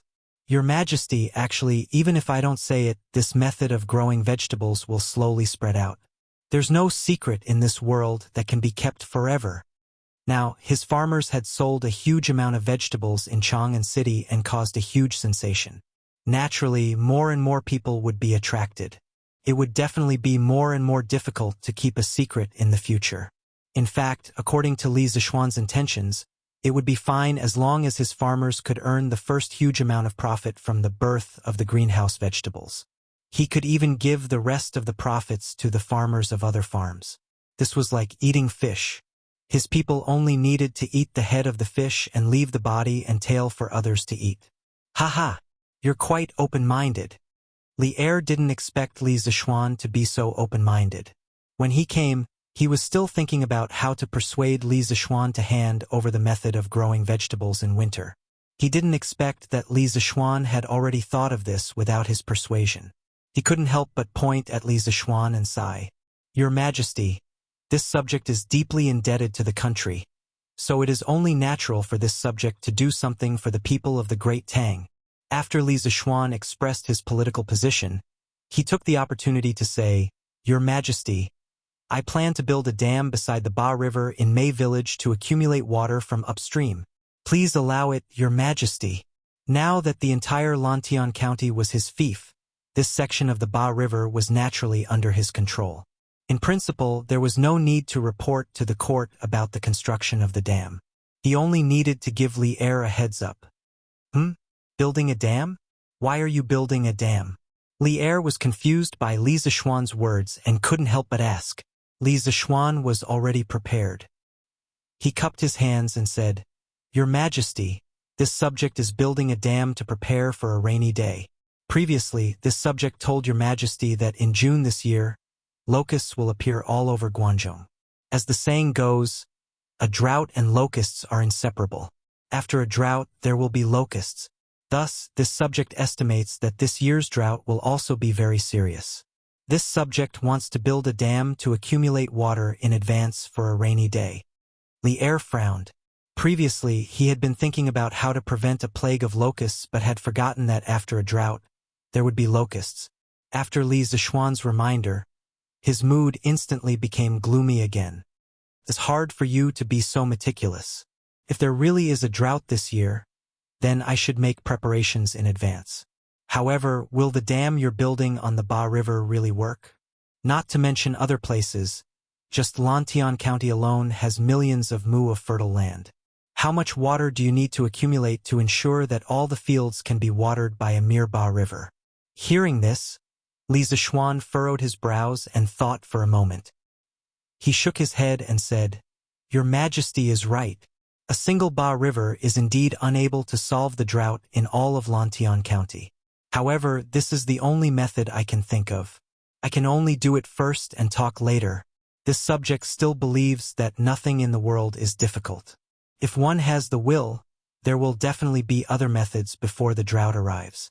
Furthermore, other than building a dam to fight a drought, this subject also plans to build something on the dam and use this thing to create something new that the Tang Empire has never seen before. If it succeeds, the impact on the Tang Empire will be unprecedented. Li Er raised his eyebrows in surprise. Something that Li Zishuan was so serious about was definitely not ordinary. He asked, "What new thing is it?" Li Zishuan smiled mysteriously and said, "It's electricity. You are electricity, you are light, you are the only legend, ***** for some reason. Li Zishuan suddenly thought of a song from his previous life. Electricity? The surprise on Li Er's face grew. He pondered for a moment and suddenly said, "The telegraph machine you built previously? Did it use electricity to send messages?" Li Zishuan smiled and said, "Your Majesty is wise. The telegraph machine needs electricity to work properly. Actually, there is electricity in this world, but that kind of electricity is too powerful and it is difficult for mortals to use it." Li Er was not a stupid person. On the contrary, he was very smart. Hearing Li Zishuan's words, he instantly thought of something and asked, "Are you talking about thunder and lightning?" Li Zishuan nodded and replied, "Your Majesty, it is indeed thunder and lightning. In fact, the electricity that this subject created is the same thing as thunder and lightning. However, compared to thunder and lightning, its power is much weaker.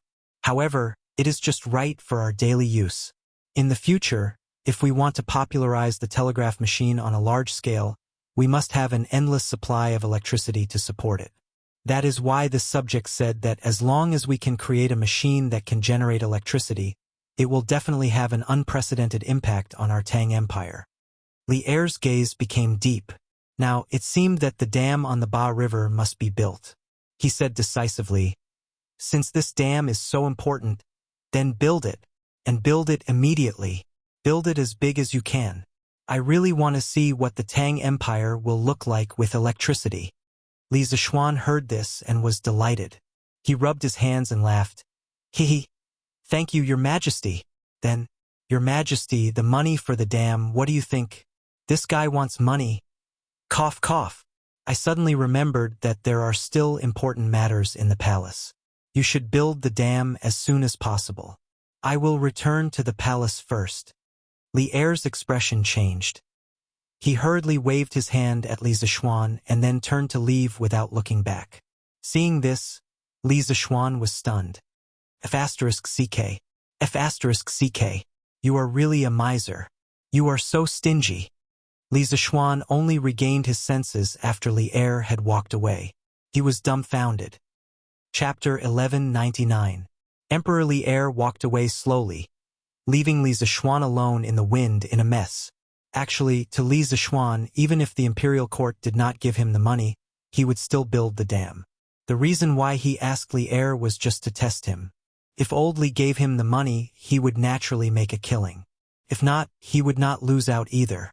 But in the end, Li Er's stingy way of doing things made him a little stunned. He did not expect old Li to become even stingier now that he was rich. Indeed, the richer the person, the more stingy they were. But he was an exception. He was generous regardless of whether he had money or not. Since old Li did not give him the money, he would pay for it himself. After all, Lantian County was his fief.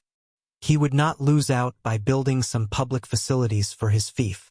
Not long after Li Er left, Chao Wendong, Lin Wenyuan, Feng Zhihua, and the other members of the Flaming Yellow Chamber of Commerce all came to look for him.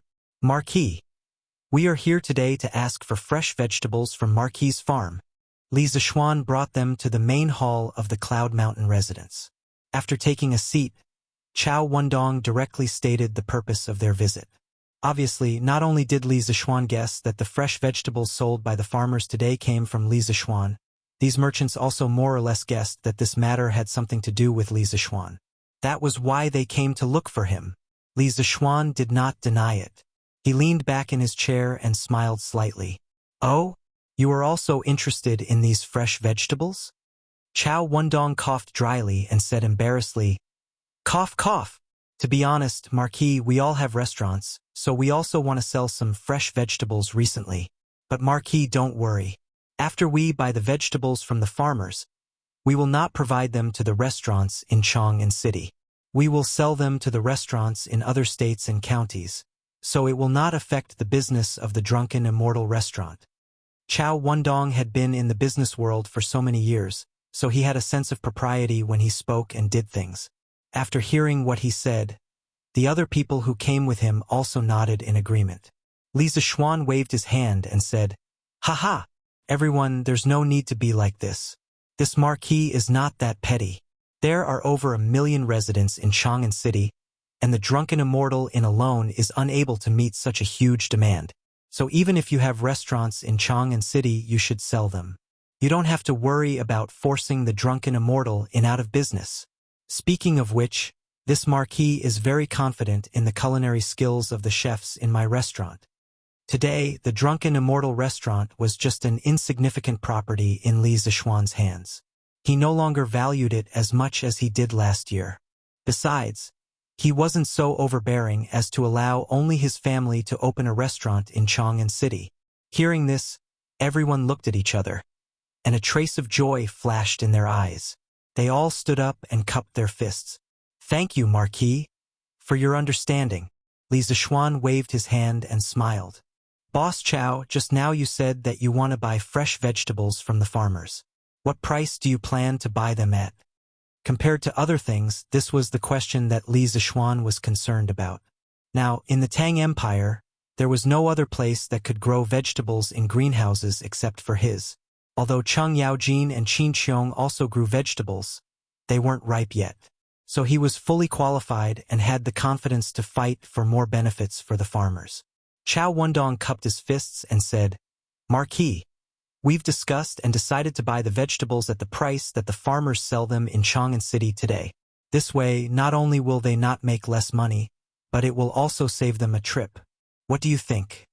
Offering such a price didn't mean that Chao Wendong was crazy or that he didn't want to make money. But they felt that the price that the farmers sold the vegetables in Chang'an City today was a little too cheap, and there was still room to raise it. Once they monopolized all the goods in the hands of these 8 villages, it would be even easier to raise the price. It could be seen that some capitalistic monopolies, whether in modern times or ancient times, existed.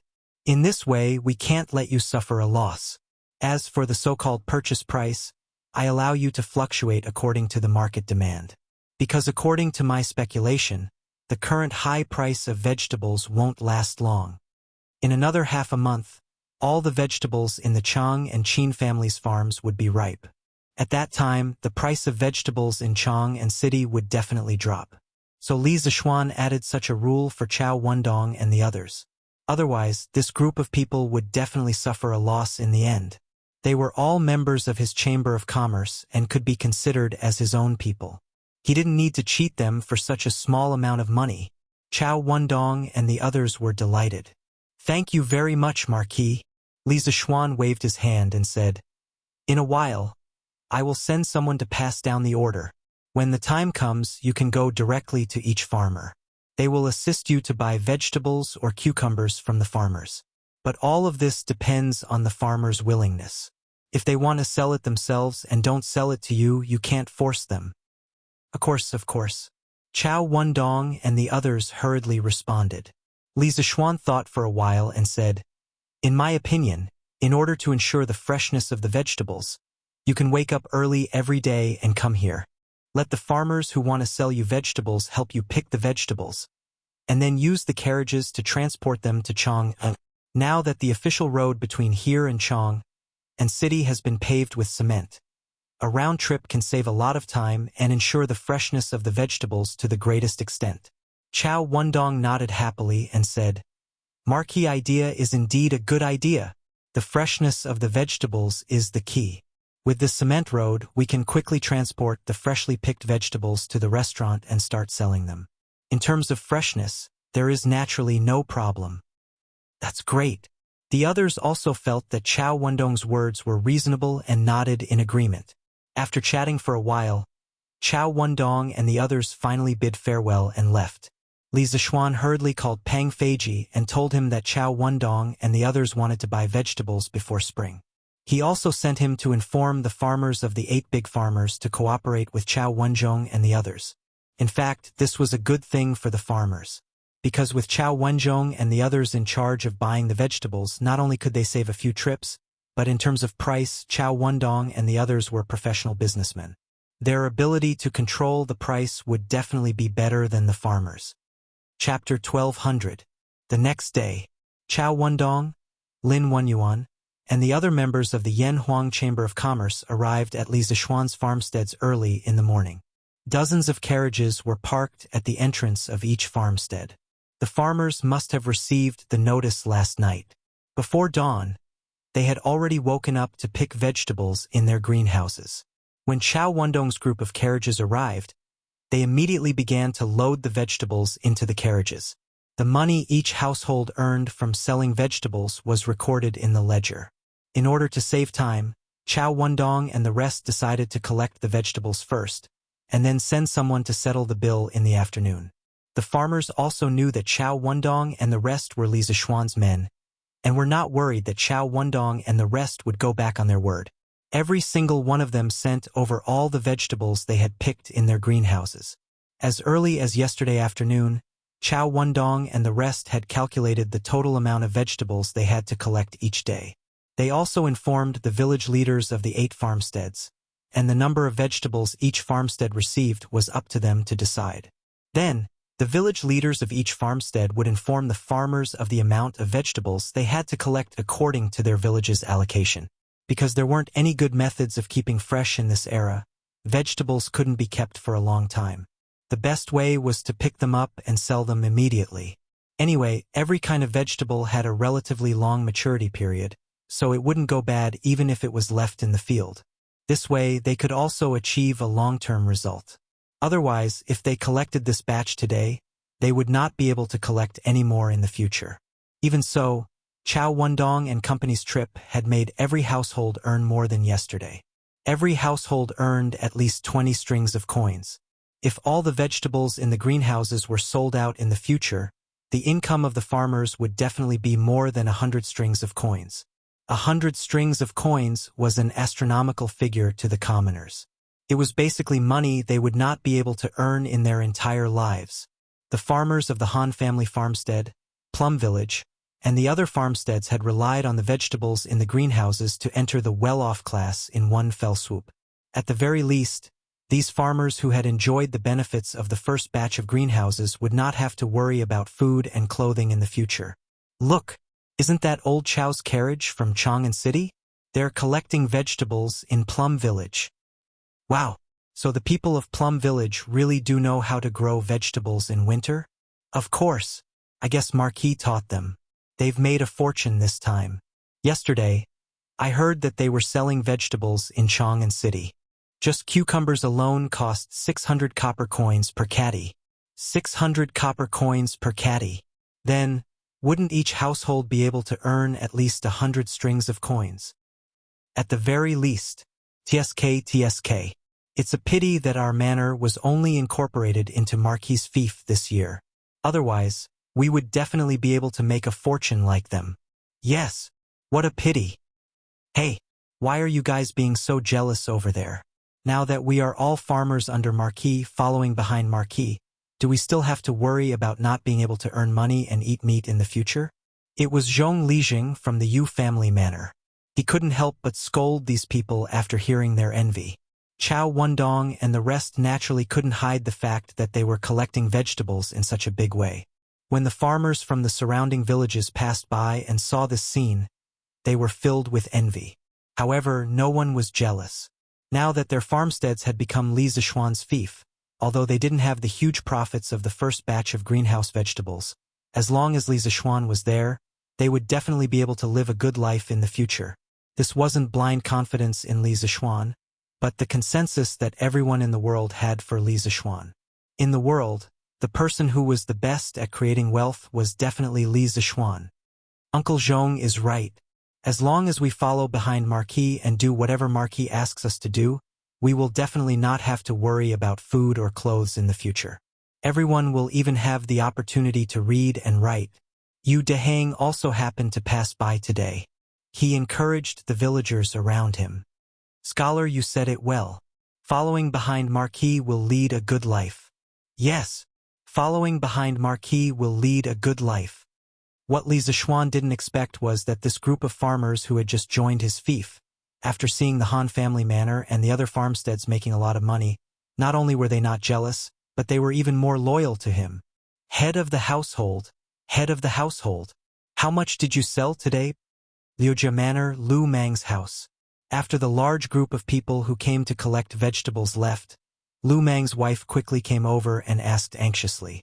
Lu Mang grinned and his expression was full of pride. Hee, I just saw Lord Lin's account book. This time we sold 35 strings of coins and 73 copper coins. Lord Lin said that he would bring the money to us in the afternoon and distribute it door to door. So much? Head of the household, did you see wrong? The farmer's wife opened her eyes wide and said in disbelief. In the past, when they were digging for food in the fields, they earned money 1 copper coin at a time. Now, it had become 10 strings of coins, 10 strings of coins. This made it hard for her to get used to it. How could it be fake? Lu Mang stared and said, if you don't believe me, wait until Lord Lin sends the copper coins over in the afternoon and you will know. Let me think, how many baskets of coins do we need to fill with 30 strings of coins? Mother of my child, when the time comes, you must prepare a basket to hold the money. The woman responded and then sighed. She said with some regret, I'm sorry. Head of the household, if we knew that these greenhouses were so profitable, we would have made a few more. This time, we would definitely be able to earn more. Actually, she wasn't the only one who had this thought. At this moment, who knows how many of the farmers in the 8 farmsteads were secretly beating their chest and stamping their feet. When Li Zishuan told them to make greenhouses, many of them were still worried about whether or not they would lose money. But now, looking back, they suddenly felt how stupid they were at that time.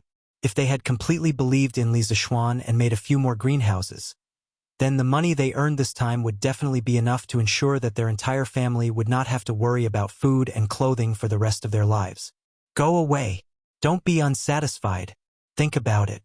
Even if you wanted to make a few more greenhouses, where would we have the extra money to buy cloth? Now that we have earned so much money, we should be satisfied and even more grateful. If it wasn't for Marquis, we probably wouldn't even be able to eat a hot meal right now. Following behind Marquis, we will definitely be able to live a better life in the future. Look at old Hu from the Han village. Not only is he now the village chief of the Han village, he also made 7 or 8 greenhouses this time. This time, he made the most greenhouses out of all the 8 farmsteads. His family will probably be able to earn thousands of strings of coins this time.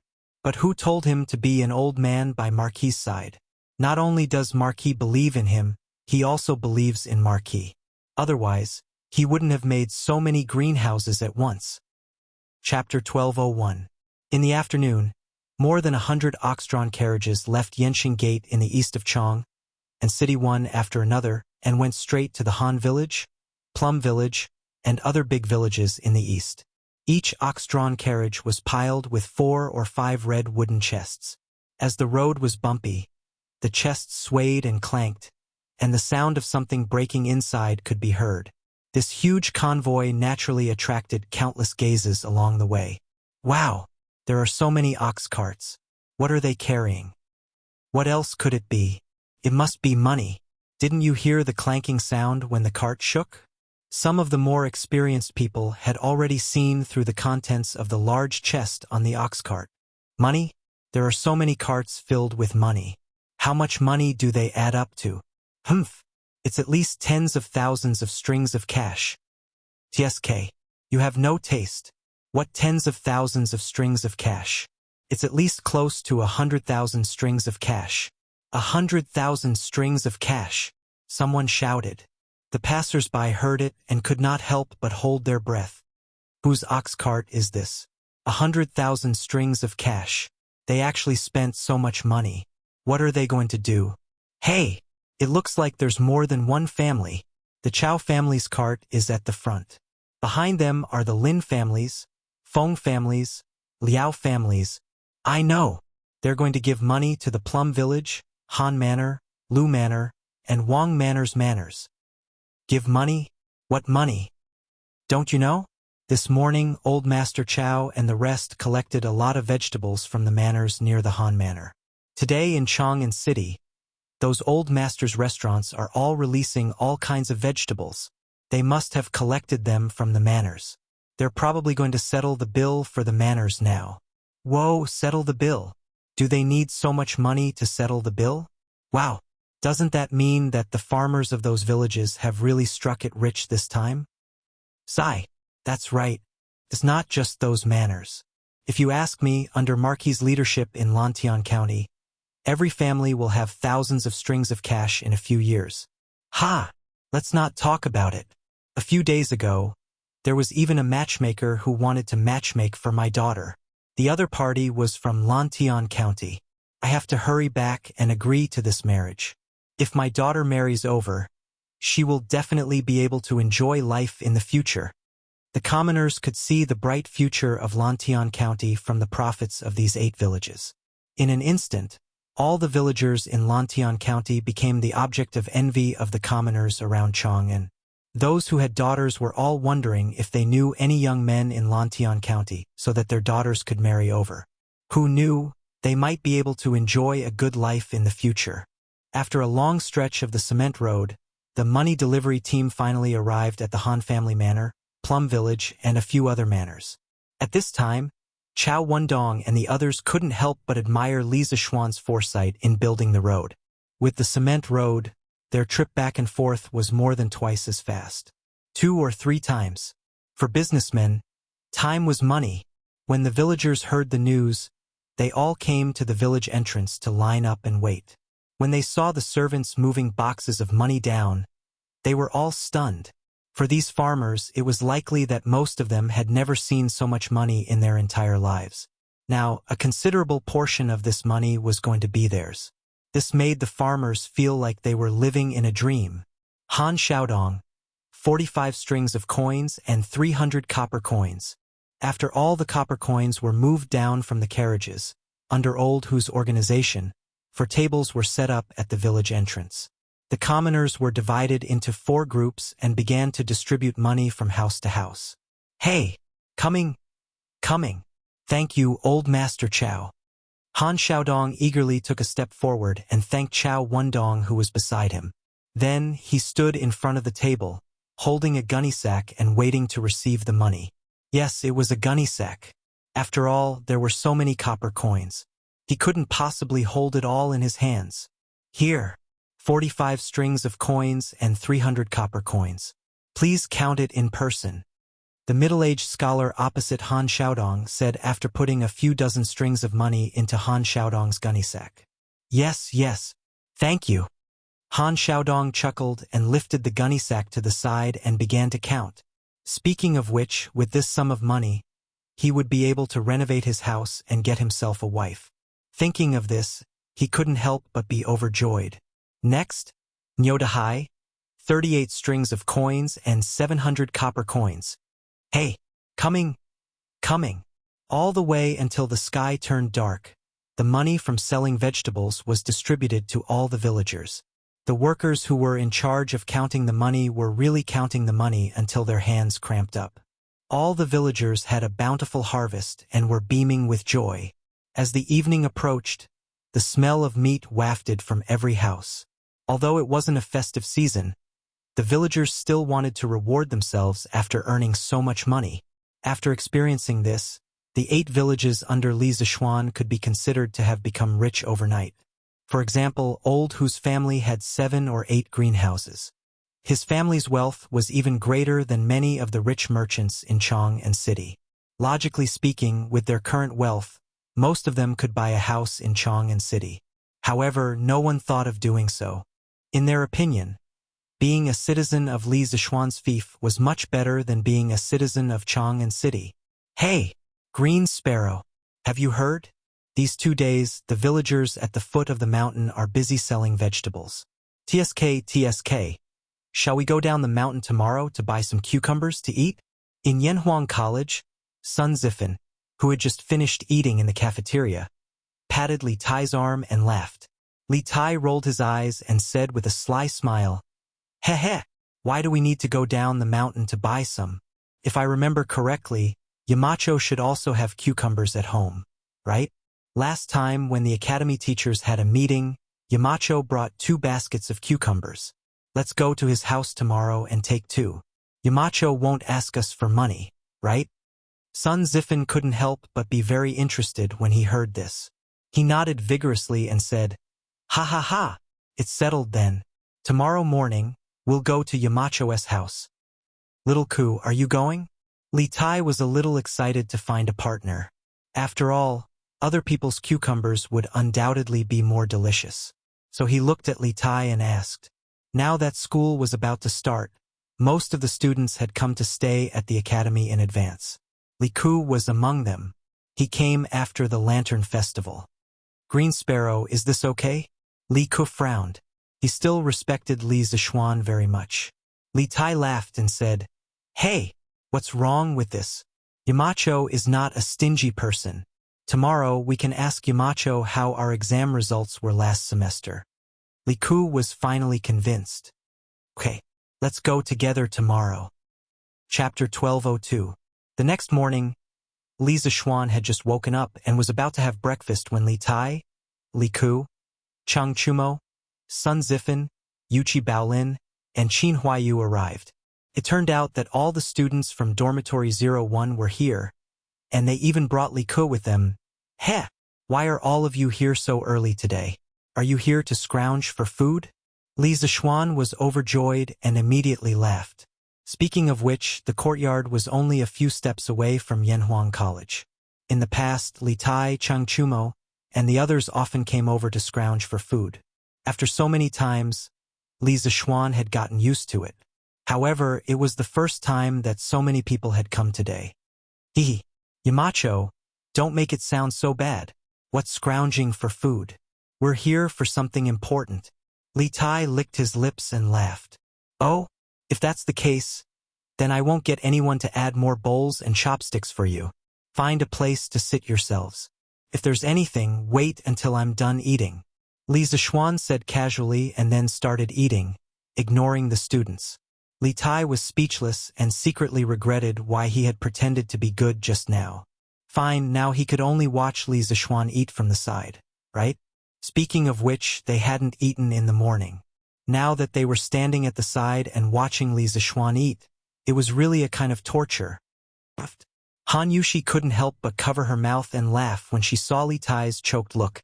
She turned to Li Zishuan and said, Hubby, don't tease Qin Ke and the others. It's so early now. They definitely haven't eaten yet. I'll get someone to add more bowls and chopsticks for them. With that, she got up and went to instruct the servants. Master's wife was still more reliable than Master at critical moments. Li Tai was so touched that he cried. Thank you, Master's wife. A moment later, yes, this cucumber salad tastes really good.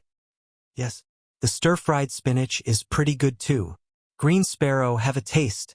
Master's wife's craftsmanship is amazing. Oh, how could these lentils be made so fragrant? What's in there?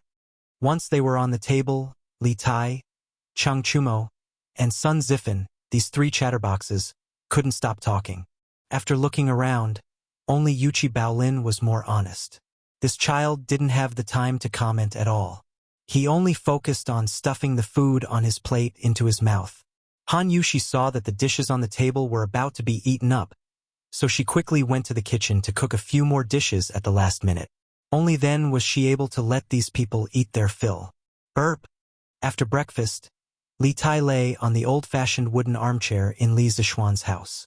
He rubbed his stomach contentedly and burped. This was the happiest time of his life because to him, there was nothing happier than just having a full meal. He had already secretly made up his mind to look for a princess consort in the future. Other conditions could be worse, but the other party had to have outstanding culinary skills like Han Yushi. In Li Tai's eyes, Li Zishuan's current state was a proper winner in life. Yamacho, have the final exam results from last year been tabulated? Unlike Li Tai, who didn't care about his image, Li Ku still cared about his image very much. Even after eating, he sat upright and still. At this moment, seeing that all the plates on the table had been removed, he asked respectfully. Li Zishuan replied, "It's out.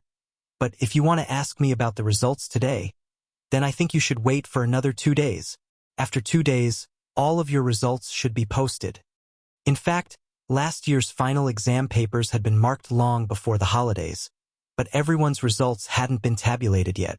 A few days ago, the teachers of the academy started school first, partly because they wanted to tabulate the students' results in advance. Oh, Li Zishuan nodded somewhat disappointedly. Unlike Li Tai and Sun Zifan, who had been learning new mathematics from Li Zishuan at the School of Mathematics since the beginning of last year, he only started learning from Li Zishuan in the second half of last year. He really wanted to know the results of his studies in the past 6 months. After all, he had been crowned with the hat of a master of both literature and martial arts since he was a child. Sometimes honor was also a kind of pressure that made people worried about their gains and losses. He was in such a state now. Oh, in that case, we'll take our leave. Oh, by the way, Yamacho, these 2 days, the farmers at the village at the foot of the mountain have been selling cucumbers and vegetables. I heard that you also have a greenhouse that can grow vegetables in the winter. Can we go in and take a look? Li Tai stood up and was about to take his leave, when he suddenly seemed to have inadvertently thought of something and added, "Don't worry." Sun Zifan, Li Ku, and the others looked at Li Zishuan nervously. Li Zishuan didn't know about the little fatty's dark thoughts.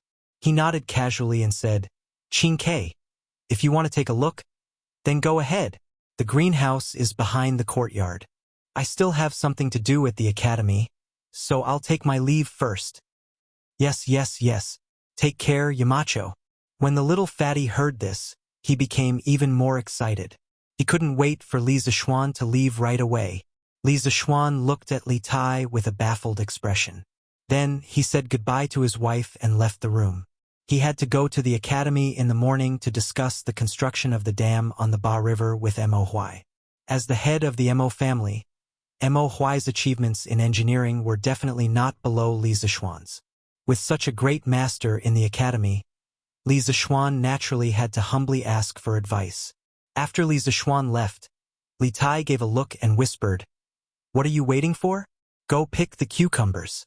After saying this, he took advantage of the time when Han Yushi and the maidservants of the Li residence went to the kitchen to take the lead and walked towards the greenhouse behind Li Zishuan's courtyard. A moment later, damn, it turns out that this greenhouse can really grow vegetables in the winter. Yamacho is really too talented to be able to think of this method. After seeing the green vegetables in the greenhouse, Sun Zifan suddenly exclaimed. This was because he had never seen such a scene in the winter before. Li Tai curled his lips. It wasn't like he had never been to the soup kitchen. Vegetables in the winter were not rare to him. What made him feel strange was Li Zishuan's method of growing vegetables in the greenhouse. Quickly pick the cucumbers and leave. Don't let Yamacho catch us by surprise." Li Tai called out, and the group immediately walked to the cucumber rack. However, when they got closer, they were stunned. Damn! Where are the big cucumbers? Why are there only small cucumbers the size of a thumb left? Chung Chumo widened his eyes and wailed. The cucumbers in his family's greenhouse were far from fully grown, so he wanted to take a few cucumbers. However, now it seemed that they were destined to return empty-handed. Chapter 1203. Yamacho, the Ba River's riverbed is nearly 1,000 feet long. How can it be easy to cut it in the middle and build a dam? In the meeting room on the first floor of Guanghua Building in Yanhuang College, Mo Zhong looked at a large map on the table and gestured with his hands as he spoke in a deep voice. Other than him, Li Zishuan, Mo Lingwei, Yen Xiaoning, and a follower of the school of Mo called Mo Chue were also in the room. It was said that he was a disciple that Mo Huai had focused on nurturing and was likely to be the next generation of the Mo family. Among the members of the Mo family, besides Mo Huai, Mo Lingwei was the most talented. However, Mo Lingwei was a girl and Mo Huai couldn't bear for his daughter to shoulder too much. Therefore, he had never counted Mo Lingwei as one of the candidates for the next generation of the Mo family. Other than Mo Lingwei, the most talented person should be Mo Chue. He was about 25 or 26 years old and already had a family. He taught physics at Yanhuang College. Last semester, before the college opened, all the teachers were tested. In that test, Mo Chue's results were close behind Mo Huai's, which showed how talented he was. It was just that the Mo family had Mo Huai and Mo Lingwei, this pair of amazing father and daughter, which overshadowed his brilliance. Otherwise, he would definitely become a figure of the Mo family. At this moment, everyone in the meeting room was staring at a map on the table, frowning and deep in thought. Li Zishuan spoke in an unquestionable tone. There's nothing impossible in this world. The Ba River is only 1,000 feet wide. It's not impossible to build a dam on the riverbed. What we need to do now is to find a solution, not discuss whether it's feasible or not. This dam must be built this year. Because of the summer drought and also because he wanted to develop the Tang Empire's electricity industry, Li Zishuan added silently in his heart. Moreover, 1,000 feet wide riverbed wasn't very wide for him. It was only 300 meters wide. The modern Three Gorges Dam had a total width of 2,300 meters. Although modern construction machinery was much more advanced than ancient times, Li Zishuan felt that a 300-meter-tall dam could definitely be built with a little thought. Feeling the determination in Li Zishuan's tone, everyone in the room frowned deeply. Those who were familiar with Li Zishuan knew that as long as he decided on something, he would definitely do it. Even 10 bulls could not pull him back. Now it seemed that Li Zishuan was determined to build this dam, so they could only think of a way to complete it. But the width of the riverbed is so big, and the current of the Ba River is so fast. If we throw stones down, they will certainly be washed away in a short while. How can we cut the river in half and build a dam? Mo Huai pondered for a moment before shaking his head. Li Zishuan recalled the construction process of a famous dam in his previous life. After a while, he pointed at the blueprint in front of him and gestured while slowly opening his mouth. First, we have to build a diversion canal to split the Ba River's water flow in the middle. Only then can we start the construction of the entire water project. After cutting off the Ba River's water flow, we will divide it from the north to the south. Then we will build a channel in the middle. After the channel is completed, we will fill the two sides with large amounts of stones until there are enough stones to cover the water surface. Then, the water in this channel will flow to the other side. Then, we will use the same method to build a channel on the other side. In the beginning, we will use pine wood to strengthen the foundation of the dam. First, we will use vertical pine wood to drive piles on top of the sand and stones. Then, we will lay them flat and vertically like building a house. Then, we will build a stone dam. Later, we will use cement pillars wrapped in steel rods to nail into the riverbed as the foundation of the dam. Once we have the foundation, the next step is to add stones to the dam. In order to build this dam, Li Zishuan was going all out. He took out his trump card, which was reinforced concrete. In ancient times, when building dams, wooden piles and sand were usually used as the main body of the dam. However, the Ba River's riverbed was too wide, and the water flow was relatively rapid. If wooden piles and sand were used, the dam would definitely burst after a long time. So, he could only use the more solid reinforced concrete. Anyway, he had a mine at home, and the production of steel in the workshop was gradually increasing. For the time being, he didn't lack iron. Moreover, if this dam was completed, it would give a huge boost to the industrial foundation of Lantian County. So, even if he had to invest a large amount of capital, Li Zishuan was willing to do it. Cement stone pillars wrapped in steel rods? Mo Huai muttered. Suddenly, his eyes lit up. Cement is a hard material. If steel is mixed into it after it is formed, it will definitely be very tough. Moreover, it will be able to withstand the violent impact of the river for many years. It is indeed a good material for building dams. But, won't the consumption of steel be too large? The rest of the people also looked at Li Zishuan. Obviously, they had also thought of this problem. However, Li Zishuan was still determined. No matter how large the consumption is, we must build this dam. Even if we don't have enough iron, I will think of another way. Mo Huai was speechless. This was the first time he had seen Li Zishuan so stubborn about something. Of course, this also showed how important this dam was. Yamacho, I wonder if the imperial court will provide support for building this dam? Yan Shaoning suddenly asked. Now that he was a teacher at Yanhuang College, of course, he couldn't directly call Li Zishuan by his name in the academy. He had to follow the others and call Li Zishuan Yamacho. Li Zishuan's mouth twitched, and his face darkened. Currently, the imperial court's finances are tight. Although His Majesty wants to support us, he can't take out the extra money to support us building the dam. We have to rely on ourselves for everything. Hearing this, Yan Shaoning was speechless. Since the imperial court sent a fleet to the south to trade last year, the imperial court's tight finances had been greatly relieved. Others might not know, but how could he not know? Therefore, when Li Zishuan said that the imperial court's finances were tight, he understood what he meant. Old Li was unwilling to pay. Ahem. Don't worry about the money. I will take care of it myself. The most important thing now is to determine the construction plan as soon as possible. Mr. Mo is experienced, so I think Mr. Mo will be in charge this time. Shaoning, you will assist. What do you think? Li Zishuan coughed and said, I have no problem. Yan Shaoning loved challenges the most in his life. The construction of the Yanhuang Academy last year was the biggest challenge he had ever faced in his life. Of course, he had also handed in a perfect answer sheet. Now, this complicated dam project made him eager to give it a try. Mo Huai pondered for a moment, then nodded and said, I will do my best.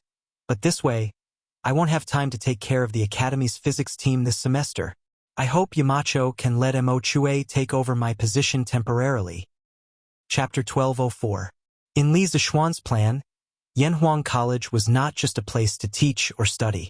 The college had the important mission of revitalizing the industrial base of the Great Tang Empire. In the future, Li Zishuan would let some teachers or students from the college take the lead and participate in some major projects. The dam on the Ba River was only the first project Yanhuang College had undertaken.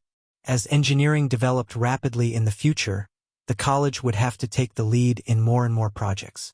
He wanted to make the college similar to the top universities in modern times, forming a perfect closed loop of production, learning, and research. Mr. Mo, in your opinion, how much will it cost to build this dam? In the meeting room, after confirming the candidate to preside over the construction of the dam, Li Zishuan turned to Mo Huai and asked. Mo Huai thought for a moment and shook his head. It's hard to estimate at the moment, but I'm sure that the cost of building this dam will be much higher than building the cement road last year.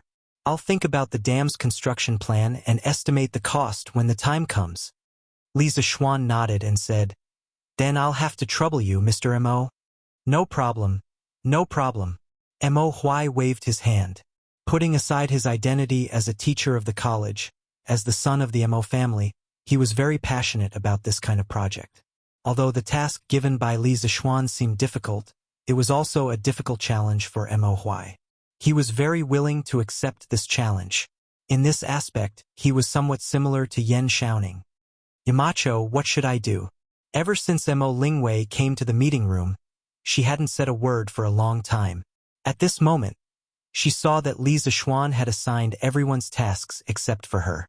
She couldn't help but frown and say unhappily. Li Zixuan immediately broke out in a sweat. He did not expect that he had forgotten about this tigress.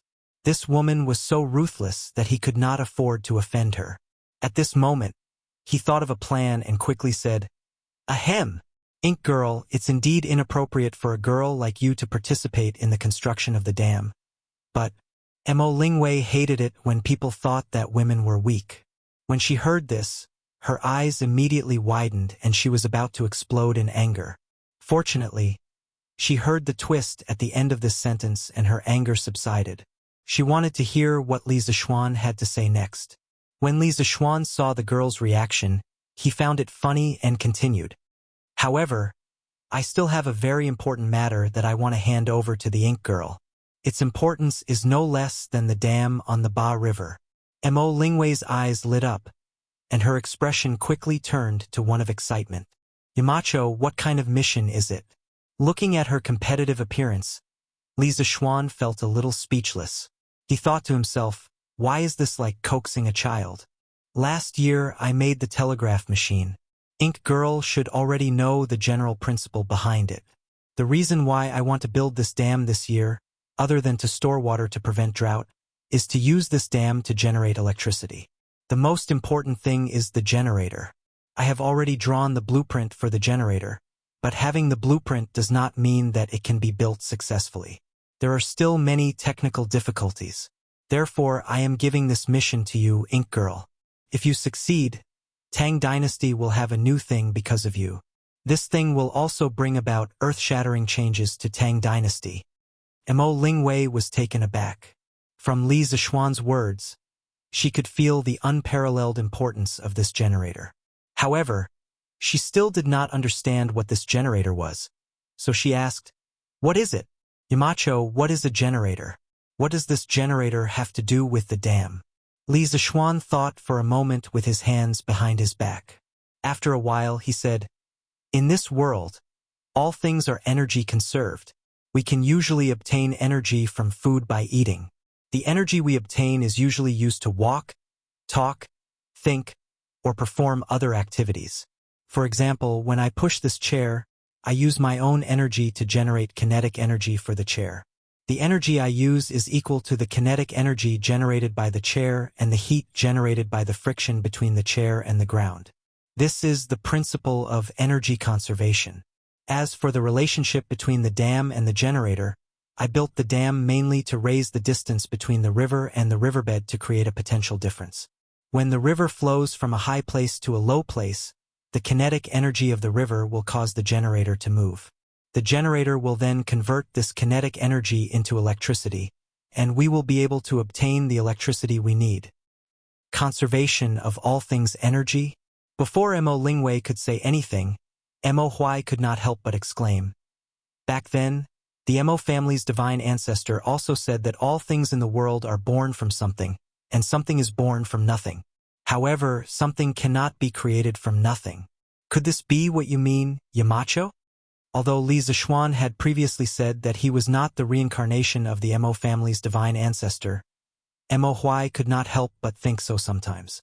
After all, Li Zixuan's knowledge was too advanced. Li Zixuan said in surprise, "I didn't expect the Mo family's divine ancestor to have such knowledge back then. This junior is really impressed." Mo Lingwei said proudly, "Humph, of course. There is nothing the divine ancestor doesn't know. However, Yamacho, you have to give me the blueprint as soon as possible. I will take it back and study it carefully." Li Zixuan nodded and said, "Okay, I will get someone to send the blueprint to Ink Girl in the afternoon. I hope you can understand it as soon as possible." In fact, he was laughing in his heart. This generator was not like an astronomical telescope. Its internal structure was very complicated. Although the Mo family was good at engineering, they definitely did not know anything about electricity. He hoped that when Mo Lingwei saw the blueprint, she would not come looking for him with a big head. Yes. Mo Lingwei did not know about Li Zixuan's sinister intentions. She nodded happily and replied, "Oh, it will take a long time to complete the dam. During this time, I suggest that Ink Girl study the Academy's physics textbooks for the first and second semester. It will be very helpful for you to build the generator." Li Zixuan thought about it and gave Mo Lingwei a suggestion out of goodwill. This was because the Academy's second volume of physics textbooks had already started to explain electricity. If Mo Lingwei studied it carefully, she would encounter much less resistance when building the generator. "Oh, then I will ask my father for 2 textbooks." Chapter 1205. In the afternoon, Iron Egg left the academy and planned to go to the Lin family to continue teaching Lin how new mathematics. However, Li Tai found out and insisted on going with him.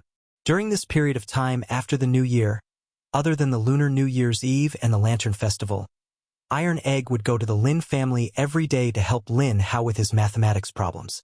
After all, he had received such a generous salary from the Lin family. If he were to slack off every day, he would feel guilty. On New Year's Eve, Lin Hao and his father, Lin Wenyuan, went to Yunshan together. It was then that Li Tai found out that Iron Egg had become someone else's mathematics teacher. He felt that the position of a teacher was quite new to him. After all, he had never been anyone's teacher since he was young. Today, when he saw that Iron Egg was going to the Lin family to teach, he excitedly wanted to go with him. When they arrived at the entrance of the Lin family, Li Tai looked at the luxurious entrance of the Lin family. He turned to Iron Egg and asked, "Tai Dan, you were the teacher of this kid from the Lin family last year?" Iron Egg nodded and replied, "Yes, that's right. Although the young master of the Lin family is a loner, he has a good heart and is a very interesting person." When Li Tai heard this, he couldn't help but be interested in Lin Hao, whom he had never met before. He smiled and said, "Oh?" After hearing what Iron Egg said, "I really want to meet this Lin Hao." Iron Egg thought to himself. Li Tai was a little fatty before the military training, and now Lin Hao was also a little fatty. Could it be that fat people would appreciate each other? If Li Tai knew what Bruiser was thinking, he would definitely spit out a mouthful of blood. He hated it the most when people called him fat. Lin Wenyuan had told the servants in the mansion that Iron Egg's power in the mansion was second only to him.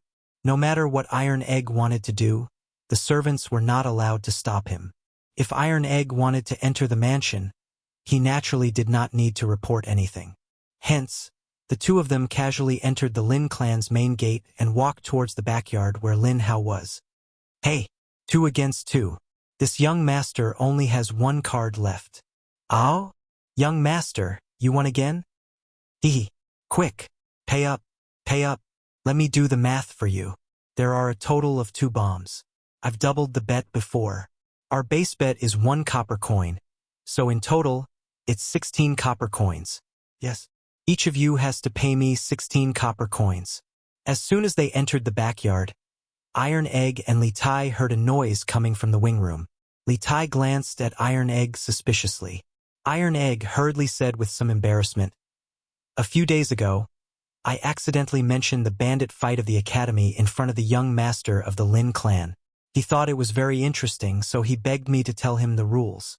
Later, he found a craftsman to make a deck of cards. I guess he's playing it now. Oh, I didn't expect that the bandit fight of the academy would spread here. By the way, will the bandit fight be popular in Chang'an in a few days?" Li Tai thought it was interesting, so he could not help but smile slightly. "Maybe." Iron Egg shook his head and walked towards the wing room in the backyard. "Han Xiao is here." When they came to the door of the wing room, a little maid guarding outside the door hurriedly saluted. But instead of saying that she was saluting, it was better to say that she was reporting to Lin Hao in the room. Sure enough, the wing room that was full of laughter immediately quieted down, accompanied by a rustling sound. After a while, Lin Hao's voice came from inside. "Ah, Han Xiao is here. Come in, come in." Iron Egg and Li Tai looked at each other and shook their heads helplessly. Then they pushed the door and entered.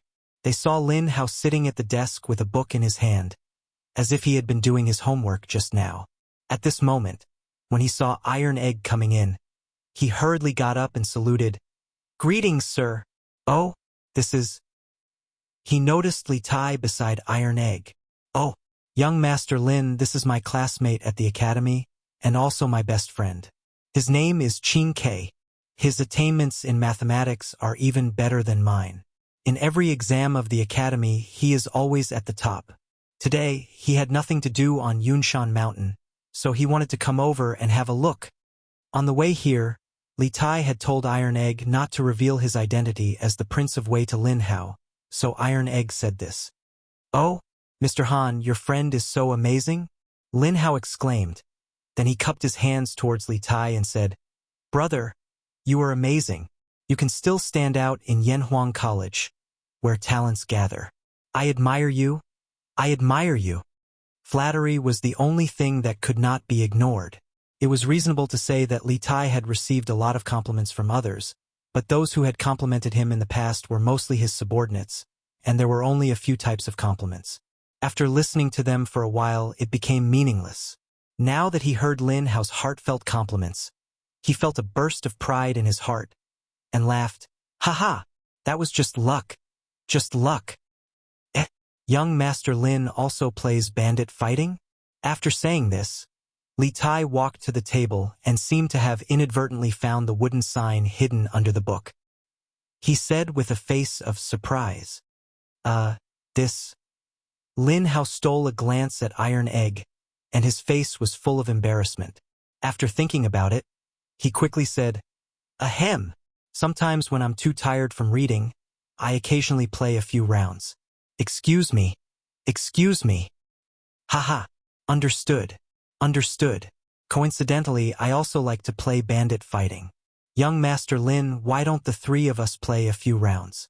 Li Tai laughed and said, Not good. I still want to learn mathematics from Mr. Han." Lin Hao subconsciously agreed, but quickly changed his words. Li Tai gave Iron Egg a look, and Iron Egg could only helplessly say, "Learning should be balanced between work and rest. Proper relaxation will make learning twice the result with half the effort.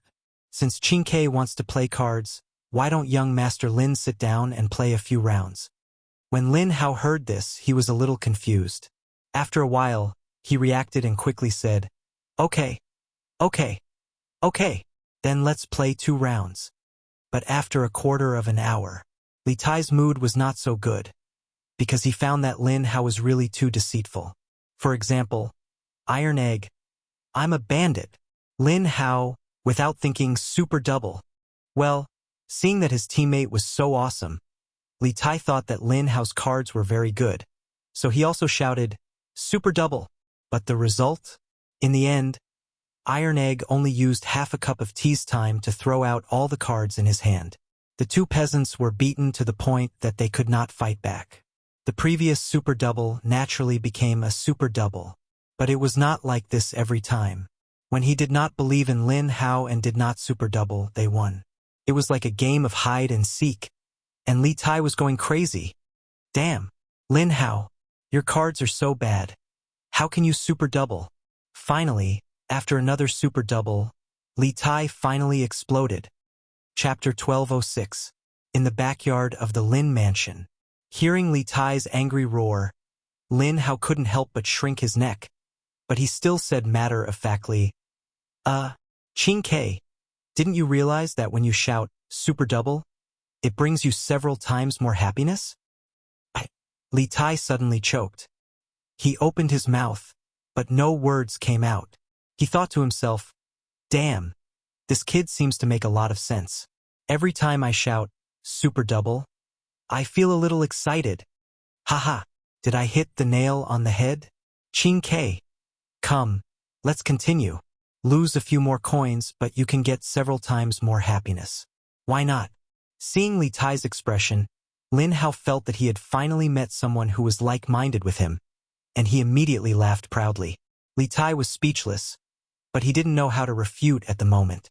Under Lin Hao's warm invitation, he quickly rejoined the battle. "Robber, super double, super double." In the following period of time, the room was filled with roars and cheers. Li Tai and Lin Hao became more and more excited as they played, but Iron Egg became more and more frightened as he played. The two people opposite him were beasts of burden. They kept super double, which made him a little scared every time he called out robber. Although his family was relatively wealthy now, he was used to living in poverty, so he often spent money carefully. With Li Tai and Lin Hao's super double, he would feel a little pain every time he lost. That was all money. But fortunately, his luck was not bad. Or it could be said that Li Tai and Lin Hao's purpose of playing cards was not to win money, but to get several times more happiness. After half an hour of playing cards, Iron Egg actually won more than 2 rounds. One must know that their starting bet was only 1 coin. Haha, awesome, awesome. An hour later, Li Tai, who had lost the money, had a happy look on his face. He stood up and patted Lin Hao on the shoulder. He laughed loudly and said, "Lin Hao, you're really interesting. If you can get into Yanhuang College this year, I'll take care of you in the future. I guarantee that no one will dare to bully you in the academy." Little Fatty's tone and actions were just like a modern youth. Iron Egg, who was sitting next to him, was speechless when he saw this scene. His initial idea was right. Sure enough, Fatty and Fatty really appreciated each other. In just a few rounds of card games, these two people who had never met before had become like old friends who had known each other for many years. And then I'll thank you in advance. Being patted on the shoulder, Lin Hao was not angry. Perhaps it had something to do with Li Tai's aura. He smiled and cupped his hands. "Qing Ke, when you come to Chang'an City in the future, I'll take you to eat the best food and drink the best wine." Iron Egg's mouth twitched. He thought to himself that this student of his had no idea that Li Tai, who was standing next to him, was also a super rich person. His net worth was even more than his father, Lin Wenyuan. "Haha, well said, well said. Little Hao, I recognize you as my brother. Later, I'll ask Iron Egg to give you my mathematics notes from last year.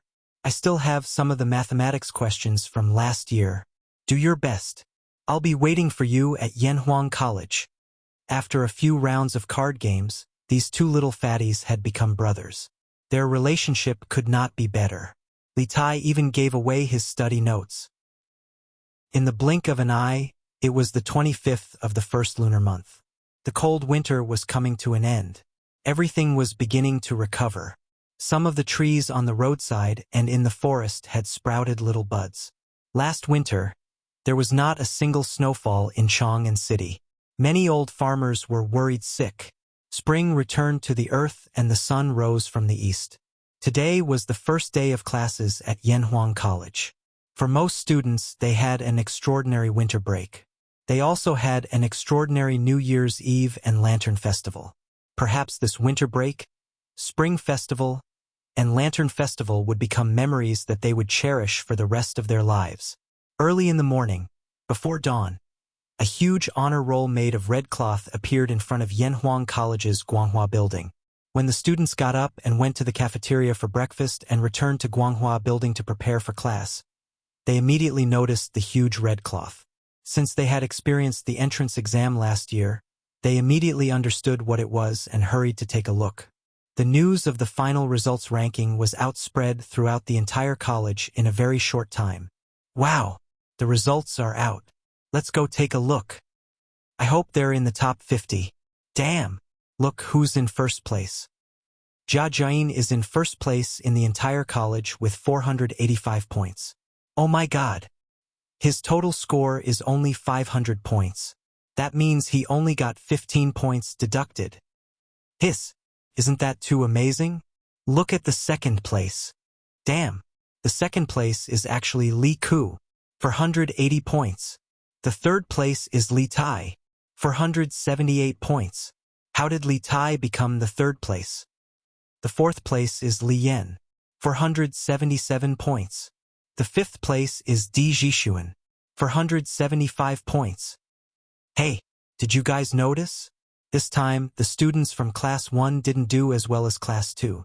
Finally, someone discovered a clue about the ranking. During the entrance exam last year, the students of Class 1 had an absolute advantage and suppressed the entire academy. Among the top 3 students, 2 of them were from Class 1. Among the top 5, 3 of them were from Class 1.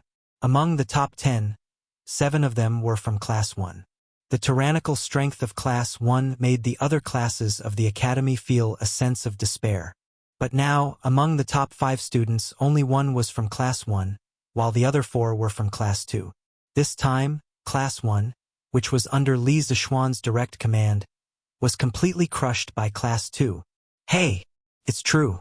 In the past, the top 5 in the college were mostly from Class 1, but now there's only 1 left. This is going to be a good show. Wasn't there going to be a good show to watch? The students from Class 1 who were at the top of the honor roll were all gnashing their teeth. As the saying goes, an army of indignant soldiers is bound to win.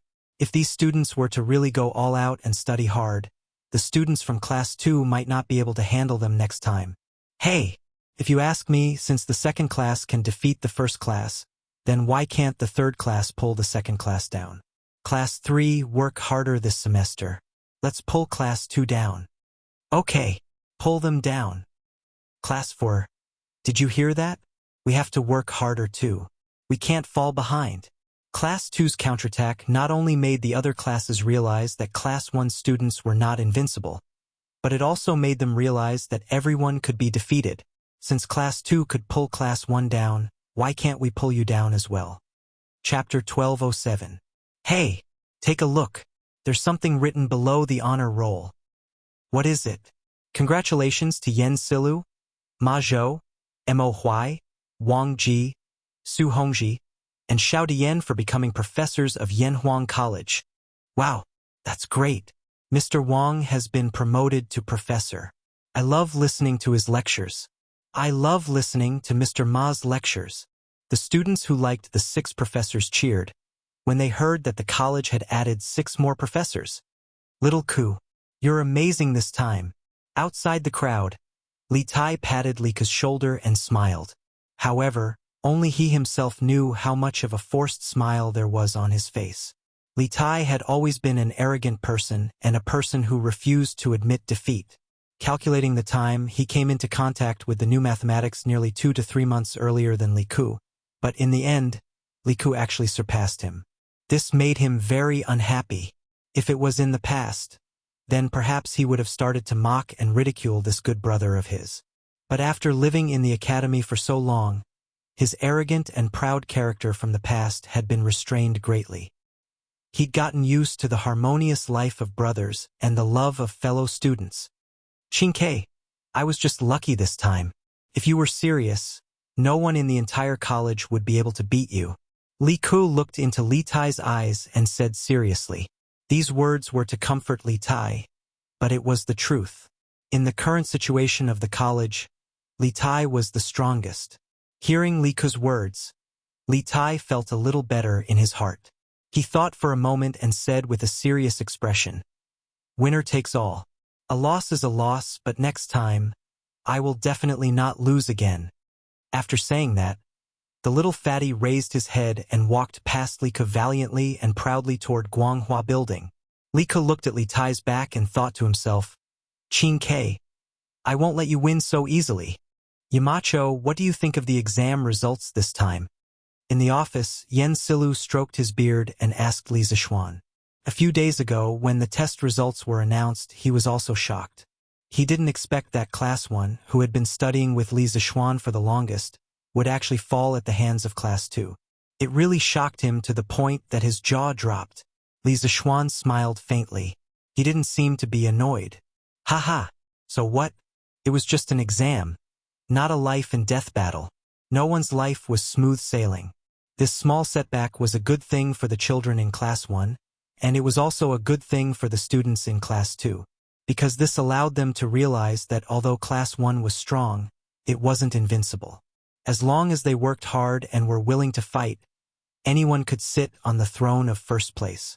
As for me, the more competitive the students are, the happier I am, because only in this way will the academy grow stronger and stronger."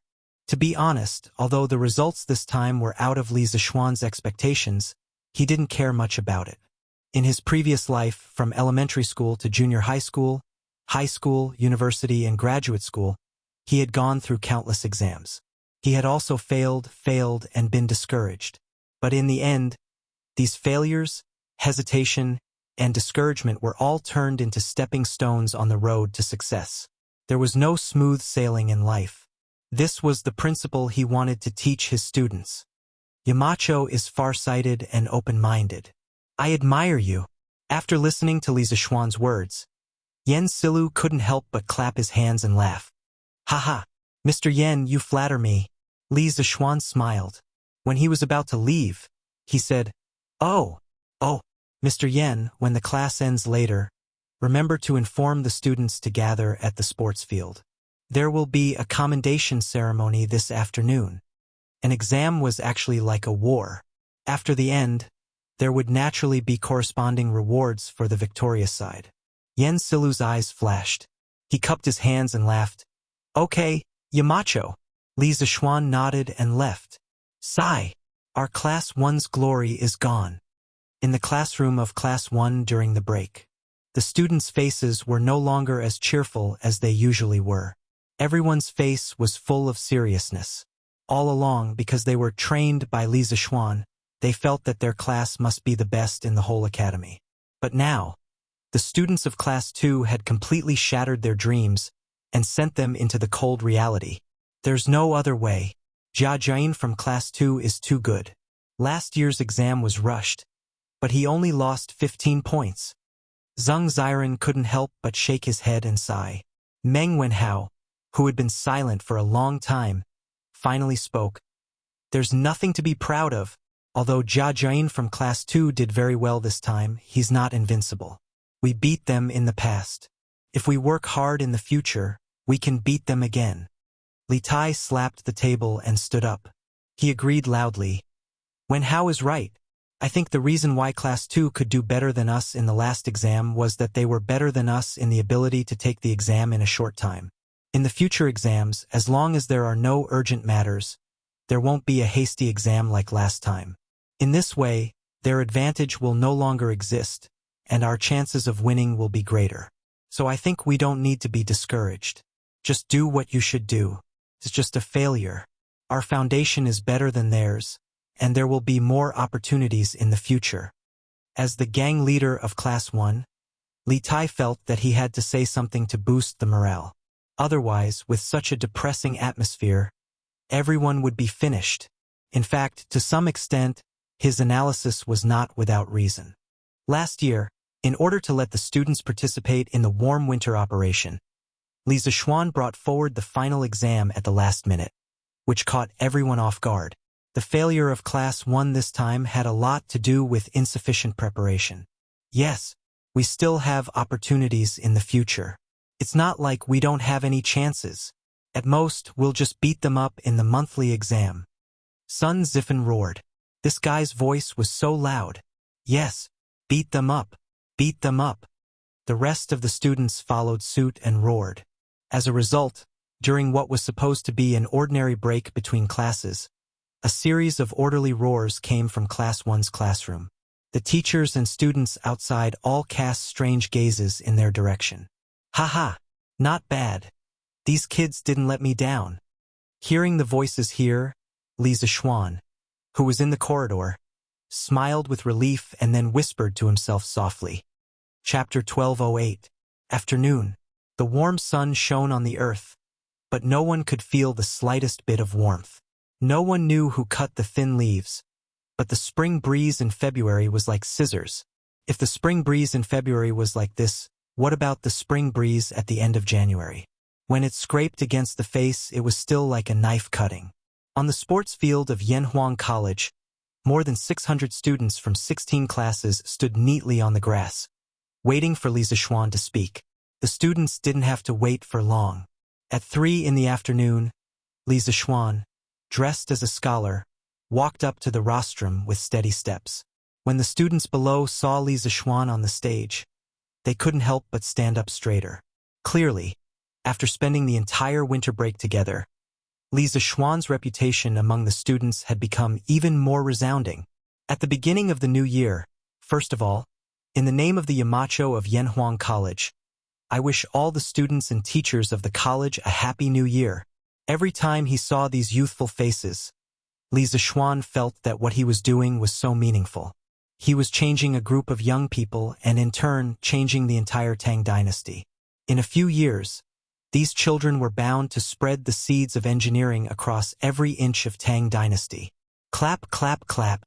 The students and teachers below the stage couldn't help but applaud. Li Zishuan pressed his hands down. When silence was restored, he spoke again. Last year was the first year of Yanhuang College's establishment. You are the first batch of students of the college, and you are also very outstanding students. In last year's final exam, out of 500 points, 402 students scored 400 points and above, and 95 students scored 450 points and above. I am very satisfied and gratified that you were able to achieve such results in such a rushed preparation, especially those students who ranked in the top 10 of the grade. You are very outstanding, but please don't be arrogant, because that is only your past glory. The road ahead is still very long.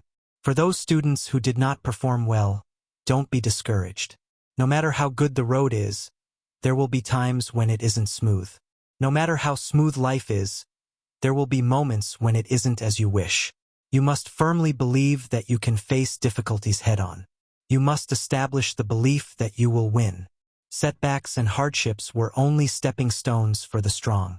For capable people, they were wealth. For the weak, they were a bottomless abyss. Whether you are strong, capable, or weak, it all depends on your own choice.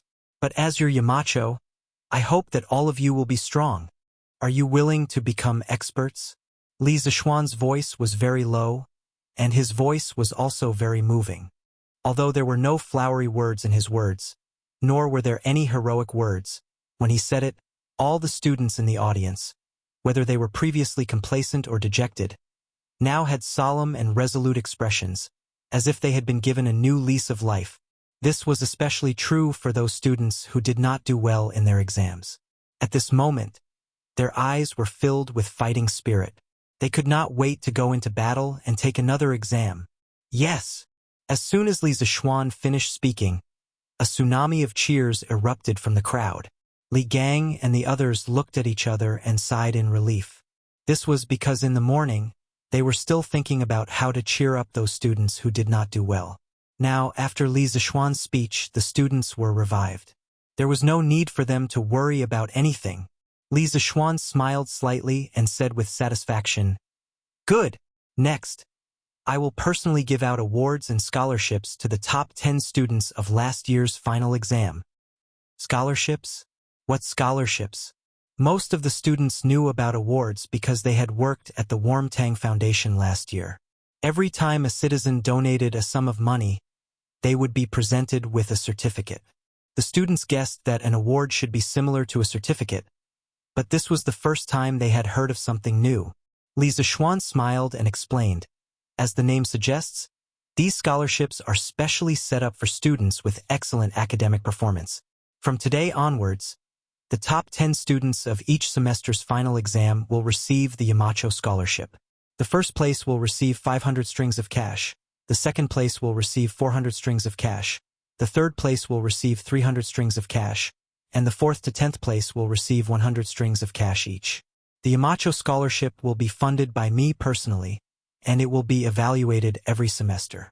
I hope that everyone will continue to work hard and win this scholarship. Wow! Knowledge could change one's fate. This was what it meant to change one's fate. Just by passing an exam, they could receive 100 strings of cash and completely change the fate of a poor family. This was even faster than the imperial examination. Sure enough, as soon as Li Zishuan finished speaking, the audience immediately went into an uproar. Although there were corresponding rewards for the previous monthly exams, they were given out in the form of footballs and copper coins, so the audience did not feel much about it. However, this time, Li Zishuan directly and crudely used copper coins as the prizes. The shock it gave was on a completely different level. Quiet. Quiet. Next, the students whose names are called, please come up in order. Li Zishuan suppressed the noise of discussion and read. Last year's final exams: first place, Jia Jun; second place, Li Ku; third place, Li Tai. After the names of the top 10 students were read out, Jia Jian and the others hurriedly went up to the rostrum and stood in order. Li Zishuan started from the first place and gave out the certificates. Speaking of which, although this certificate was similar to the charity certificate issued by the Nguyen Foundation, the production was much better than the charity certificate. The words Certificate of Honor were embossed in gold on the cover, and there was also Li Zishuan's personal signature and personal seal. It was not only classy, but it was also a great symbol of honor. The moment they received the certificates, Jia Jian, Li Ku, and Li Tai were all shocked. Obviously, they did not expect Li Zishuan to make such a beautiful certificate. If they had also transmigrated from the modern world, they would have only said the words high-end, classy, and classy at this moment. Your scholarships will be collected from Mr. Yen later with the certificates. If anyone wants to send the money home, the academy can also send someone to escort them. After giving out the certificates, Li Zishuan said again. After all, a few hundred strings of cash could be considered a huge sum of money. If there was no escort, it could easily attract the attention of bandits. Thank you, Yamacho. Other than Li Tai and Li Ku, the two second-generation rich people who treated money like dirt, the rest of the students bowed to Li Zishuan and thanked him sincerely. Okay, you can all go down first. Next, we will officially award the 6 new professors for Yanhuang College. Chapter 1209. After the commendation ceremony and the appointment ceremony of the 6 professors, Li Zishuan let the students go back to the classroom to start the New Year's course. The course this semester was not easy. In addition to cultural courses, Li Zishuan also planned to let the students do some other projects. Yamacho, the king of Wuxia, is waiting outside the college with the envoy, Brother Shanbei. After the students and teachers on the playground dispersed, Li Zishuan was about to go to his office when Mo Zhong came to report. The king of Wuxia? The envoy? Li Zishuan frowned and muttered to himself. Then he seemed to think of something. At the end of last year, the stronghold of the Chui family in Chong was destroyed overnight because of Li Zishuan's incitement of public anger. Chui Shanfu, the former minister of Honglu Temple, who was on duty in the shipping department of Guangdong, was also affected. Because the cavalry department found out that when the envoys of the Nanyang countries came to the court, the prime minister of the Jega dynasty had colluded with Chui Shanfu. Li Er was furious when he heard the news. He directly dismissed Chui Shanfu from all his official positions and put him in prison. Therefore, the vacant position of minister of Honglu Temple was given to Li Daozong, the king of Wuxia. That was why there was a strange combination of Li Daozong and the envoy, Brother Shanbei. What is the envoy doing here? Li Zishuan walked toward the gate of the college and asked Mo Zhong. Yamacho, the king of Wuxia, said that the envoy wants to visit the college and has asked for a decree from His Majesty. Mo Zhong saluted with his fists and replied, "Visit the college?" Li Zishuan heard this and his eyes turned cold. He did not have a good impression of the people, either in his previous life or in this life. Yanhuang College was the most precious treasure left by Li Zishuan to the Tang Empire. Of course, he was unhappy that the people wanted to visit it. Besides the king of Wuxia, who else came with him? Li Zishuan asked again. Let's return to Yamacho. Chancellor Kong of the Imperial College is also here. It said that the envoy visited the Imperial College first and then came to Yanhuang College. Let's meet this guy today. Li Zishuan thought to himself. Haha, Marquis Yong, and you finally came out. This prince didn't delay your teaching, did he? When they arrived at the entrance of the academy, Li Daozong was the first to greet them. Greetings, Marquis Yong, and seeing Li Zishuan coming over, the big brother king on the mountain back cupped his hands and bowed to Li Zishuan. Perhaps it was because he wasn't familiar with it, but his actions were rather comical. Li Zishuan just nodded. Then he looked at Li Daozong and smiled. Your Highness is too polite. Please come in. Li Daozong smiled. He glanced at the luxurious high-rise buildings in Yanhuang College inside. Speaking of which, this is the first time this prince has visited Yanhuang College so closely, right? Marquis Yong, and you have to tell this prince about it later. Li Zishuan nodded. Of course. Seeing that Li Zishuan seemed to be in a good mood, the big brother king on the mountain back interrupted. This is also the first time I've seen such a spectacular academy. I hope Marquis Yong and can let me in to have a good look." Li Zishuan secretly rolled his eyes and said lightly, "You have His Majesty's decree, so of course you can go in to have a look. But let me say this first. There are some places you can go in the academy, but there are some places you can't go even if you have an imperial decree. Otherwise, you will be killed without mercy." Hearing Li Zishuan's unfriendly tone, the warriors who came with the big brother king on the mountain back changed their expressions. They couldn't help but touch the swords at their waists. Li Zishuan narrowed his eyes and looked at them coldly. Suddenly, the warriors' backs were covered in cold sweat. At that moment, they felt as if they were being targeted by a cheetah. They couldn't run even if they wanted to. "Stop!" Although the big brother king on the mountain back's face changed a few times, he still had a trace of rationality in his mind. He pressed his hands together and quickly cupped his hands to Li Zishuan. "Marquis Yong, and is right. I will definitely not go to the places I shouldn't go in later." In the depths of Li Zishuan's eyes, a trace of undetectable cold light flashed. This big brother king on the mountain back was flexible and smart. He had heard that he was now the heir of the Wen nation without any suspense. This made Li Zishuan feel that it was a little tricky. He wasn't afraid of those who liked to jump and court death on purpose. He was afraid of this kind of person who could endure silently and make you unable to find any weakness to attack. Once this kind of person became strong, he would definitely strike back without mercy. That better be the case. Li Zishuan snorted mercilessly, turned around, and walked inside with Li Daozong. Kong Yingda, who was behind them, frowned. Although all the officials of the Tang Empire didn't have a good impression of the Wen nation's envoy because of the imperial court's fleet being ambushed in Wen nation last year, Kong Yingda thought that since Wen nation was willing to hand over the head of the bandits and send their heir to apologize with such generous compensation, as a citizen of the Celestial Empire, they should forgive Wen nation. However, Li Zishuan's actions now showed that he didn't take the Wen nation's envoy seriously at all. This made Kong Yingda feel that Li Zishuan had lost the dignity and grace of the Celestial Empire. However, although he thought so, Kong Yingda didn't say it out loud, because he knew Li Zishuan's nature. Even if he said it out loud, Li Zishuan wouldn't change his mind.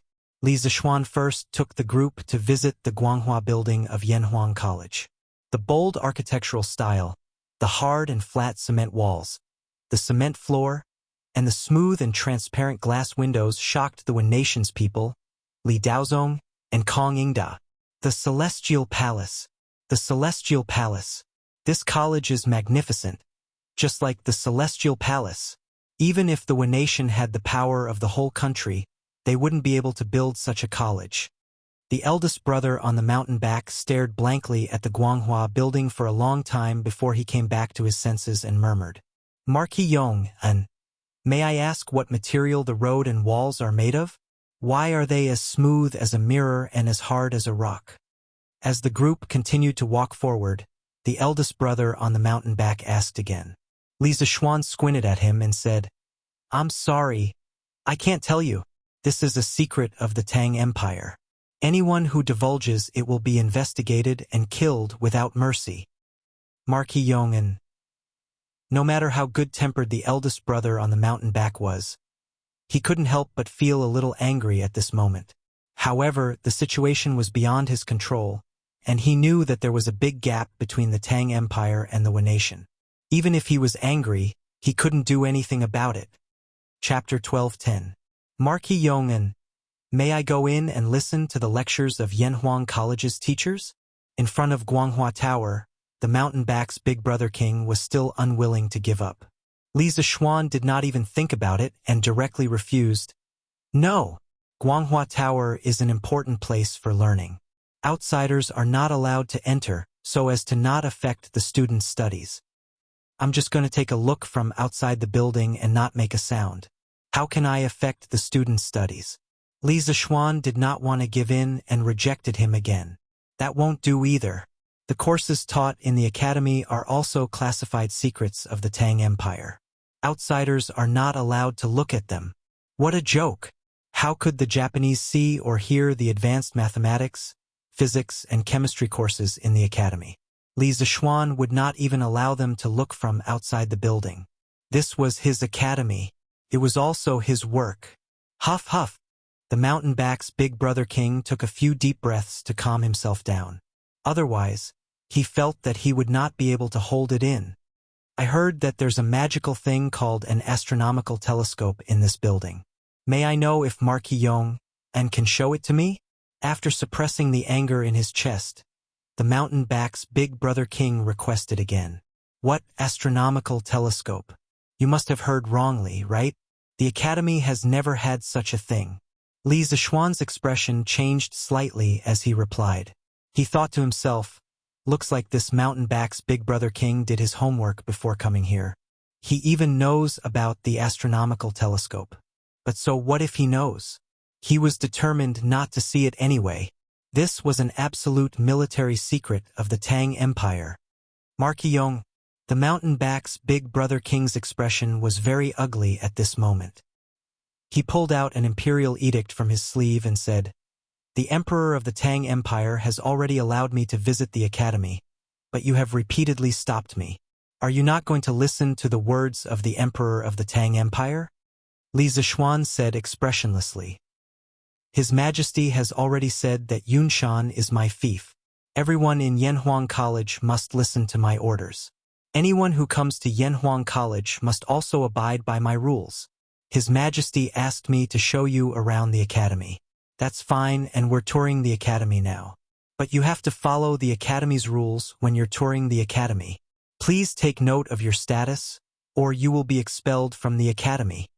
After hearing these words, the big brother king on the mountain back was immediately rendered speechless. After that, under the lead of Li Zishuan, the group of people looked at all the places in the academy. However, most of the time they only looked at the outside of the building. It was rare for them to enter the building. Therefore, after more than 2 hours, the only building that the big brother king on the mountain back had entered was the Yanhuang College's cafeteria. After more than 2 hours of touring, how could the word miserable describe it? However, although it looked miserable, the big brother king on the mountain back still saw many new things during the tour. For example, the big globe in front of Guanghua Building and the supermarket in the academy, and so on. Since the tour is over, I'll take my leave. Thank you for your hospitality today, Marquis. At dusk, the big brother king on the mountain back finished touring the academy and said goodbye to Li Zishuan. However, he placed extra emphasis on the word hospitality in this sentence. Li Zishuan pretended not to understand the other party's meaning. He laughed and said, "You're welcome at any time." The big brother king on the mountain back looked deeply at Li Zishuan and said nothing. Then he left with Kong Ingda. Suddenly, only Li Zishuan and Li Daozong were left on the road. "Marquis Yong'an, you seem to have a big prejudice against the Wu-nation's envoy?" Li Daozong smiled and looked at Li Zishuan with his hands behind his back. Li Zishuan was startled and replied, "Last September, the Imperial Court's fleet was ambushed by the Wu-nation in the Southeast Sea. Dozens of Navy soldiers and many innocent people were killed. Now that the Wu-nation's envoy has come to Chang'an, do you expect me to be polite to them? I've already restrained myself by not drawing my sword directly." Li Daozong shook his head disapprovingly and said, "Last year, the Imperial Court's fleet was ambushed by the Wu-nation in the Southeast Sea. But now, the Wu-nation's crown prince has personally sent the head of the bandits to the Tang Empire and compensated the Imperial Court with a large amount of brass and silver. I think this is already very sincere, right? Why does Marquis Yong and still want to pressure the big brother on the mountain back?" In Li Daozong's mind, the Wu-nation was just a small place. Although they had accidentally offended the Tang Empire, this little brother had already come over and sincerely admitted his mistake. He even gave compensation. The Tang Empire, the most powerful country in the world, naturally had to show its magnanimity and forgive him. Li Daozong felt that Li Zishuan was a little narrow-minded by not letting go and persistently forcing the Tang Empire's crown prince. "Your Highness, the Wu-nation's people are like young tigers. Although they look harmless and docile on the surface, when they learn the advanced production technology of the Tang Empire and grow their teeth, they will hurt people. At that time, the young tiger will become a big tiger. If you want to make them obedient, you can only use strong force. Li Zishuan said faintly. The Wu nation's people were very good at humbly learning the advantages of other countries. But under the surface of humility and modesty, they were extremely arrogant and proud of their own culture. Therefore, once the Wu nation's people surpassed their teachers, they would mock and belittle their teachers, and even beat them up. Li Zishuan's words were not groundless. They were all based on evidence. In modern times, after the Meiji Restoration, Wu nation had learned from Western culture, introduced advanced Western technology, and borrowed scientific and technological achievements to quickly become the second most powerful country. They were constantly learning and innovating to surpass others. But at the same time, they also brought great harm to their Asian neighbors, such as China. This was the main reason why Li Zishuan hated the Wu nation. Yes, he was a nationalistic youth. Back then, he could not do anything in the era of peace. Now that he had transmigrated to the Tang Empire and was in a high position, he would feel sorry for himself if he did not do something to the Wu nation. Young tiger? Marquis Yong and the Wu nation is just a small place. Even if they can really grow up, what do we have to fear? A tiger is still as small as a grain of sand in the vast sea in front of the colossus that is the Tang Empire. A mayfly trying to shake a tree is like a moth flying into a flame. Only death awaits. Although Li Zishuan's words sounded reasonable, Li Daozong had followed Li Er to the north and south in the first half of his life. How could he, who was arrogant, take a small Wu nation seriously? Chapter 12:11. Li Shaogong didn't think much of the Wu people, but Li Zishuan wouldn't let his guard down. He felt that the Wu people were more threatening than the Turks in the north. Therefore, even if Li Er blamed him for what he did today, he wouldn't regret it. But the good thing was that Li Er didn't have a good impression of the Wu people because of the loss of dozens of Tang Navy in the Wu last year. Naturally, he wouldn't blame him for it.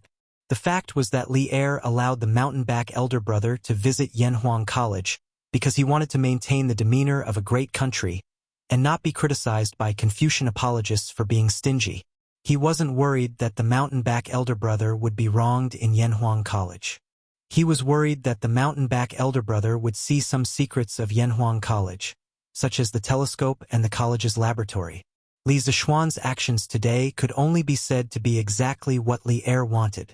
Your Highness, the Marquis of Yong, and seems to be very unfriendly to us. Chang'an City in a room of Honglu Temple. Yoko Ono bowed slightly and whispered to the mountain-back elder brother.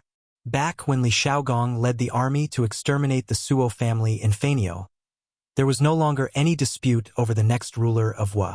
Although the ancient empress hadn't officially appointed the mountain-back elder brother as the crown prince, his subordinates had already begun to call him the crown prince. At first, the mountain-back elder brother would correct them, but after a long time he was too lazy to do so. Or rather, he was used to it. I can see that too. But since I came to Chang'an City, the number of times I've seen the Marquis of Yong, and can be counted on one hand. It's even more impossible to offend him. I don't know where his hostility towards me comes from. The mountain-back elder brother looked out of the window with a gloomy expression. A few days ago, he had applied to stay in Chang'an, and for a while, with the purpose of learning the culture of Tang Empire. When he returned to Wu, he would be able to carry out reforms. He was also an ambitious person. He hoped that he could become a ruler of resurgence in the future. But the great Tang's imperial court didn't seem very friendly to him. Li Erdu hadn't given him a residence, which meant that he had to live in the Chamberlain of Dependencies. Wasn't this the same as living in an inn every day? Compared to Feng Jidai's son, Feng Jidai's treatment as a messenger. After all, not only did Jidai have a residence in the capital, but he also was often by the side of the emperor. Your Highness, the problem might be that you rarely meet the Marquis of Yong and you. Yoko Ono's eyes flashed as she cupped her hands. Back when Su was sent people to assassinate Li Shaogong in Feiniao City, Yoko Ono almost had a large piece of his scalp cut off during the chaotic battle. Although he had already recovered from his injuries, the center of his head was bald and no longer had any hair, making him look somewhat comical. How? The big brother king looked at Yoko Ono. He held back his urge to laugh and asked. This subordinate has heard that the Han officials are very particular about reciprocity. If an ordinary person wants to invite a high-ranking official to do something, it is impossible for them to not send some generous gifts. Therefore, in this subordinate's humble opinion, Your Highness should prepare some gifts for the Marquis of Yong, and to build a better relationship. The next time you visit Yanhuang College, your treatment will be much different. Yoko Ono cupped her hands and explained with a wise face. The big brother king on the mountain back suddenly understood. He clasped his hands behind his back and said, "It seems that I didn't think it through. Then Yangzi, help me think. What is suitable to give the Marquis of Yong? It's said that he's the person who makes the most money in the Great Tang, so he probably won't care for gold or silver. What should this prince give him?" When Yoko Ono heard this, he was instantly worried. He frowned deeply and thought for a long time before finally saying, "Your Highness, this subordinate believes that since the Duke of Yong and doesn't lack money, then he definitely lacks women. I heard that he only has one wife. Why don't we give him 2 Yamato beauties? He must have never seen the beauties of our Yamato people, right?" The big brother king on the mountain back's eyes lit up and said excitedly, "Good, good, good. Immediately send a letter to the Empress and request for 2 of the most beautiful and pure women in Japan." "Yes." Yoko Ono hurriedly left to carry out the order. Only the big brother king on the mountain back was left in the room. He muttered, "I heard that the Marquis of Yong and founded engineering school, vigorously discovering the people's livelihood and building advanced tools. This is the knowledge that Japan needs. This prince must obtain it." Hudong Road, Lan Province, outside Ifang County. Old Master Han, this official has already informed the owners of Willow Village, Namping Village, and Kaiyang Village in advance. They should be waiting in Willow Village right now. Let's go over first. Old Master Han, you can also take a look at the villages. A middle-aged official wearing a green official's robe sat in the same carriage as Han Li. The middle-aged official had a kind expression and didn't have the air of an official on his face. If it wasn't for the green official's robe, people would probably mistake him for an ordinary citizen. "Thank you for your trouble, County Magistrate Wang. This Han can't thank you enough." Han Tianhu clasped his hands and thanked him sincerely. That's right. After many days of traveling, he had already arrived at the border of Lan Province. Once he arrived at the county, he immediately found the county magistrate of Ifang County, Wang Chengxing. The Wang family rose from Taiyuan. Within 100 miles of Taiyuan, the surname Wang was considered a big surname. Although Wang Chengxing wasn't a direct descendant of the Wang family of Taiyuan, he was more or less related to them. "Haha, what are you talking about, Master Han? This is my duty. Why should I thank you?" "Don't worry, Master Han.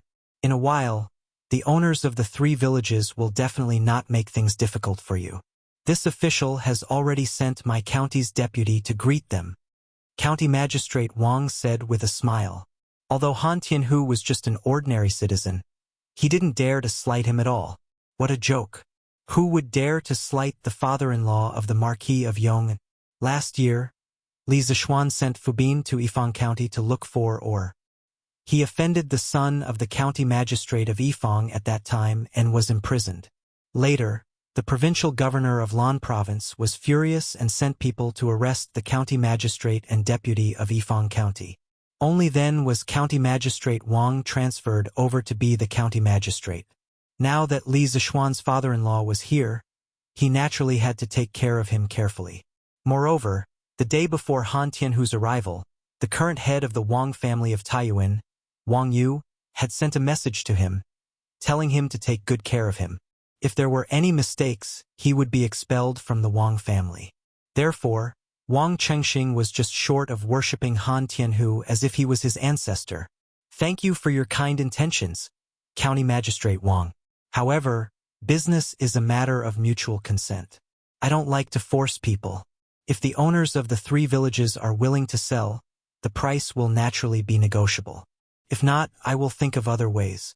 I hope County Magistrate Wang won't use extreme measures because of this." Chapter 12:12. Although Han Lijing now had the support of Li Zishuan, the current favorite of the imperial court, he would never rely on his son-in-law to be arrogant and despotic outside. On the contrary, He was even more cautious than before, fearing that he would cause trouble for Li Zixuan outside.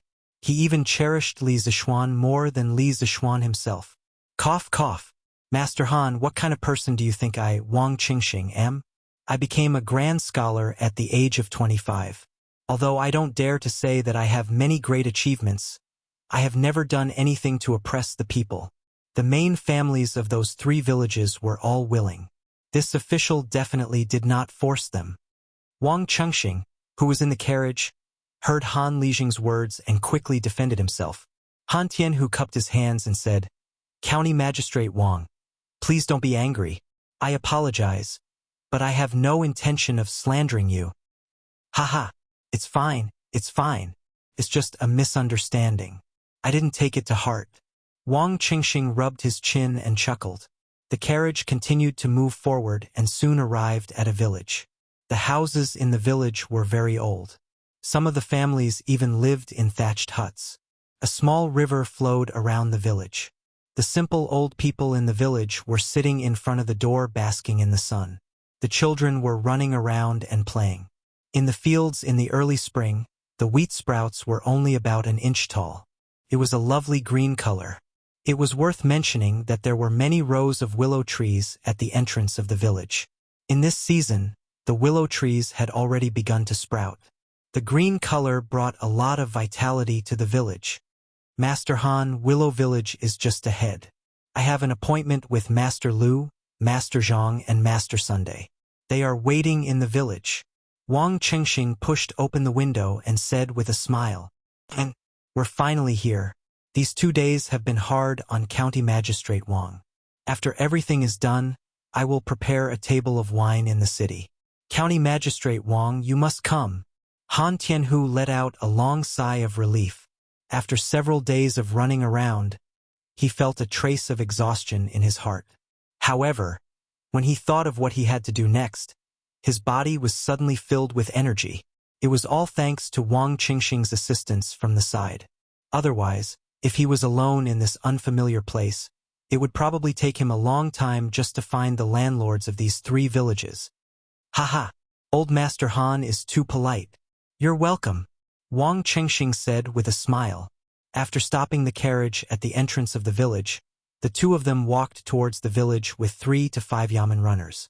Moments later, the 2 of them arrived at a luxurious house that occupied at least 2 to 3 acres of land. Seeing the painted red door and the tall courtyard walls, Han Tianhu couldn't help but frown. He thought to himself, the villagers of Willow Village are so poor, but the landlord here lives in such a luxurious house. He probably eats lavishly. I wonder how many people live here. That's right. Although they hadn't met yet, Han Tianhu had already labeled the landlord of Willow Village as an evil person who robbed the people of their wealth. Greetings, County Magistrate. The servant in front of the luxurious house saw Wang Qingxing walking over with a group of yamen runners and quickly went forward to greet him. Are your old master and the neighboring village's old Master Zhang and old Master Sun in the house now?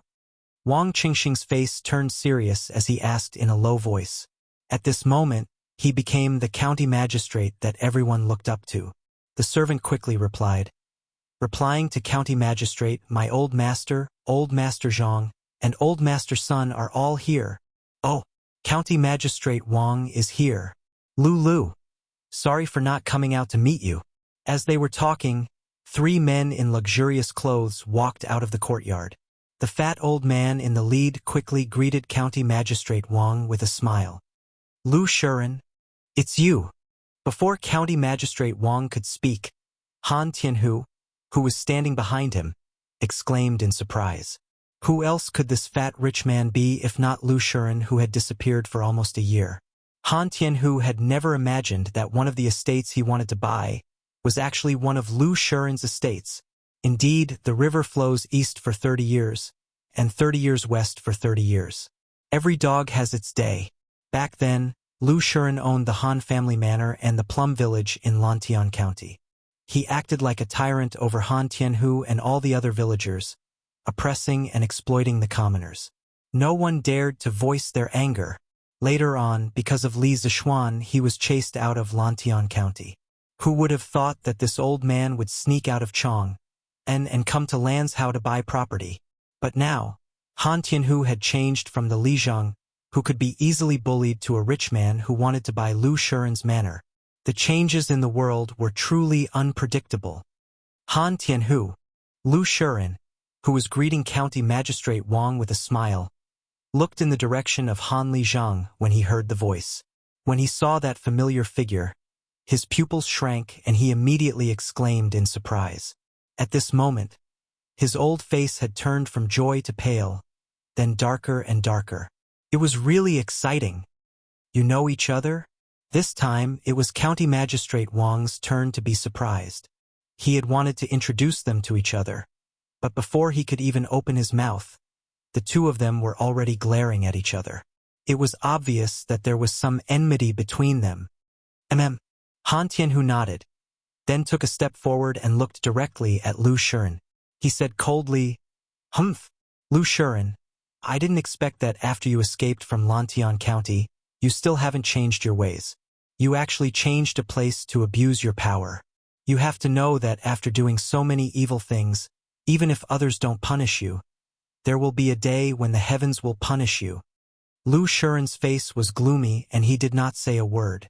If it was a year ago, he would not have been so cowardly in front of Han Tianhu. But now, he had no choice but to be cowardly.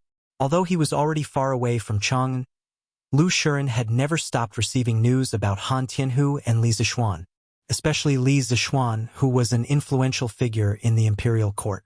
Those who knew about him were definitely not limited to Chang'an. It would not be an exaggeration to say that his name was known all over the world. For the past year, he and his crippled son had been living in fear. The father and son were afraid that Li Zishuan would send people to take revenge on them. Because with Li Zishuan's current status, if he wanted to kill them, it would be as easy as crushing 2 ants. Therefore, to prevent any accidents, Lu Shiren used all his savings to buy a manor in Yifang County. He rarely left the manor because he was afraid that Li Zishuan would send people to take revenge on him. Because of this, Lu Shiren did not dare to act rashly. He did not even dare to say a word because he knew that Han Tianhu had the ability to kill him today. "Old Master Han, what is going on?" County Magistrate Wang was confused for a while before he finally asked. Chapter 12:13. Old Master Han? Hearing County Magistrate Wang address Han Tianhu in such a respectful manner, Lu Shiren's heart sank even more. Obviously, County Magistrate Wang knew Han Tianhu's identity. Then, County Magistrate Wang would be even less likely to help him. Heaven really wanted to destroy him. "County Magistrate Wang, this Lu Shiren was the landlord of the manor that I previously lived in. He and his son usually relied on their status to run rampant in the village, causing the local people to boil with anger. Later, the villagers couldn't bear it anymore and joined forces to drive them out of the manor. I didn't expect that they would escape here." Han Li cupped his hands and said to County Magistrate Wang, There's such a thing?" County Magistrate Wang didn't suspect him. He squinted his eyes and turned to look at Lu Shiren. His expression instantly turned cold. Lu Shiren's legs went soft and he couldn't help but kneel on the ground. "County Magistrate, I'm innocent. I'm innocent. I did do a lot of evil in the past, but ever since I came to Yifang County, I've been abiding by the law and doing good deeds. I beg County Magistrate for your judgment." The 2 men who had followed Lu Shiren out earlier saw that Lu Shiren had knelt down and begged for mercy before they could even say a few words. They couldn't help but shudder with fear as they looked at Han Tianhu, secretly praying that the other party wouldn't find trouble with them. Zhao Hu." County Magistrate Wang snorted and shouted. "Yes. Quickly go to the village and ask the villagers if Lu Shiren bullied them or did anything illegal." "Yes, sir." The Yamen runner hurriedly left to carry out the order. Lu Shiren, who was kneeling on the ground, turned even paler. He hurriedly raised his head and begged for mercy. Don't investigate, County Magistrate. I plead guilty. I plead guilty. I shouldn't have bullied the villagers and taken advantage of them. I beg County Magistrate to be lenient." Now that the enemy was at his doorstep, even if he did not take the initiative to confess, Wang Qingxing would still punish him for his crimes after he learned the truth from the people. Furthermore, his crimes would be even more severe. Rather than that, he might as well take the initiative to confess. At that time, he could still ask for leniency. Bastard! You actually dare to force yourself on a common woman? Guards, take Lu Shuren back to the county yamen immediately and bring him back to the manor. Rescue the woman he raped. Wang Qingxing was furious when he heard this. How could such a thing happen under his rule? It might even affect the annual official assessment of the Ministry of Personnel. Yes. 2 bailiffs stepped forward and easily captured Lu Shuren. The other 2 bailiffs rushed into the manor and soon came out with 2 slender, delicate, and pretty girls. Seeing this, Wang Qingxing was even more enraged. He cupped his hands to Han Tianhu and said, "Brother Han Tianhu, please forgive me for my insolence. Old Master Han, I still have some work to do in the county yamen, so I won't accompany you any longer. You can talk to the 2 of them slowly. When you're done, you can go to the county yamen to register." Han Tianhu nodded and said, "County Magistrate Wang, please go ahead. Official business is more important. I have nothing for you to worry about." Wang Qingxing nodded. He turned around and waved at the surrounding bailiffs. The group of people left in a hurry.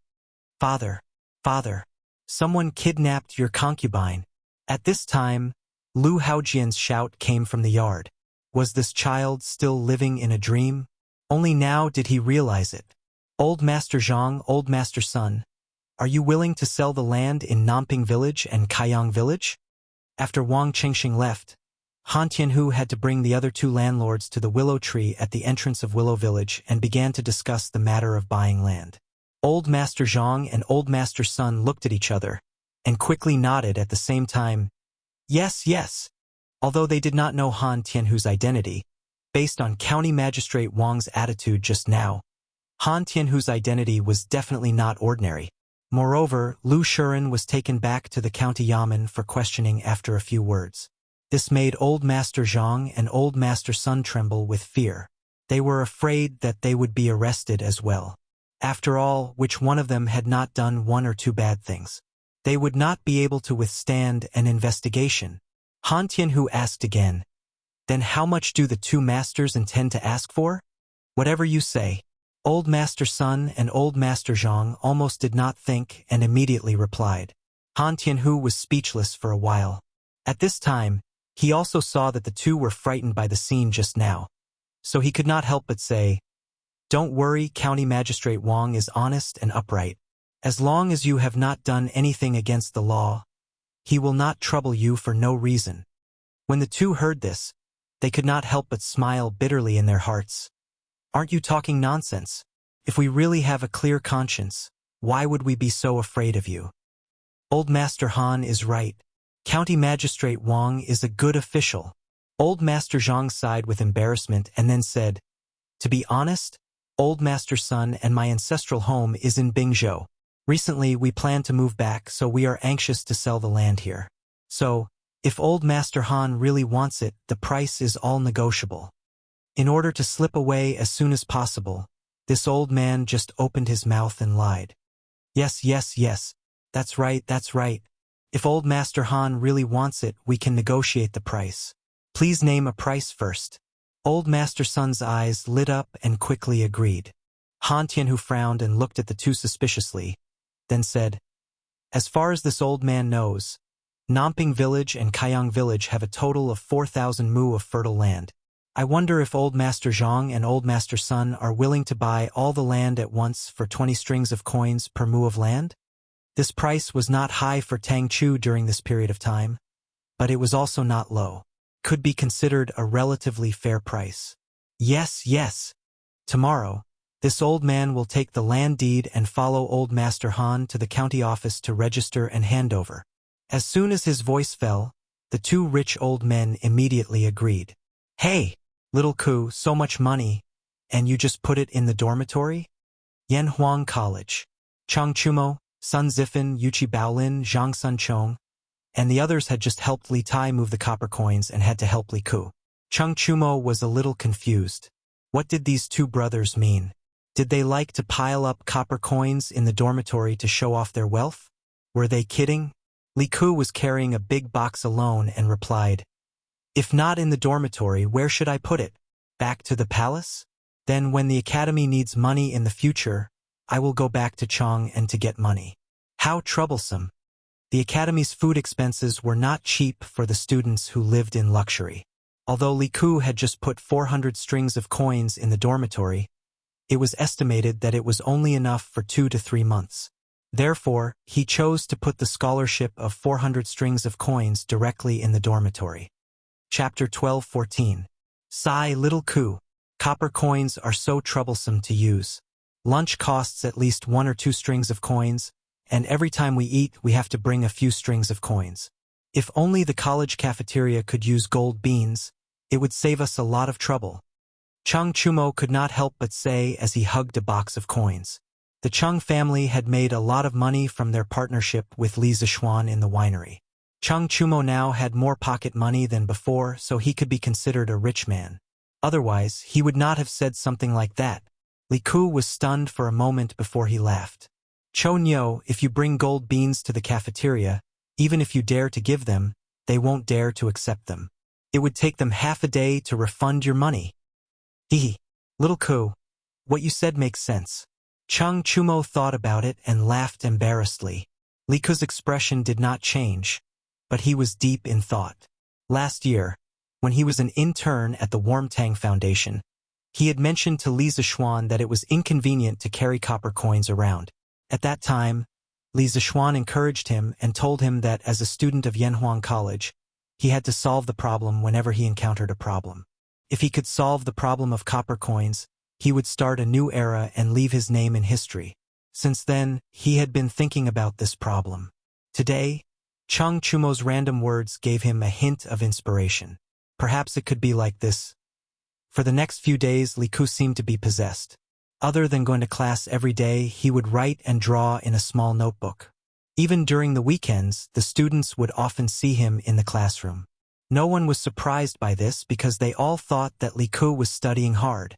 After all, it was the first time Li Ku had entered the top 3 in the final exam. He had surpassed Li Tai. If he wanted to maintain this result, he would have to work even harder. However, the reality was completely different from what everyone thought. On this day, Li Ku came to Li Zixuan's office. "Yamacho, I have something to talk to you about." Li Ku knocked on the door and said to Li Zixuan, "Sit down and talk." Li Zixuan glanced at Li Ku, especially at the booklet the child was holding. He then pointed at the sofa opposite him and smiled. "Thank you, Yamacho." Li Zixuan thanked him and sat down on the sofa opposite him. Speaking of which, in the entire Tang dynasty, only Li Zixuan could enjoy such a soft sofa. With half of his butt on the sofa, Li Ku organized his thoughts and said, "Yamacho, I've thought of a way to solve the problem of copper coins being inconvenient to carry around." Tell me about it." Li Zixuan looked at Li Ku in surprise. He quickly put down the book in his hand and looked like he was all ears.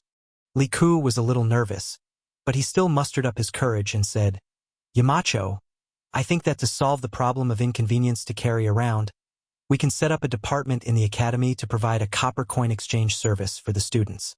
In other words, the students can take the copper coins and exchange them for paper certificates of the corresponding value in the academy.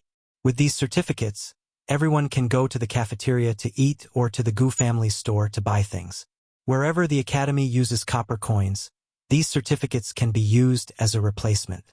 Every once in a while, like the Gu family's store, they can take the certificates and exchange them for copper coins at the academy. This way, no one will lose money and the transaction process will be much more convenient. Yamacho, what do you think of this idea?" Li Ku had been talking for a long time, but Li Zixuan still hadn't responded. Li Ku suddenly felt a little guilty and asked, "Haha, good, very good." Li Zixuan suddenly stood up and clapped his hands as he laughed.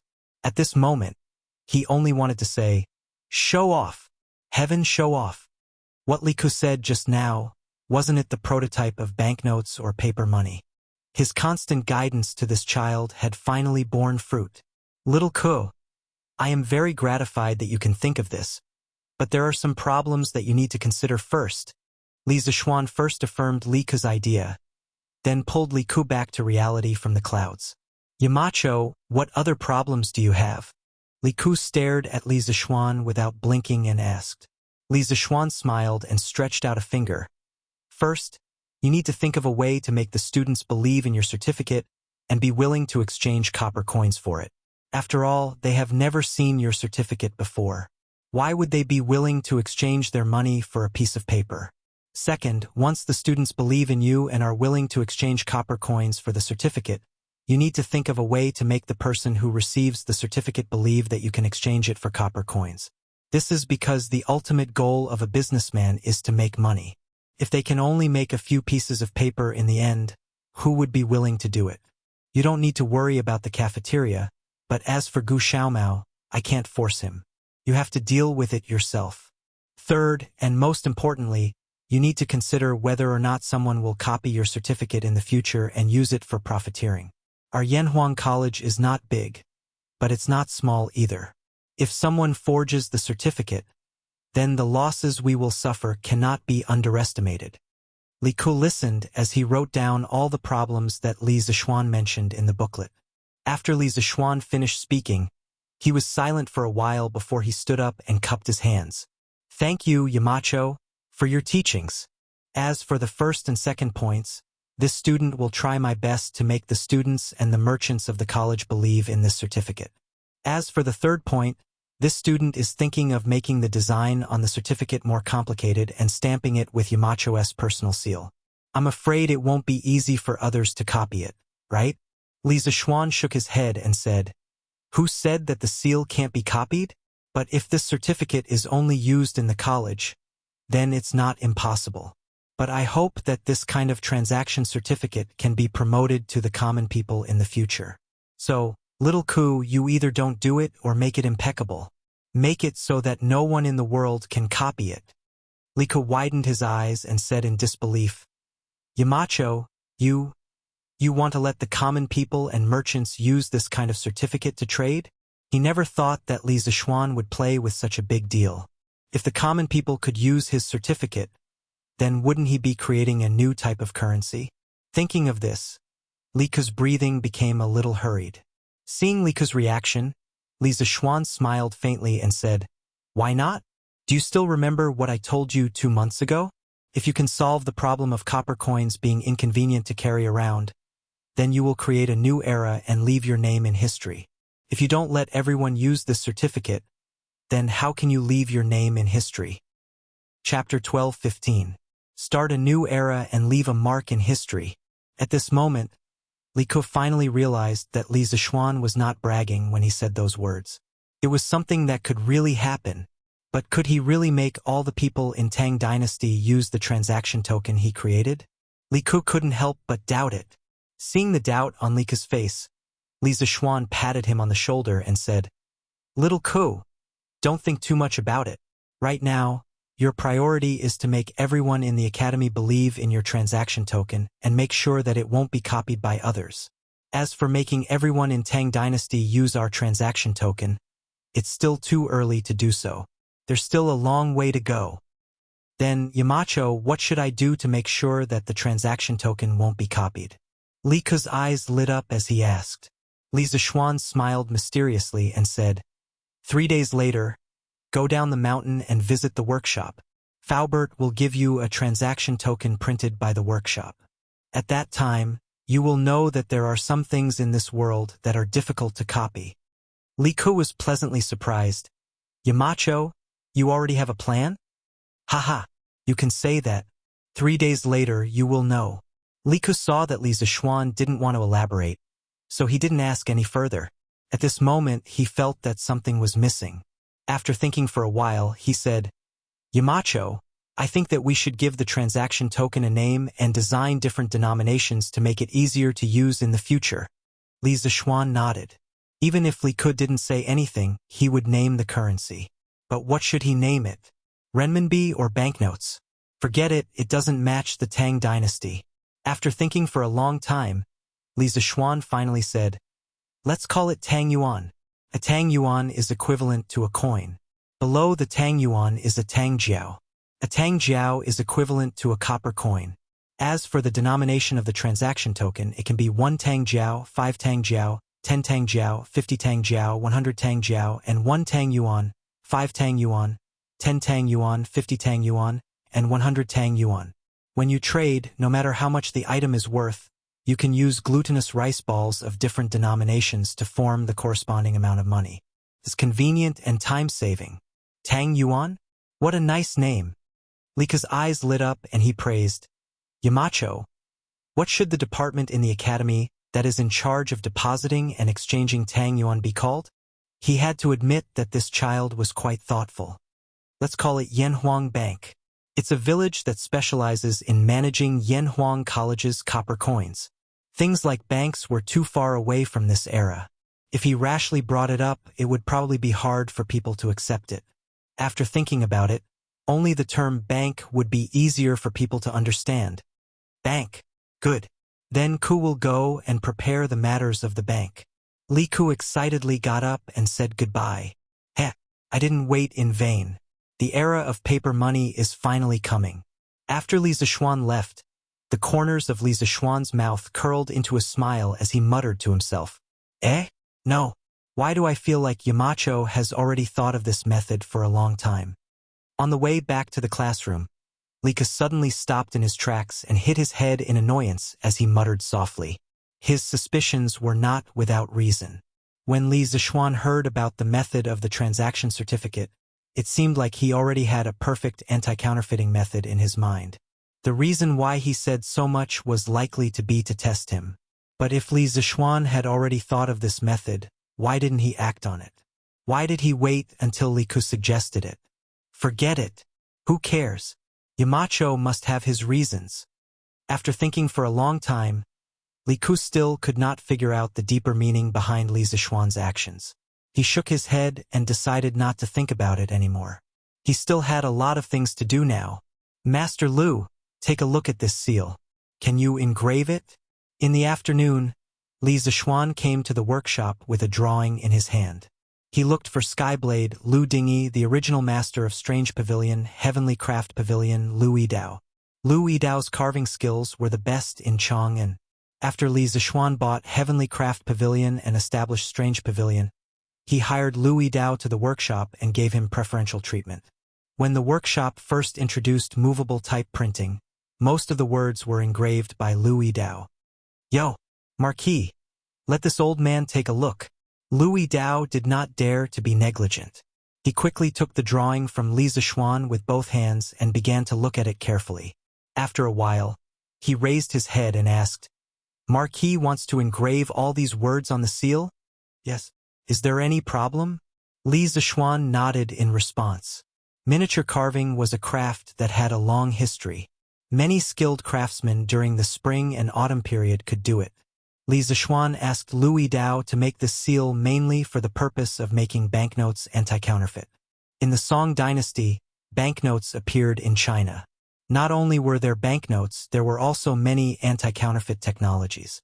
After all, in ancient times, there were no banknote detectors, QR code scanning, and other advanced technologies. However, the ancient people used some excellent anti-counterfeit technologies on banknotes. Li Zishuan planned to use one of them, the anti-counterfeit seal. Earlier, Li Zishuan said that he wanted to stamp his personal seal on the banknotes as an anti-counterfeit. However, Li Zishuan felt that it was not reliable because it was too easy to fake a personal seal. If he really wanted to use a seal as an anti-counterfeit, he would make an anti-counterfeit seal. This was a method of anti-counterfeit banknotes that the Jin merchants came up with during the Ming and Qing dynasties. They specially designed miniature carvings.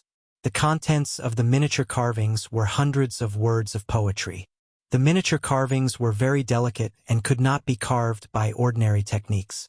Even if it could be made, it would take a lot of material resources and require a very high level of carving skills. Moreover, in the process of carving, a few words would be deliberately engraved. Even the original carver would not be able to carve the same miniature carvings as before. Therefore, the counterfeiters simply gave up on making fake banknotes. Marquis. If it was a few years ago, old Lu, would have been able to do this kind of exquisite work. But now, old Lu, can't even see small things clearly with my eyes. I'm afraid I can't carve this seal of yours. Old Lu frowned and looked troubled. When Li Zixuan heard this, he thought to himself, isn't this presbyopia? That's easy. Ha! Master Lu, don't be in a hurry to refuse. I have a way to let you see very small things clearly. Please wait for half a day. I'll have someone send you something tomorrow. Wear it, and you'll be able to see everything clearly. Li Zixuan said with a smile. What a joke. He had already made an astronomical telescope. How could he not make a pair of reading glasses?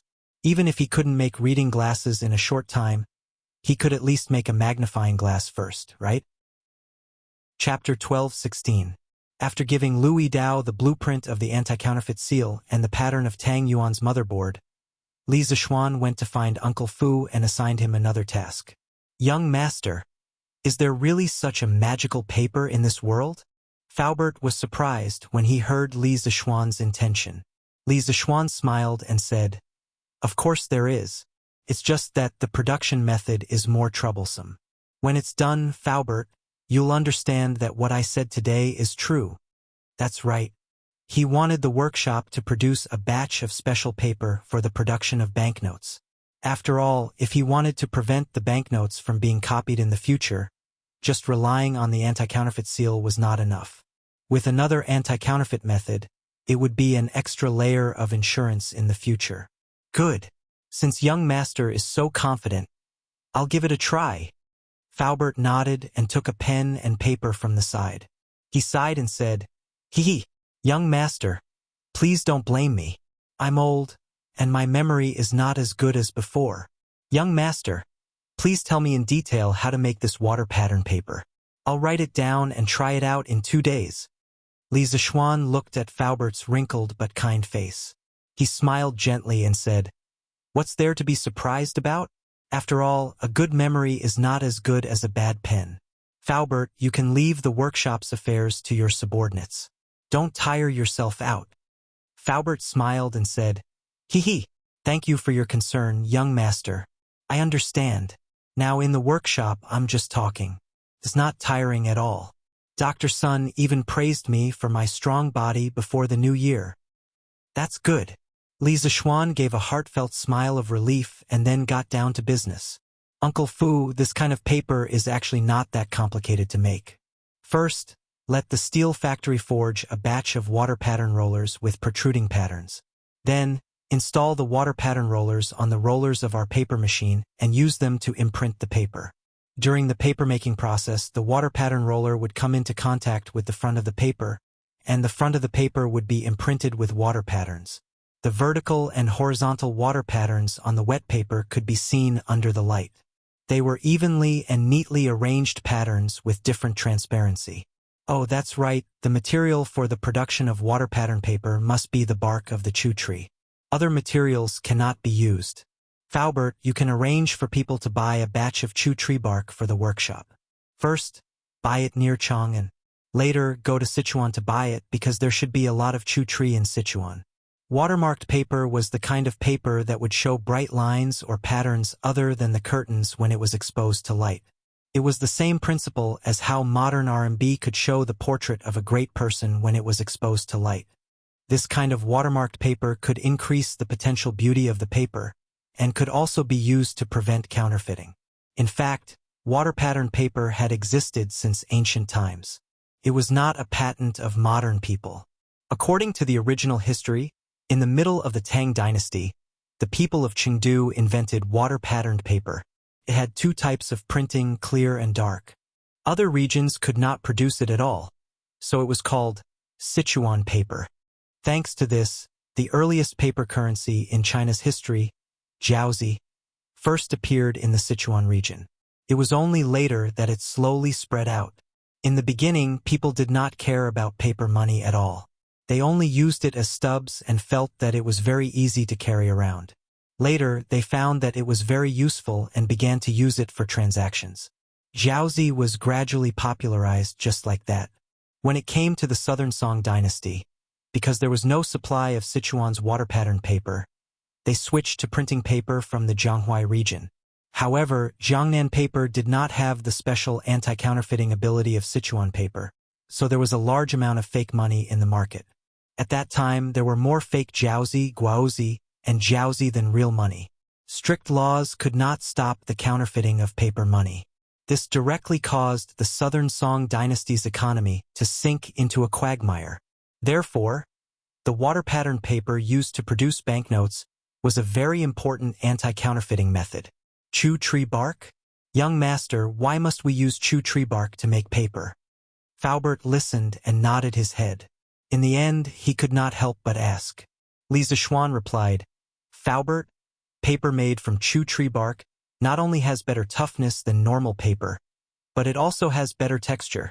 Faubert nodded his head skeptically. Then, he felt that it was a little strange. Young master, why did you go through so much trouble to make water-patterned paper? It was all his fault for only caring about the technical aspects and ignoring Li Zixuan's purpose. Li Zixuan smiled mysteriously and said, Faubert, you will understand later. Other than the water-patterned paper, there is one more thing that I need to trouble Faubert to arrange for people to do as soon as possible. Young master, please speak. Faubert had long been immune to Li Zixuan's creative ability, so he did not make a fuss about it at the moment. Li Zixuan paused and said, Faubert, recently you have been thinking of ways to control the carbon content in the steel to refine a slightly softer steel. I plan to use this steel to make an engraving board, an intaglio engraving board. After this steel is refined, let Master Lu draw the engraving pattern I gave him on the steel plate, and I will engrave it myself later. Intaglio printing or intaglio printing was the traditional method of modern banknotes production. In the 21st century, all the countries in the world were still using intaglio printing to produce banknotes. The inked part of the printing plate was concave. During printing, the printing plate was directly in contact with the paper. Under the strong pressure, the ink in the concave pattern was directly transferred to the paper. The ink on the paper was three-dimensional, and if you touched it carefully with your hand, you would feel that it was uneven. On modern banknotes, it was easy to find two characteristics of intaglio printing. One was that the ink layer was thick, and the second was that it had a strong three-dimensional effect. Intaglio printing was the ultimate anti-counterfeiting method that Li Zixuan had designed for Tang Yuan. He did not believe that there would be a place in the world with such advanced printing technology as Chi Chu Ji's workshop. More importantly, the master plate used for intaglio printing was hand-engraved. Hand engraving had a unique anti-counterfeiting property, because every engraver's work had its own personal style and characteristics, and also had a certain degree of chance. This was something that could not be imitated by others, including the engraver himself, who could not carve an identical engraving plate. Although there were many advanced copying techniques and counterfeiting methods in the 21st century, it was impossible to copy a banknote that was exactly the same as a hand-engraved banknote. With this three-pronged approach, Li Zixuan could be said to have blocked all avenues for those who wanted to copy banknotes. Although Faubert had never seen intaglio engraving and intaglio printing, he could roughly guess what Li Zixuan wanted to do from the words. After thinking for a while, he nodded and said, Good! Currently, the workshop can already produce steel. The soft steel that young master mentioned should also be no problem. Li Zixuan replied with a then got up and left.